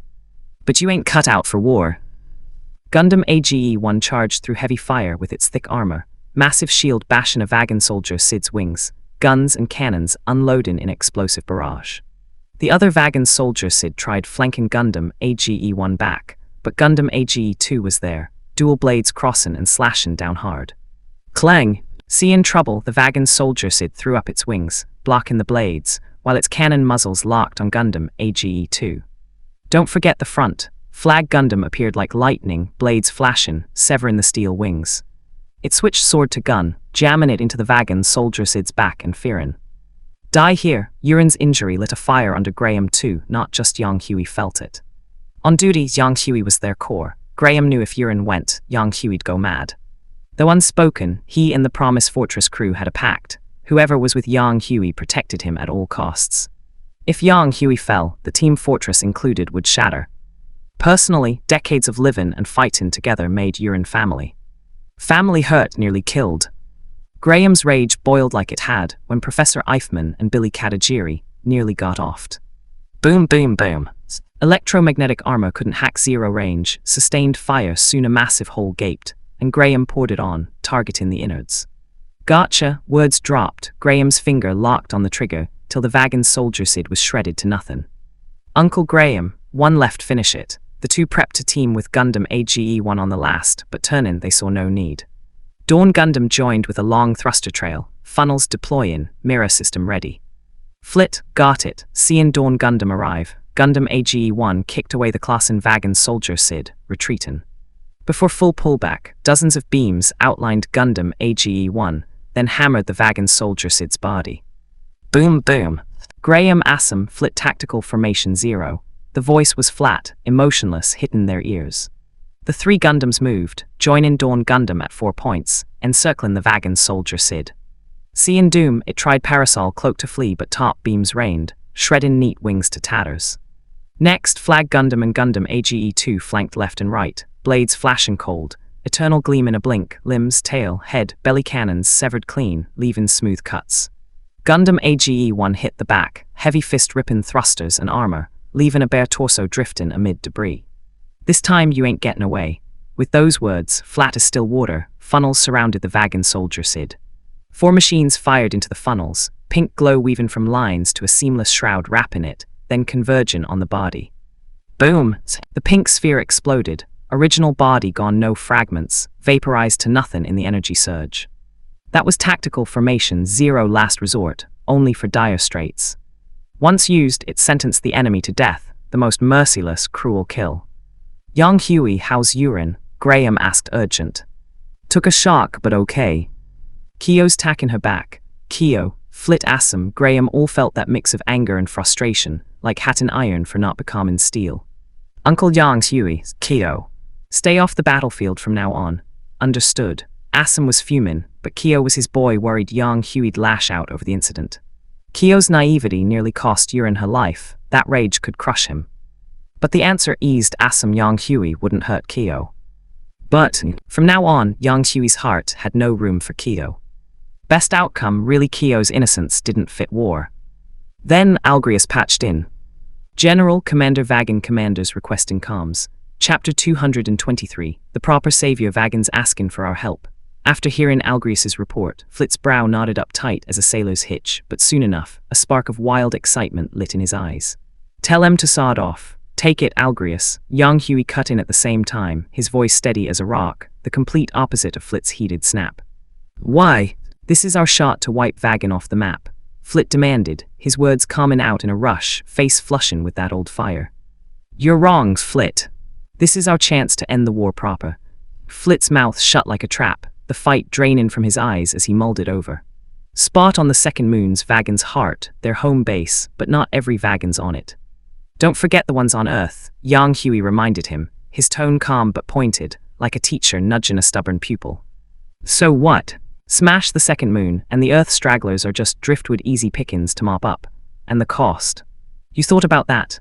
Yeah, you blow their home to bits, no roots left, everything gone. What do you think Vagans'll do? You reckoned with that. Flit went quiet cause he knew. Folks with nothing left. They go mad, lash out wild. Vagan survivors turn Earth into a slaughterhouse, innocents dying left and right, the planet scarred beyond reckoning. Just like Flit once had wanted to burn down the world that took his everything. But a win like that, is it really a win?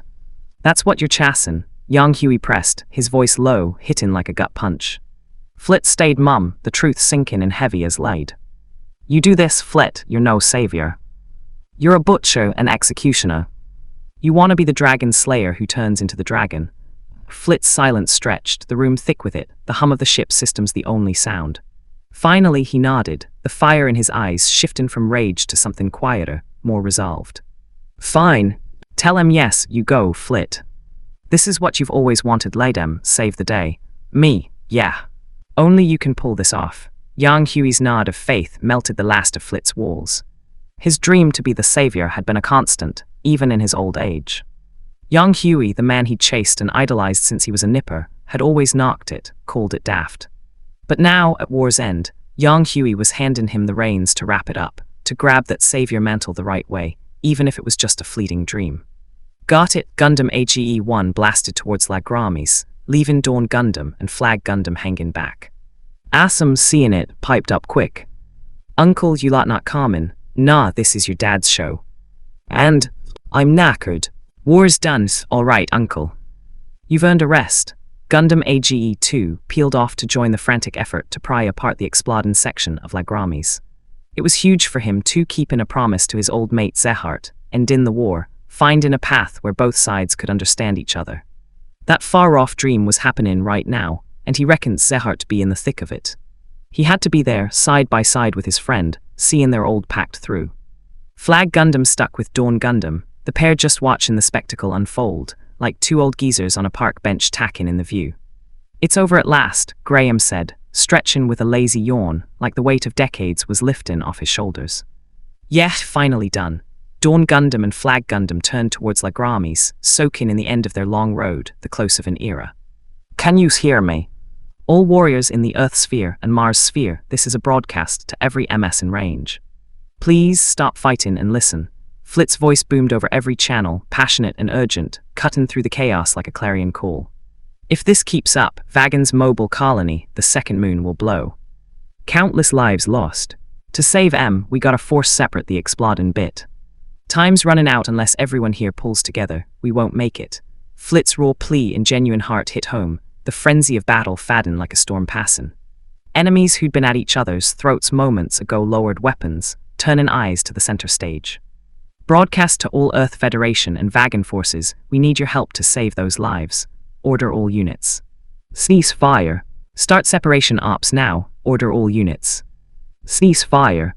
Assist Vagan with separation ops immediately. Flit's words had paused the carnage, and in that breath, Zehart and Algrius barked orders to their troops. Even if some itched to keep fighting, they couldn't. Soldiers followed commands, first and foremost. That's it, Flit, that's the savior's way. You've done it, Yang Hui murmured, watching Flit shine brighter than any star in the center, a proud smile creeping across his face. His little brother had finally grown up.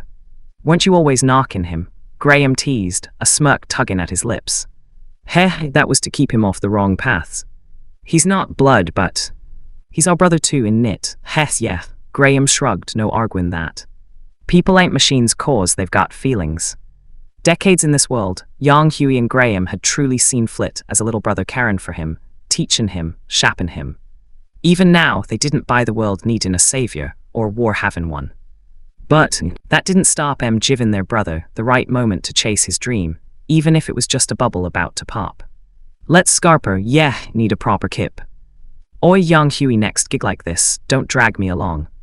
Relivin' youth's grand, but decades of war. Does me head in, Graham griped, half jockin'. That ain't on me, wasn't my pick, sigh. My own doin', in knit, so pray the upgrade lets you tweak the random draw. Otherwise, heh, who let my brain get door slammed? Choosin' to tag with you for adventures, regardless, your brain's been door slammed. You what? Fancy a scrap? Heh, maybe ask Billy and the prof first. Graham, Sigma, degrees.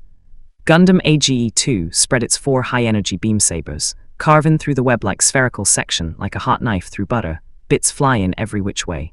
Seeing Ledgerly's Gundam approachin', Gundam AGE-2 halted, fasten off with it.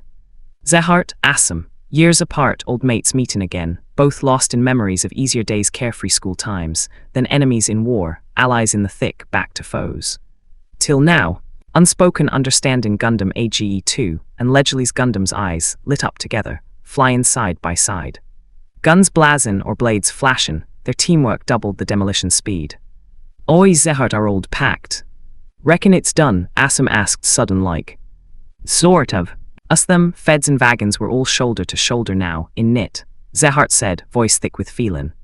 Yeah, after all these years, finally. It's proper, Assam shook his head reminiscin', then a cheeky grin crept up. Speakin' of my boy's been in your care, eh? As his uncle got anything to say. This, that, later, yes. Loads to sort, fair play, maybe dreamin' of brighter days ahead, their moves quickened, the separation rassin' along under their combined fury. Dawn Gundam and Flag Gundam docked back, young Huey and Graham dashin' straight to medbay for urine, hearts poundin' surface looked fine, but who knew about internals? Urine, young Huey, Graham you're here. Battle done, Urine was lyin' in bed, C&M burst in, reckonin' the fight was over. Yeah, war's wrapped, young Huey said, sittin' by the bed, tackin' her hand gentle, voice soft as silk. Urine beamed, he'd said war, not battle. A century of strife finally done. Time to breathe, easy. Check results. Any hurts? Young Huey asked, worry creasing his brow. Nah, just knackered. Bit of rest'll sort me. Good. Final report in, the stone in young Huey and Graham's chests lifted, relief washin' over like a cool wave. Young Huey, with the war over, does that mean we? Urine trailed off, but young Huey and Graham got it. AGE World's war was done, but theirs might never end. This was just a stopover, unknown futures waitin'. Rest up, Urine. No need to fret now, young Huey said, smoothing her messy hair. Yes, I know. Just looking forward to meeting the sisters. Young Huey, Graham, Omega Hiahia. Gundam AGE-2 4 high-energy beam sabers fanned out, slicing the webby spherical bit like butter, chunks tumblin' wild. Seeing Ledgerly's Gundam common, Gundam AGE-2 stopped, fasten off. Zehart, Assam, years gone, mates reunited, both divin into memory's carefree school days, wore Machin' enemies, then allies, back to foes. Now this unspoken bond, Gundam AGE-2 and Ledgerly's eyes glowed, flyin' together. Guns thunderin' or blades flashin', their sync doubled the teardown pace. Oi Zehart our old deal. Done, Assam asked. Reckon so. Us them, feds and wagons all pullin' together now, eh? Zehart said, voice heavy with emotion. Yeah, after all this time. Mad in knit, Assam shook his head, then grinned sly. Speakin' of my lad's been under your wing, yeah. As uncle got a word. Later. Loads on, fair, dreamin' of peace, their moves sped, separation flyin' along. Dawn and Flag docked, young Huey and Graham boltin' to med bay for urine, hearts rassin' looked okay outside, but internals. Urine, young Huey, Graham you're here. Fight over, Urine in bed, C&M, knew the scrap was done. Yeah, war's finished, young Huey said, sittin', holdin' her hand tender, voice soft. Urine smiled, war, not battle, century of hell over. Time to live. Checks. Hurt, young Huey asked worried. Nah, just tired. Rest'll fix me. Good, report clear, relief flooded young Huey and Graham like a bomb. Young Huey, war done, we gotta. Urine stopped, but they knew. AGE war over, theirs. Might never. This a pit stop, unknowns ahead. Rest, Urine. Not now, young Huey said, stroking her hair. Yes, just excited for the sisters. Young Huey, Graham, Omega Hiahia. AGE-2 4 beam sabers spread, carving the sphere like hot knife through butter, bits flying. Seeing Legilis, AG2 halted, fasten off.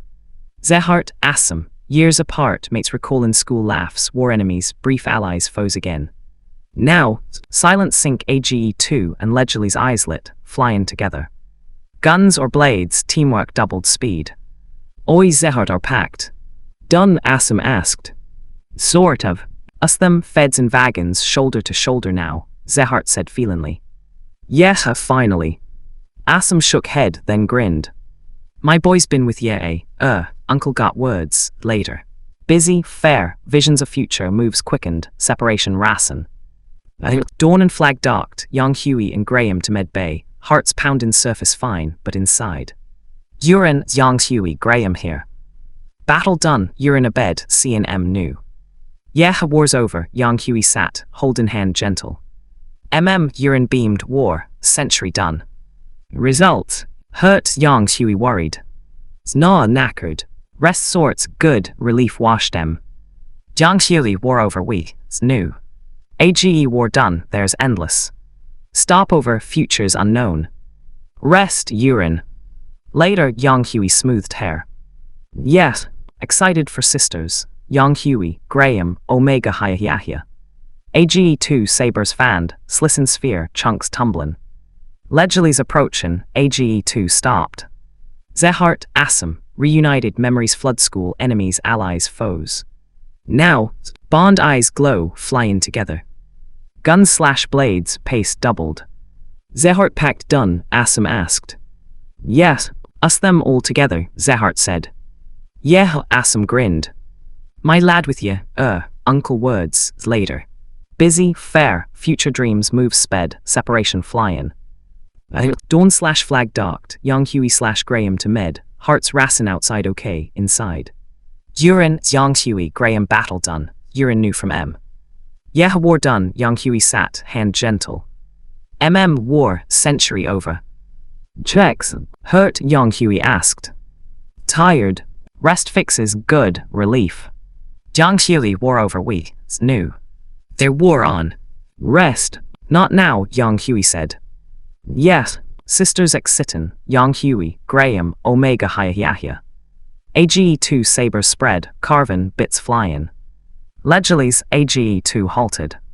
Zehart, Assam, mates, memory school enemies, allies, foes. Sync eyes lit together. Gun slash blades, speed doubled. Zehart packed done, Assam. Yes, all together, Zehart. Yeah, Assam grinned. Lad with ye, uncle, later, fair, dreams moves quick, separation rassen. Dawn slash flag docked, to Med, hearts poundin'. Urine's battle done, new. War done, young Huey sat hand. War, results. Hurt, tired. Rest, good, relief. Young Huey, we, new. Rest, young Huey. Yes, sisters, young Huey, Graham, Omega Hyahya. AGE2 sabers, slissin, chunks. Legilis, AGE2 stopped. Zehart, Assam, reunited memories. Bond glow together. Doubled speed. Packed done, Assam. Yes, together, Zehart. Yes, grin. Lad with ye, uncle, later, fair, visions quickened, separation flying. Docked Med hearts. Urine's done, new. War done, sat hand. War, hurt, tired, good, relief. We's new. Rest, yeah. Sisters, Omega Hyahya. Saber spread, carvin. Legilis halted. Zehart, Assam, mates memories. Sync lit together. Speed doubled. Packed Assam. Yes, together, yeah, grin. Lad, uncle, later, fair, dreams quick separation. Docked Med. Urine done, war done, war, hurt, tired, good, we, rest, sisters, Omega Hyahya. Spread carvin. Halted, Zehart, Assam, memories. Lit together. Doubled, packed yes, grin. Lad, later, fair, quick separation. Med, urine, war done, hurt, tired, good, we, rest, sisters, Omega Hyahya. Carvin, halted, Zehart, Assam, together. Doubled, Yeah, grin, fair, separation. Urine, done, war, tired, good, rest, sisters, omega hiahia. Halted, assum, together. Yeah, fair. War, tired, rest, sisters, omega hiahia. Tired, rest, sisters, omega hiahia. Rest, sisters, omega hiahia. Sisters, omega hiahia. Omega hiahia. Omega hiahia. Hiahia. Here. Hi. H chapter 223. The proper savior, Vagan's begging for our help. After Algrius laid it out, Flit's brow knotted up like a sailor's rope, but soon a wild spark ignited in his eyes, burning bright with that old hunger. Tell em to get stuffed. Take it, Algrius. Young Huey jumped in simultaneous, his voice steady as a rock cutting across Flit's heat like a cool breeze. Why? This is our golden ticket to wipe Vagan clean off the map. Flit shot back, words tumbling out hot and fast, his face reddening with the fire of a man who'd waited too long for payback. You're off the marks, Flit. This is our shot to wrap the war proper. Flit clammed up, the fight draining from him as he chewed it over, the room falling quiet save for the low hum of the ship's guts. Spot on second moon's Vagan's heart, their gaff, but not every Vagan's bunkered there. Don't forget the lot on Earth, young Huey said, his tone even but piercing, like a mate pointing out a blind spot in a pub debate.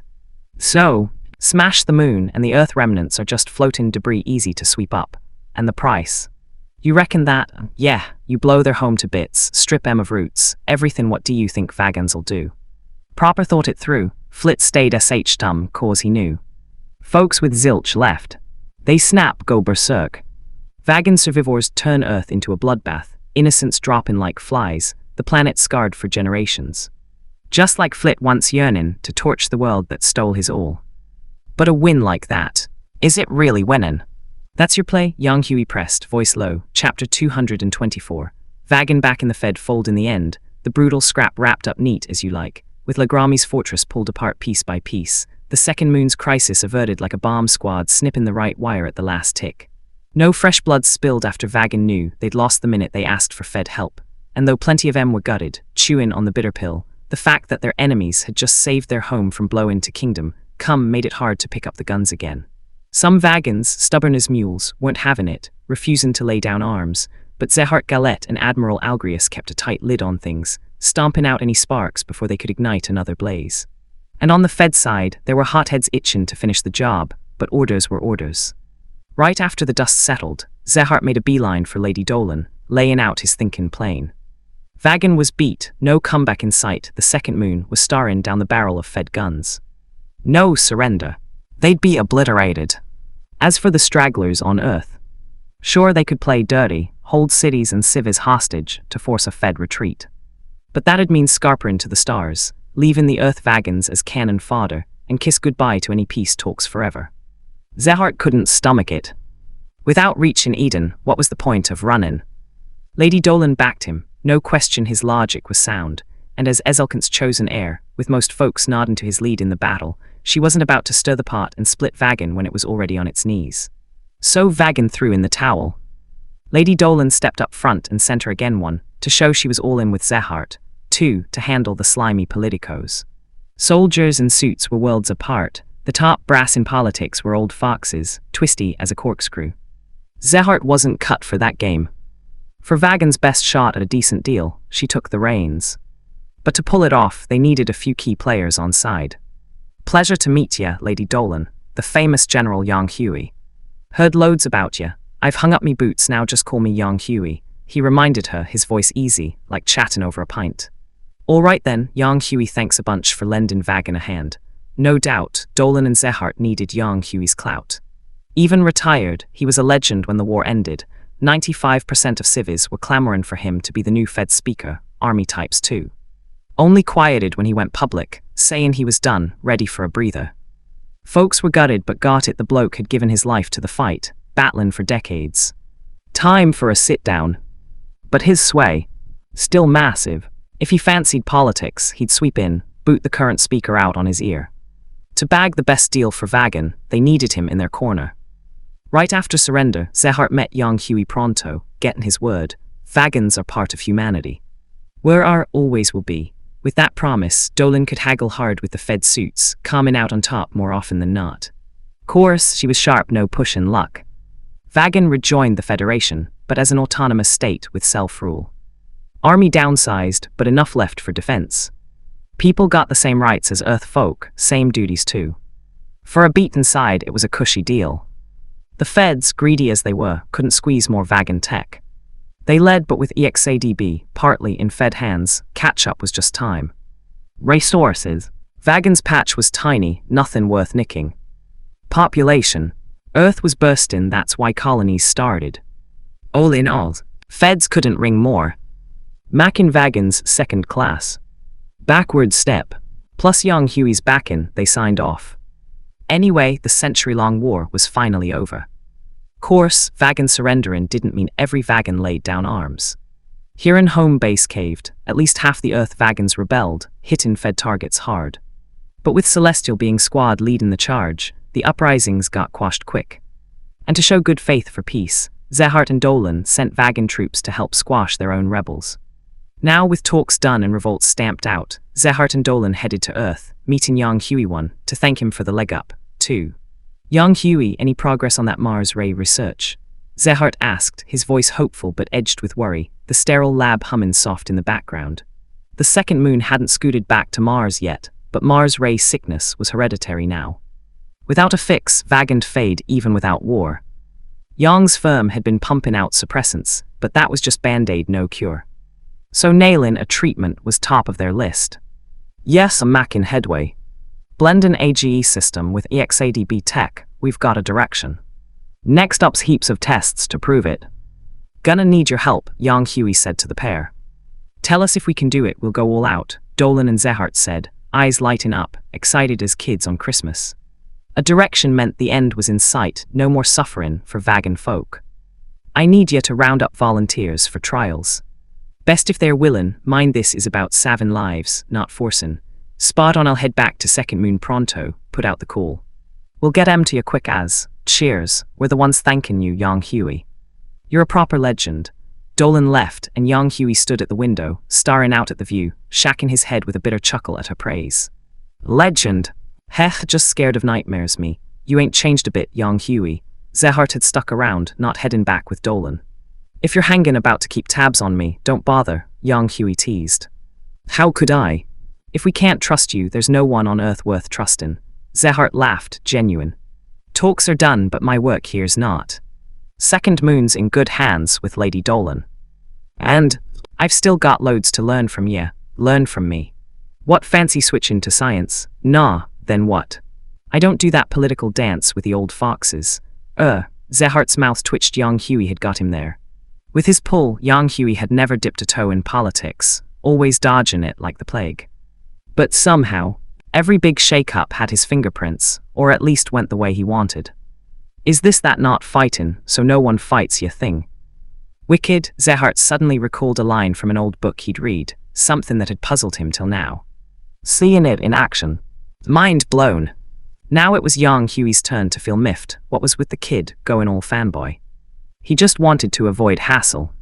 With the mission winding up, he'd be leaving soon. Sitting at the top. What then when he vanished? What excuse to bail? Best to steer clear, less mess. Right, you crack on. I'm off to the lab, gotta push these results. All right, young Huey. As they parted, Zehart remembered something, calling out. Hold up, young Huey. What now? Kyo's coming of age bash is in a week. You common? Young Huey, family man through and through, didn't answer straight off, rare for him. Truth. He couldn't stand Kyo, especially after the lad's naivety nearly cost Yurin her life. No hate, just cold distance. Over the years, young Huey and Kyo's meetings were few and far between, and when they happened, no warm welcomes. Assam and the others had tried patching things, but no dice. Assam put you up to it, young Huey asked flat. Nah, it was Lady Yurin. Yurin, young Huey blinked, turning to Zehart. Yeah, Lady Yurin. Zehart nodded earnest, eyes honest, no fibbin'. All right, got it, then I'll be off. After Zehart left, young Huey didn't head straight to the lab. Instead, he lingered at the window, gazing out, a rueful smile tugging his lips as Yurin's intent clicked. So that's your play, eh? Yurin, you sneaky. Hess. Meanwhile, Zehart hopped in his ride and pinged Assam. He's in. Then he leaned back, eyes shut for Kip, thinking Assam and crew had finally played smart, using urine as go-between. Lord Zehart, where to now? Fram Nara asked from beside him. Asuno place. Yes, sir. Dole Oba dite take a breather, pick me up day after tomorrow.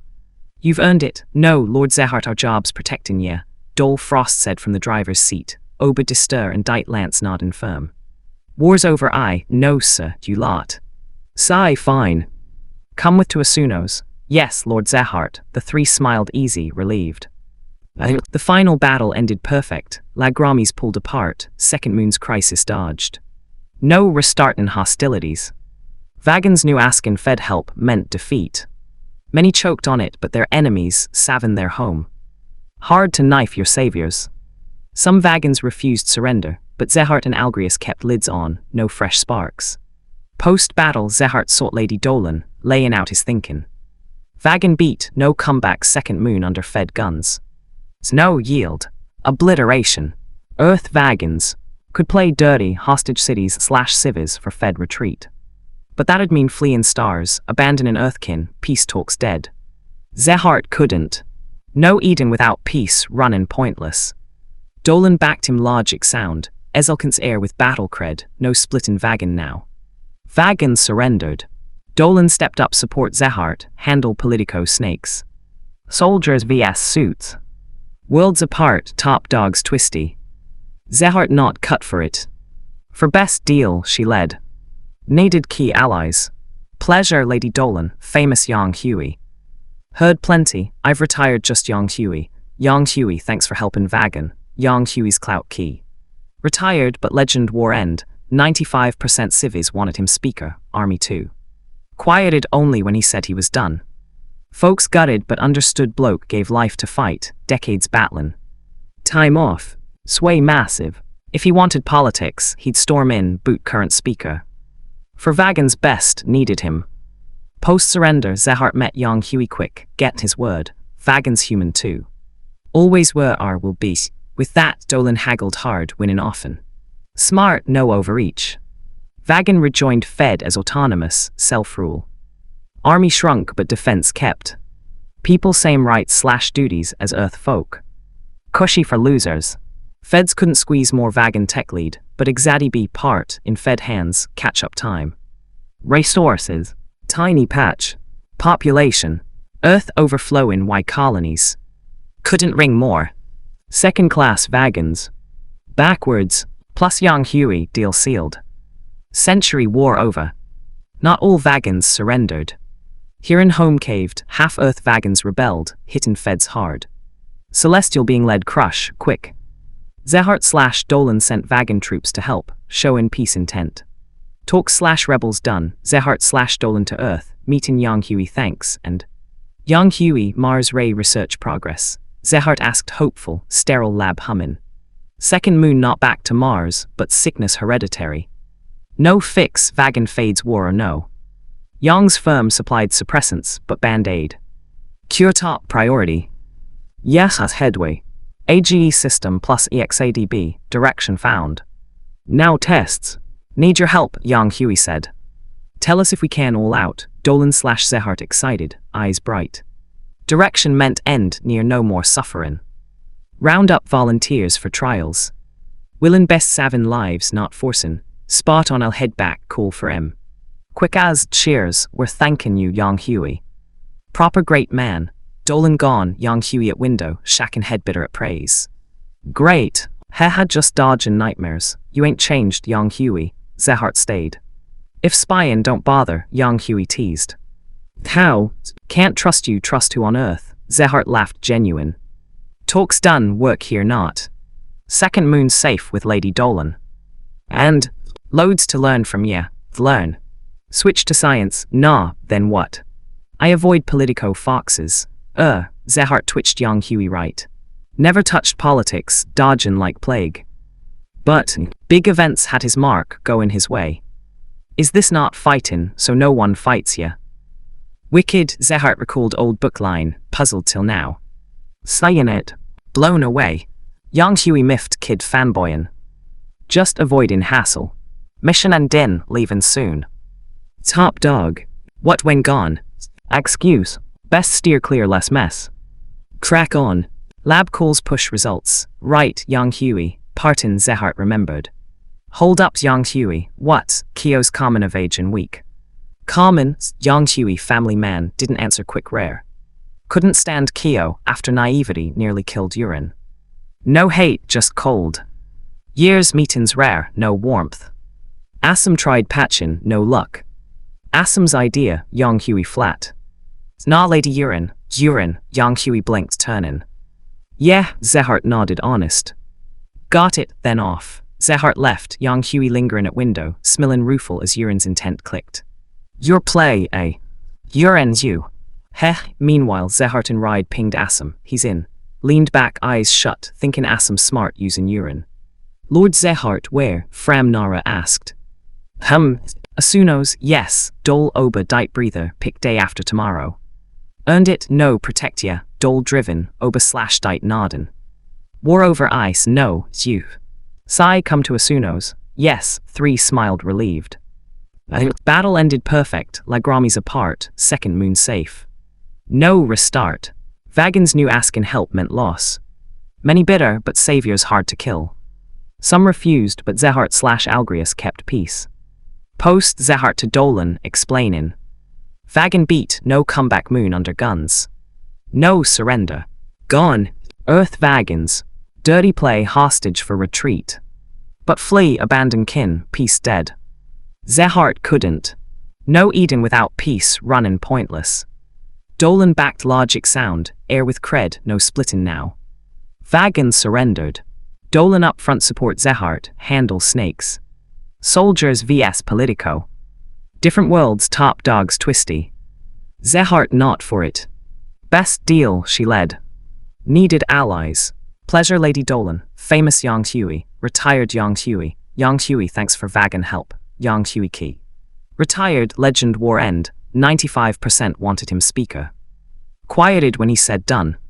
Gutted but understood, gave life to fight. Rest time. Sway huge. Politics. Sweep in. For Vagan deal, needed him. Post-surrender, Zehart met Yang Huey, gettin' word, Vagan's human. Always, with that Dolan haggled hard, winning often. Smart, no overreach. Vagan rejoined Fed autonomous, self-rule. Army shrunk, defense kept. Right / duties, same as Earth. Cushy for losers. Feds couldn't squeeze tech lead, but Exadi B part, Feds catch up time. Resources. Tiny. Population. Earth full. It's no more. Second class. Backwards. Plus Yang Huey, sealed. Century war over. Not all surrendered. Here in home caved, half Earth Vagans rebelled. Celestial being led crush. Zehart / Dolan sent Vagan troops help, show in peace. Talk / rebels done, Zehart / Dolan to Earth, meet Yang Huey thanks and Yang Huey Mars ray progress, Zehart hopeful, lab hummin'. Moon not back, sickness hereditary. No fix, Vagan fades. Yang's firm suppressants, band-aid. Cure priority. Yah's headway. Age plus Exadi B, direction found. Tests next. Need help, Yang Huey said. Tell we'll do all, Dolan / Zehart excited. Volunteers for trials.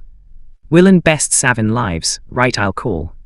Quick cheers, we're thankin' you, Yang Huey. Great man, Dolan left Yang Huey at window, shackin' head bitter at praise. Great, heh dodgin' nightmares, ain't changed Yang Huey, Zehart stayed. Spyin', don't, Yang Huey teased. How? Trust you or no one on Earth, Zehart laughed. Talk's done, work here. Moon's safe with Dolan. And, learn from learn. Science, nah, what? Avoid Politico foxes, Zehart twitched right. Never politics, dodgin'. But, events his way. Not fightin', no one fights ya. Wicked, Zehart recalled book, puzzled till now. Sayin', blown, Yang Huey miffed kid fanboyin'.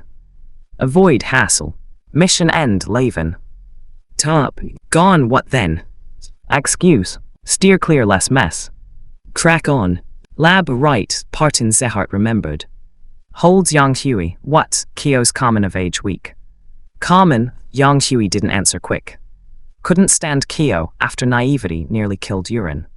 No hate, cold. Years meetings rare, no warmth. Assam tried, no luck. Assam young Huey flat. Nah lady Yurin blinked turnin'. Yeah, nodded honest. Got it, off. Zehart left young Huey at window, smilling rueful as Yurin's intent clicked. Your play, Yurin. You, heh, Zehart in ride pinged Assam, in, leaned back, eyes shut, thinking Assam smart using Yurin. Lord Zehart where, Fram Nara. Asunos, yes, Dole Oba dight breather pick day after. Earned no protect, war over I, no, sigh come to Asunos, yes, smiled relieved. Battle ended perfect, Lagramis apart, moon safe. No restart. Vagan's new asking help meant loss. Many bitter, but saviors hard to kill. Some refused, but Zehart/Algrius kept peace. Post Zehart to Dolan, explain. Vagan beat, no comeback moon under guns. No yield. Gone. Earth Vagans. Dirty hostage for retreat. Flee abandon kin, peace dead. Zehart couldn't. No Eden without peace, runnin' pointless. Dolan backed logic sound, air with cred, no split. Vagan surrendered. Dolan up support Zehart, handle snakes. Soldiers vs Politico. Worlds, top twisty. Zehart not for it. Best deal, she led. Needed allies. Pleasure Dolan, famous Yang Huey. Retired Yang Huey. Yang Huey thanks for Vagan, Yang Huey key. Retired, legend war end, 95% wanted speaker. Quieted when done. Gutted but understood gave life. Rest, sway huge. Politics, sweep. For Vagan deal needed him. Post-surrender Zehart met Yang Huey, word, Vagan's human. Always, with that Dolan haggled hard winning. Smart, no over. Vagan rejoined Fed autonomous, self-rule. Army shrunk, defense. Right/duties same.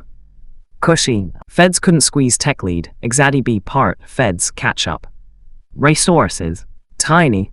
Population, Earth full. It's no more. Second class. Backwards, plus Yang Huey sealed.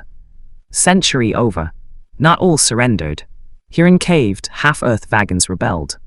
Celestial being crush. Zehart/Dolan sent Vagan help. Peace chapter 225. Wrapped up, deviation over 100% a week on. Young Huey rocked up at the Asuno place for Kyo's common-of-age bash, the house buzzing like a beehive with family and mates. Besides the Asunos, Zehart had brought Fram Nara and his 3 guards along for the ride, acting as his shadows. As Kyo's little sweetheart, Wendy was there of course, all smiles and giggles, with his pals Dean and Lou in tow. Even some old battle buddies had shown up to raise a glass. The 3 guards, proper vice-captain types, had got proper clobbered in the Lagrami scrap, heads lopped off by young Huey himself. But he'd spared M when he could keep in talent around to work for you was smart business, in knit. Lou's health had been proper dodgy, but with the medpod keeping her stable and the suppressants getting an upgrade, she could pop out for a bit without keelhilling over. Still, how did Lou and Wendy manage to be rivals for Kyo's heart, and thick as thieves at the same time? Was the Asuno family tree finally branching out double? But that was small potatoes, not worth fussing over. Young Huey, you're here. Yurin slipped her hand into his, leading him inside to where Kyo stood, the room fallen hush like someone had flipped a switch. The lively chatter died, everyone holding their breaths, eyes darting between Yang Huey and Kyo. They all knew the bad blood Yang Huey's cold shoulder, since Yurin nearly bought it cause of Kyo's naivety. Years on no thaw. Him's showing for the bash. Big question if it'd mend fences.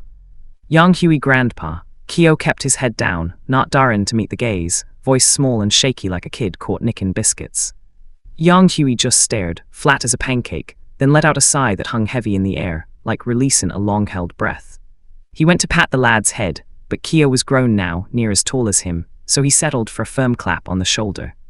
Kyo, you've grown up. Young Huey grandpa. Kyo's head snapped up, eyes flooding with tears that spilled over like a burst dam. Yes, oh. The general softened, idiot. He's retired, it's ex-general. I'm calling him general anyway. He's my hero for life. Brilliant Kyo, knew today'd be the day. Right, go mingle with the others. No need, Young Huey grandpa, everyone's here, just waiting on you, Kyo said, whipping his eyes with a grin. That's so, yeah, you're the last one, Flit and Graham teased in unison, their voices light with that brotherly ribbon. Is that right? What should I do then? Yang Hui asked the room, smilin' easy. It's fine, Yang Hui grandpa. Kyo started, but then he went all shy, cheeks flushin' red as a beet. You muppet! Kyo, ain't you wanted to cut the cake with Uncle Yang Hui? Yes, Dad and Mum know, Granddad and Nan know, just Uncle Yang Hui and Auntie Urin. That's your wish today, in it. That it. The crowd's chatter clued Yang Hui in and he chuckled, tacking Urin's hand and steppin' to the cake. What are we waitin' for? Ah. Yeah, Kyo beamed, dashin' between the three grippin' the knife together, slissin' the first cut into the cake. Bang! Bang! Confetti and ribbons exploded everywhere, cameras clickin' like crickets, applause roarin' like a footy crowd. Congrats, Kyo, you're a man now. After the bash, Yang Hui stepped out to the Asuno garden, the night air cool and crisp, stars twinklin' like distant streetlights. Urin joined him, slippin' her hand into his, the pair standing quiet, soaking in the peace. The party had been a belter, laughs, stories, the lot. But now, with the house lights faddin' behind, it was time for the real talk. Yang Hui, war's over, does that mean we're? She trailed off, but he knew. The AGE world's dust-up was done, but their scrap might never end. This was just a breather, unknown roads ahead. Rest up, Urin. Not the time to fret, he said, brushing a stray lock from her face, his touch gentle as a whisper. I know. Just excited to meet the sisters. Yang Hui, Graham lurking nearby, Omega Hiya. 10 years down the line, the Ivalis system, the fix for Mars ray sickness, was ready, macking the Mars sphere safe as houses. Thanks to it, Vagan folk blended into Fed society seamless, and humanity finally had space for everyone. For the AGE world, a new era dawned. For Yang Hui and crew, their journey flipped to a fresh page. Setting up commander for Gundam AGE world now. Gundam AGE world 3rd phase tasks.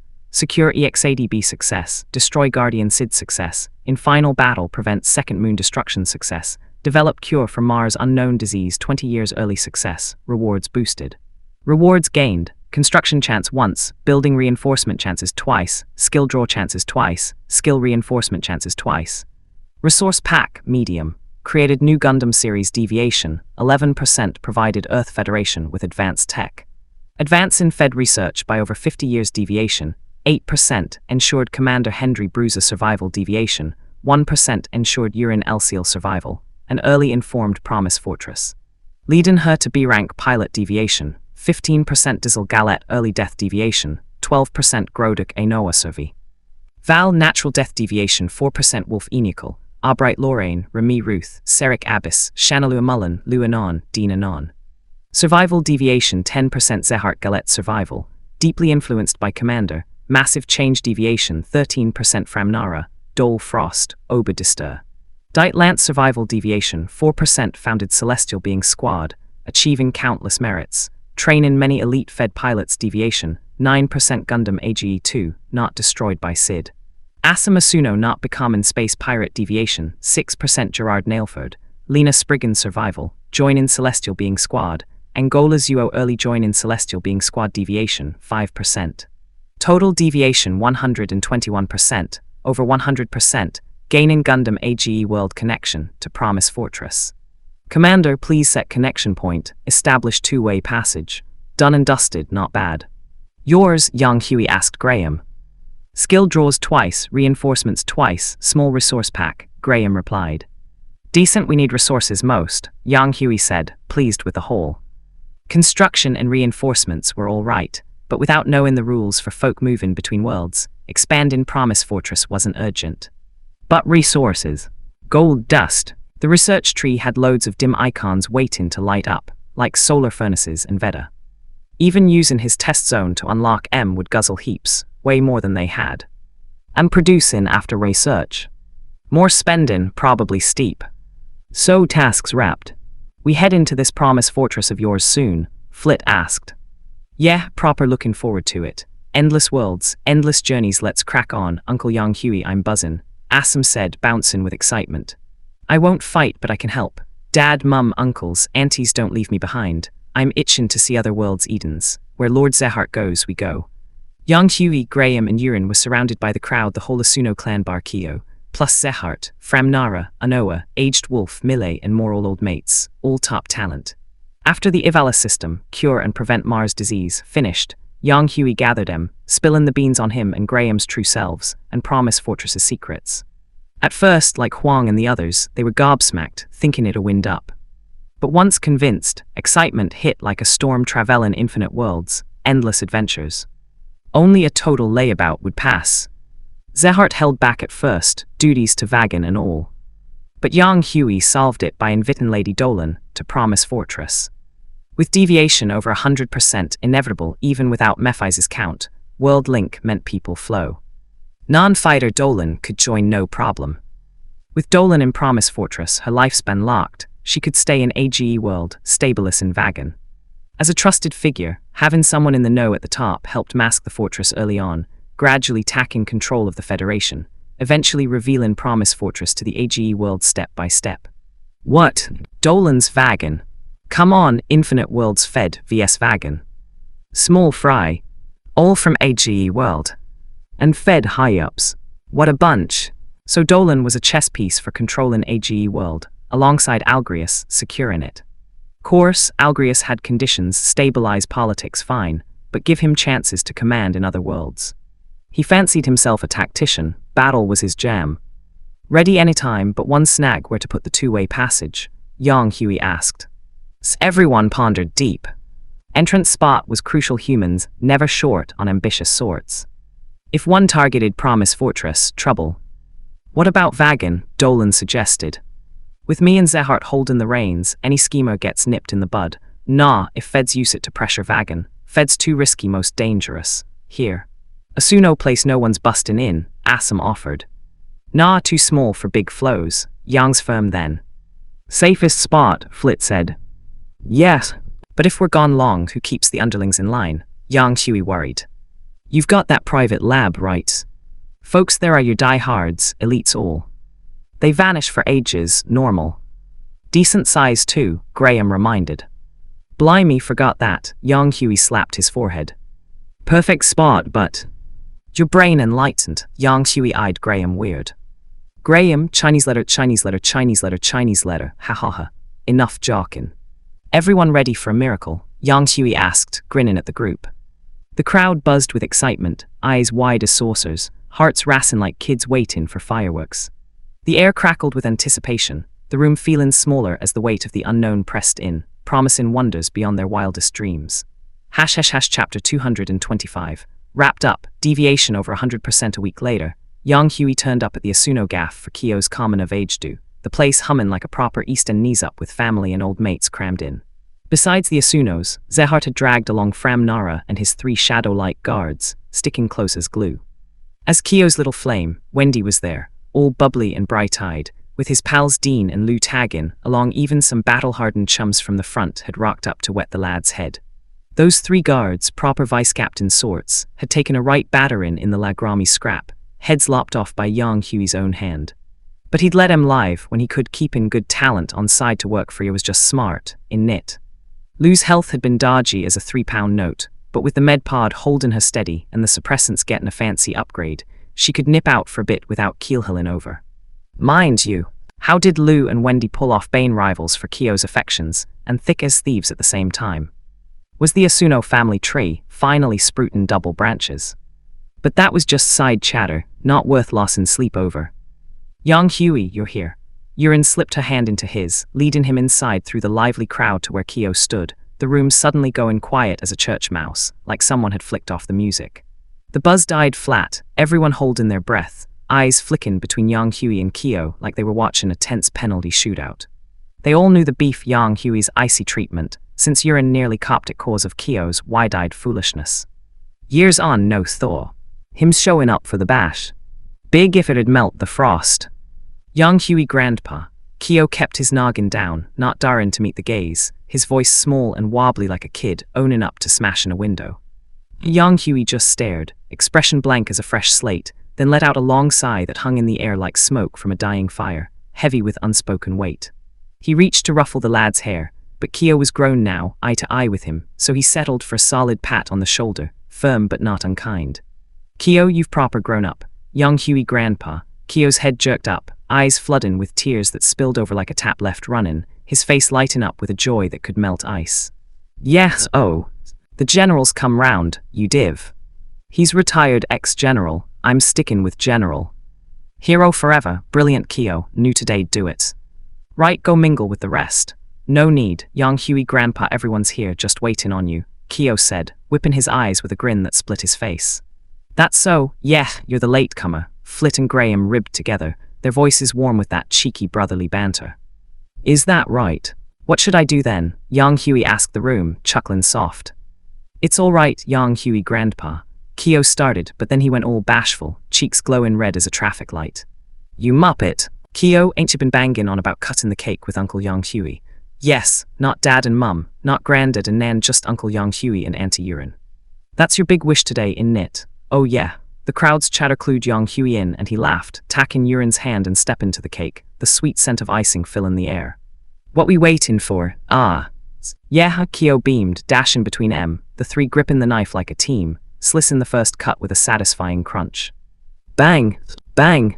Confetti and ribbons exploded like fireworks, cameras snapping away, applause crashing like waves on the shore. Congrats, Kyo, you're a proper grown-up now. 10 years down the line, the Ivalis system, the gizmo that neutered Mars race sickness, was ready, turning the Mars sphere into a safe haven. Thanks to it, Vagan folks melted into fed society like sugar and tea, and humanity finally had room for all. For AGE World, a new chapter began. For Yang Huey's crew, their saga turned a fresh page. Now Talion for Commander in Gundam AGE World. Gundam AGE World 3rd Phase Tasks.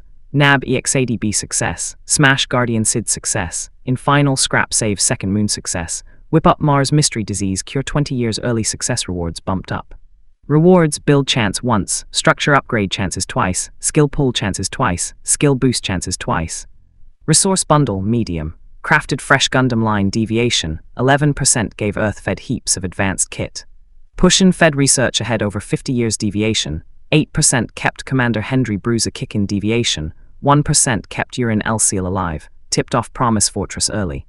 Mackin Habitier pilot deviation, 15% Dizzle Galette early exit deviation, 12% Groduk A Noah lived on, Natural N deviation, 4% Wolf N. Ayakel Albright Lorraine, Remy Ruth, Seric Abyss, Shanalua Mullen, Luanon, Dean Anon. All made it deviation 10% Zehart Galette survived, proper shaped by Commander deviation 13% Framnara, Dole Frost, Obadister, Dite Lance lived deviation 4% set up Celestial Being Squad, racking up merits, training elite fed pilots deviation 9% Gundam AG2 not wrecked by Sid, Asamasuno no space pirate deviation 6% Gerard Nailford, Lena Spriggan survived, joined Celestial Being. Angola Zuo early joined deviation 5%. Total deviation 121%, over 100 unlocking Gundam AGE World link to Promise Fortress. Commander, pick your spot for the two-way gate. Job done, decent haul. Yours, Yang Huey asked Graham. Skill draws twice, boosts twice, medium resource pack, Graham said. Not bad resources are what we need most, Yang Huey nodded satisfied. Builds and upgrades were fine, but without knowing the rules for folk crossing worlds, expanding Promise Fortress wasn't top priority. But resources. Lifeline. Research tree had tons of dim spots waiting to glow solar furnaces, Veda. Even test zone unlocking would guzzle heaps, more than they had. Producing after. More outlay probably steep. So tasks wrapped.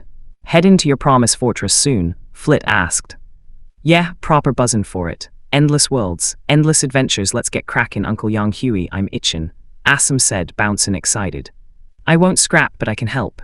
Dad, Mum, uncles, aunties don't ditch me, can't wait for other worlds Edens, where Lord Zehart goes we follow. Yang Huey, Graham and Urine were mobbed in the middle hole Asuno clan minus Kyo, plus Zehart, Framnara, Anoa, Aged Wolf, Millet and more old mates, all crack talent. After Ivalis system, Mars disease cure/prevent finished, Yang Huey rounded him up, spilling on him and Graham's true selves, Promise Fortress secrets. First, like Huang and crew, gobsmacked, thinking prank. Convinced, excitement exploded infinite worlds, endless thrills.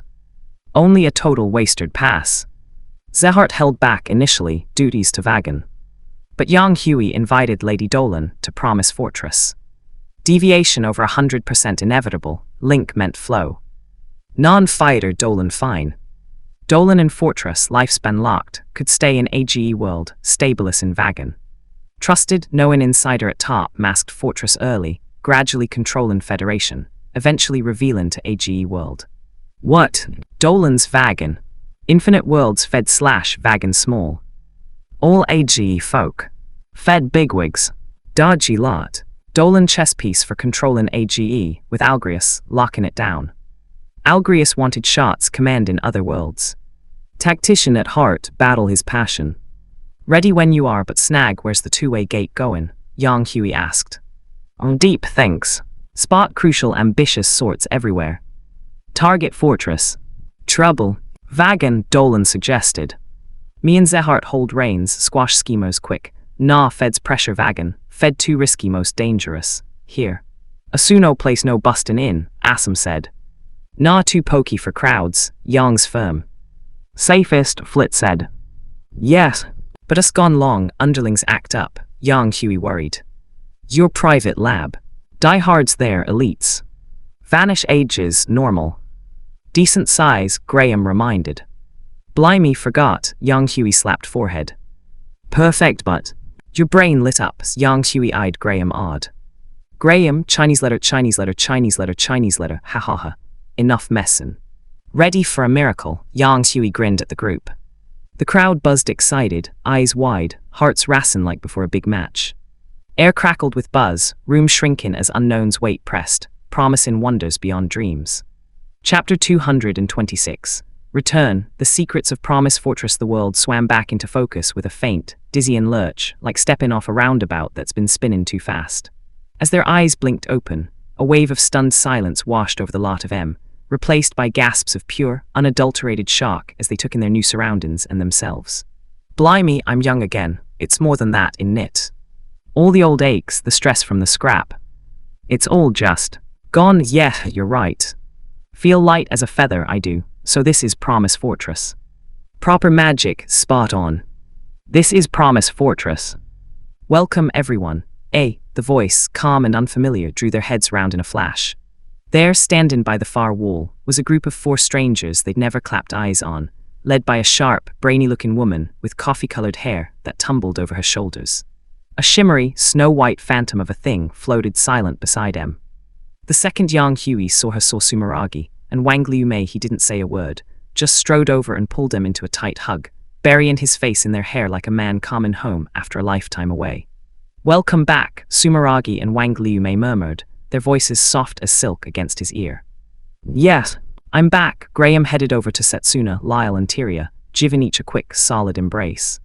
They weren't exactly touchy-feely mates, but seeing M again after decades apart stirred up a proper nostalgic pang in his chest, a reminder of battles fought and bonds forged in fire. Flit and the others sussed it out quick enough. These were Yang Huey and Graham's people. And now they're people too. Right, introductions, Yang Huey said, pulling back with a grin. This is Sumeragi Lee Noriega, and this is Wang Liu-mei, and this is Flit Yurin Assam. Yang Huey did the honors quick and easy. Nods were exchanged, names logged. But then Sumeragi and Wang Liu-mei drifted over to Yurin, tacking her hands in theirs, their smiles gentle but their eyes sharp as razors. Thanks for looking after Yang Huey for us. Yang Huey, degrees Japanese letter degrees, everyone else. Omega fades into the wallpaper to watch the show. Yurin blinked, proper taken aback. How'd they know about her and Yang Huey? She hadn't said a word. But then it clicked. A woman knows a woman, in knit. The way you look at someone you love. You can't hide that. Especially when you all love the same bloke. It was my pleasure, Yurin replied, her voice steady, meeting their gaze without flinching. Sumeragi. Liu-mei, Yang Huey, Love, Flit, and the others are new here. Why don't you give him the grand tour? Sumeragi said, her voice all sweetness and light, but with an undercurrent of steel that made Yang Huey's blood run cold. We're just gonna have a little chat with Yurin. Yang Huey opened his mouth to argue, but the 2 glares he got back were enough to freeze the sun. He shivered, then nodded quick as a flash. Right you are, and with that, he hustled the rest of the crew out of the central hall, like their arses were on fire. Hehe tilde, the 3 women left behind watched him scarper, covering their mouths with their hands to stifle their giggles. Seeing Yang Huey like that, all flustered and panicky. A rare treat and proper funny too. Now the Muppet's gone, Sumeragi said, turning back to Yurin with a conspiratorial wink. Tell us everything, love. How'd you and Yang Huey first meet? Well, it all started. Meanwhile, though the rest were gutted to be missing the drama, the thought of fastening an arc off Yang Huey afterwards was enough to keep them trailing obediently behind him. Plus, they were buzzing to get a proper look at Promise Fortress, their new gaff, after all.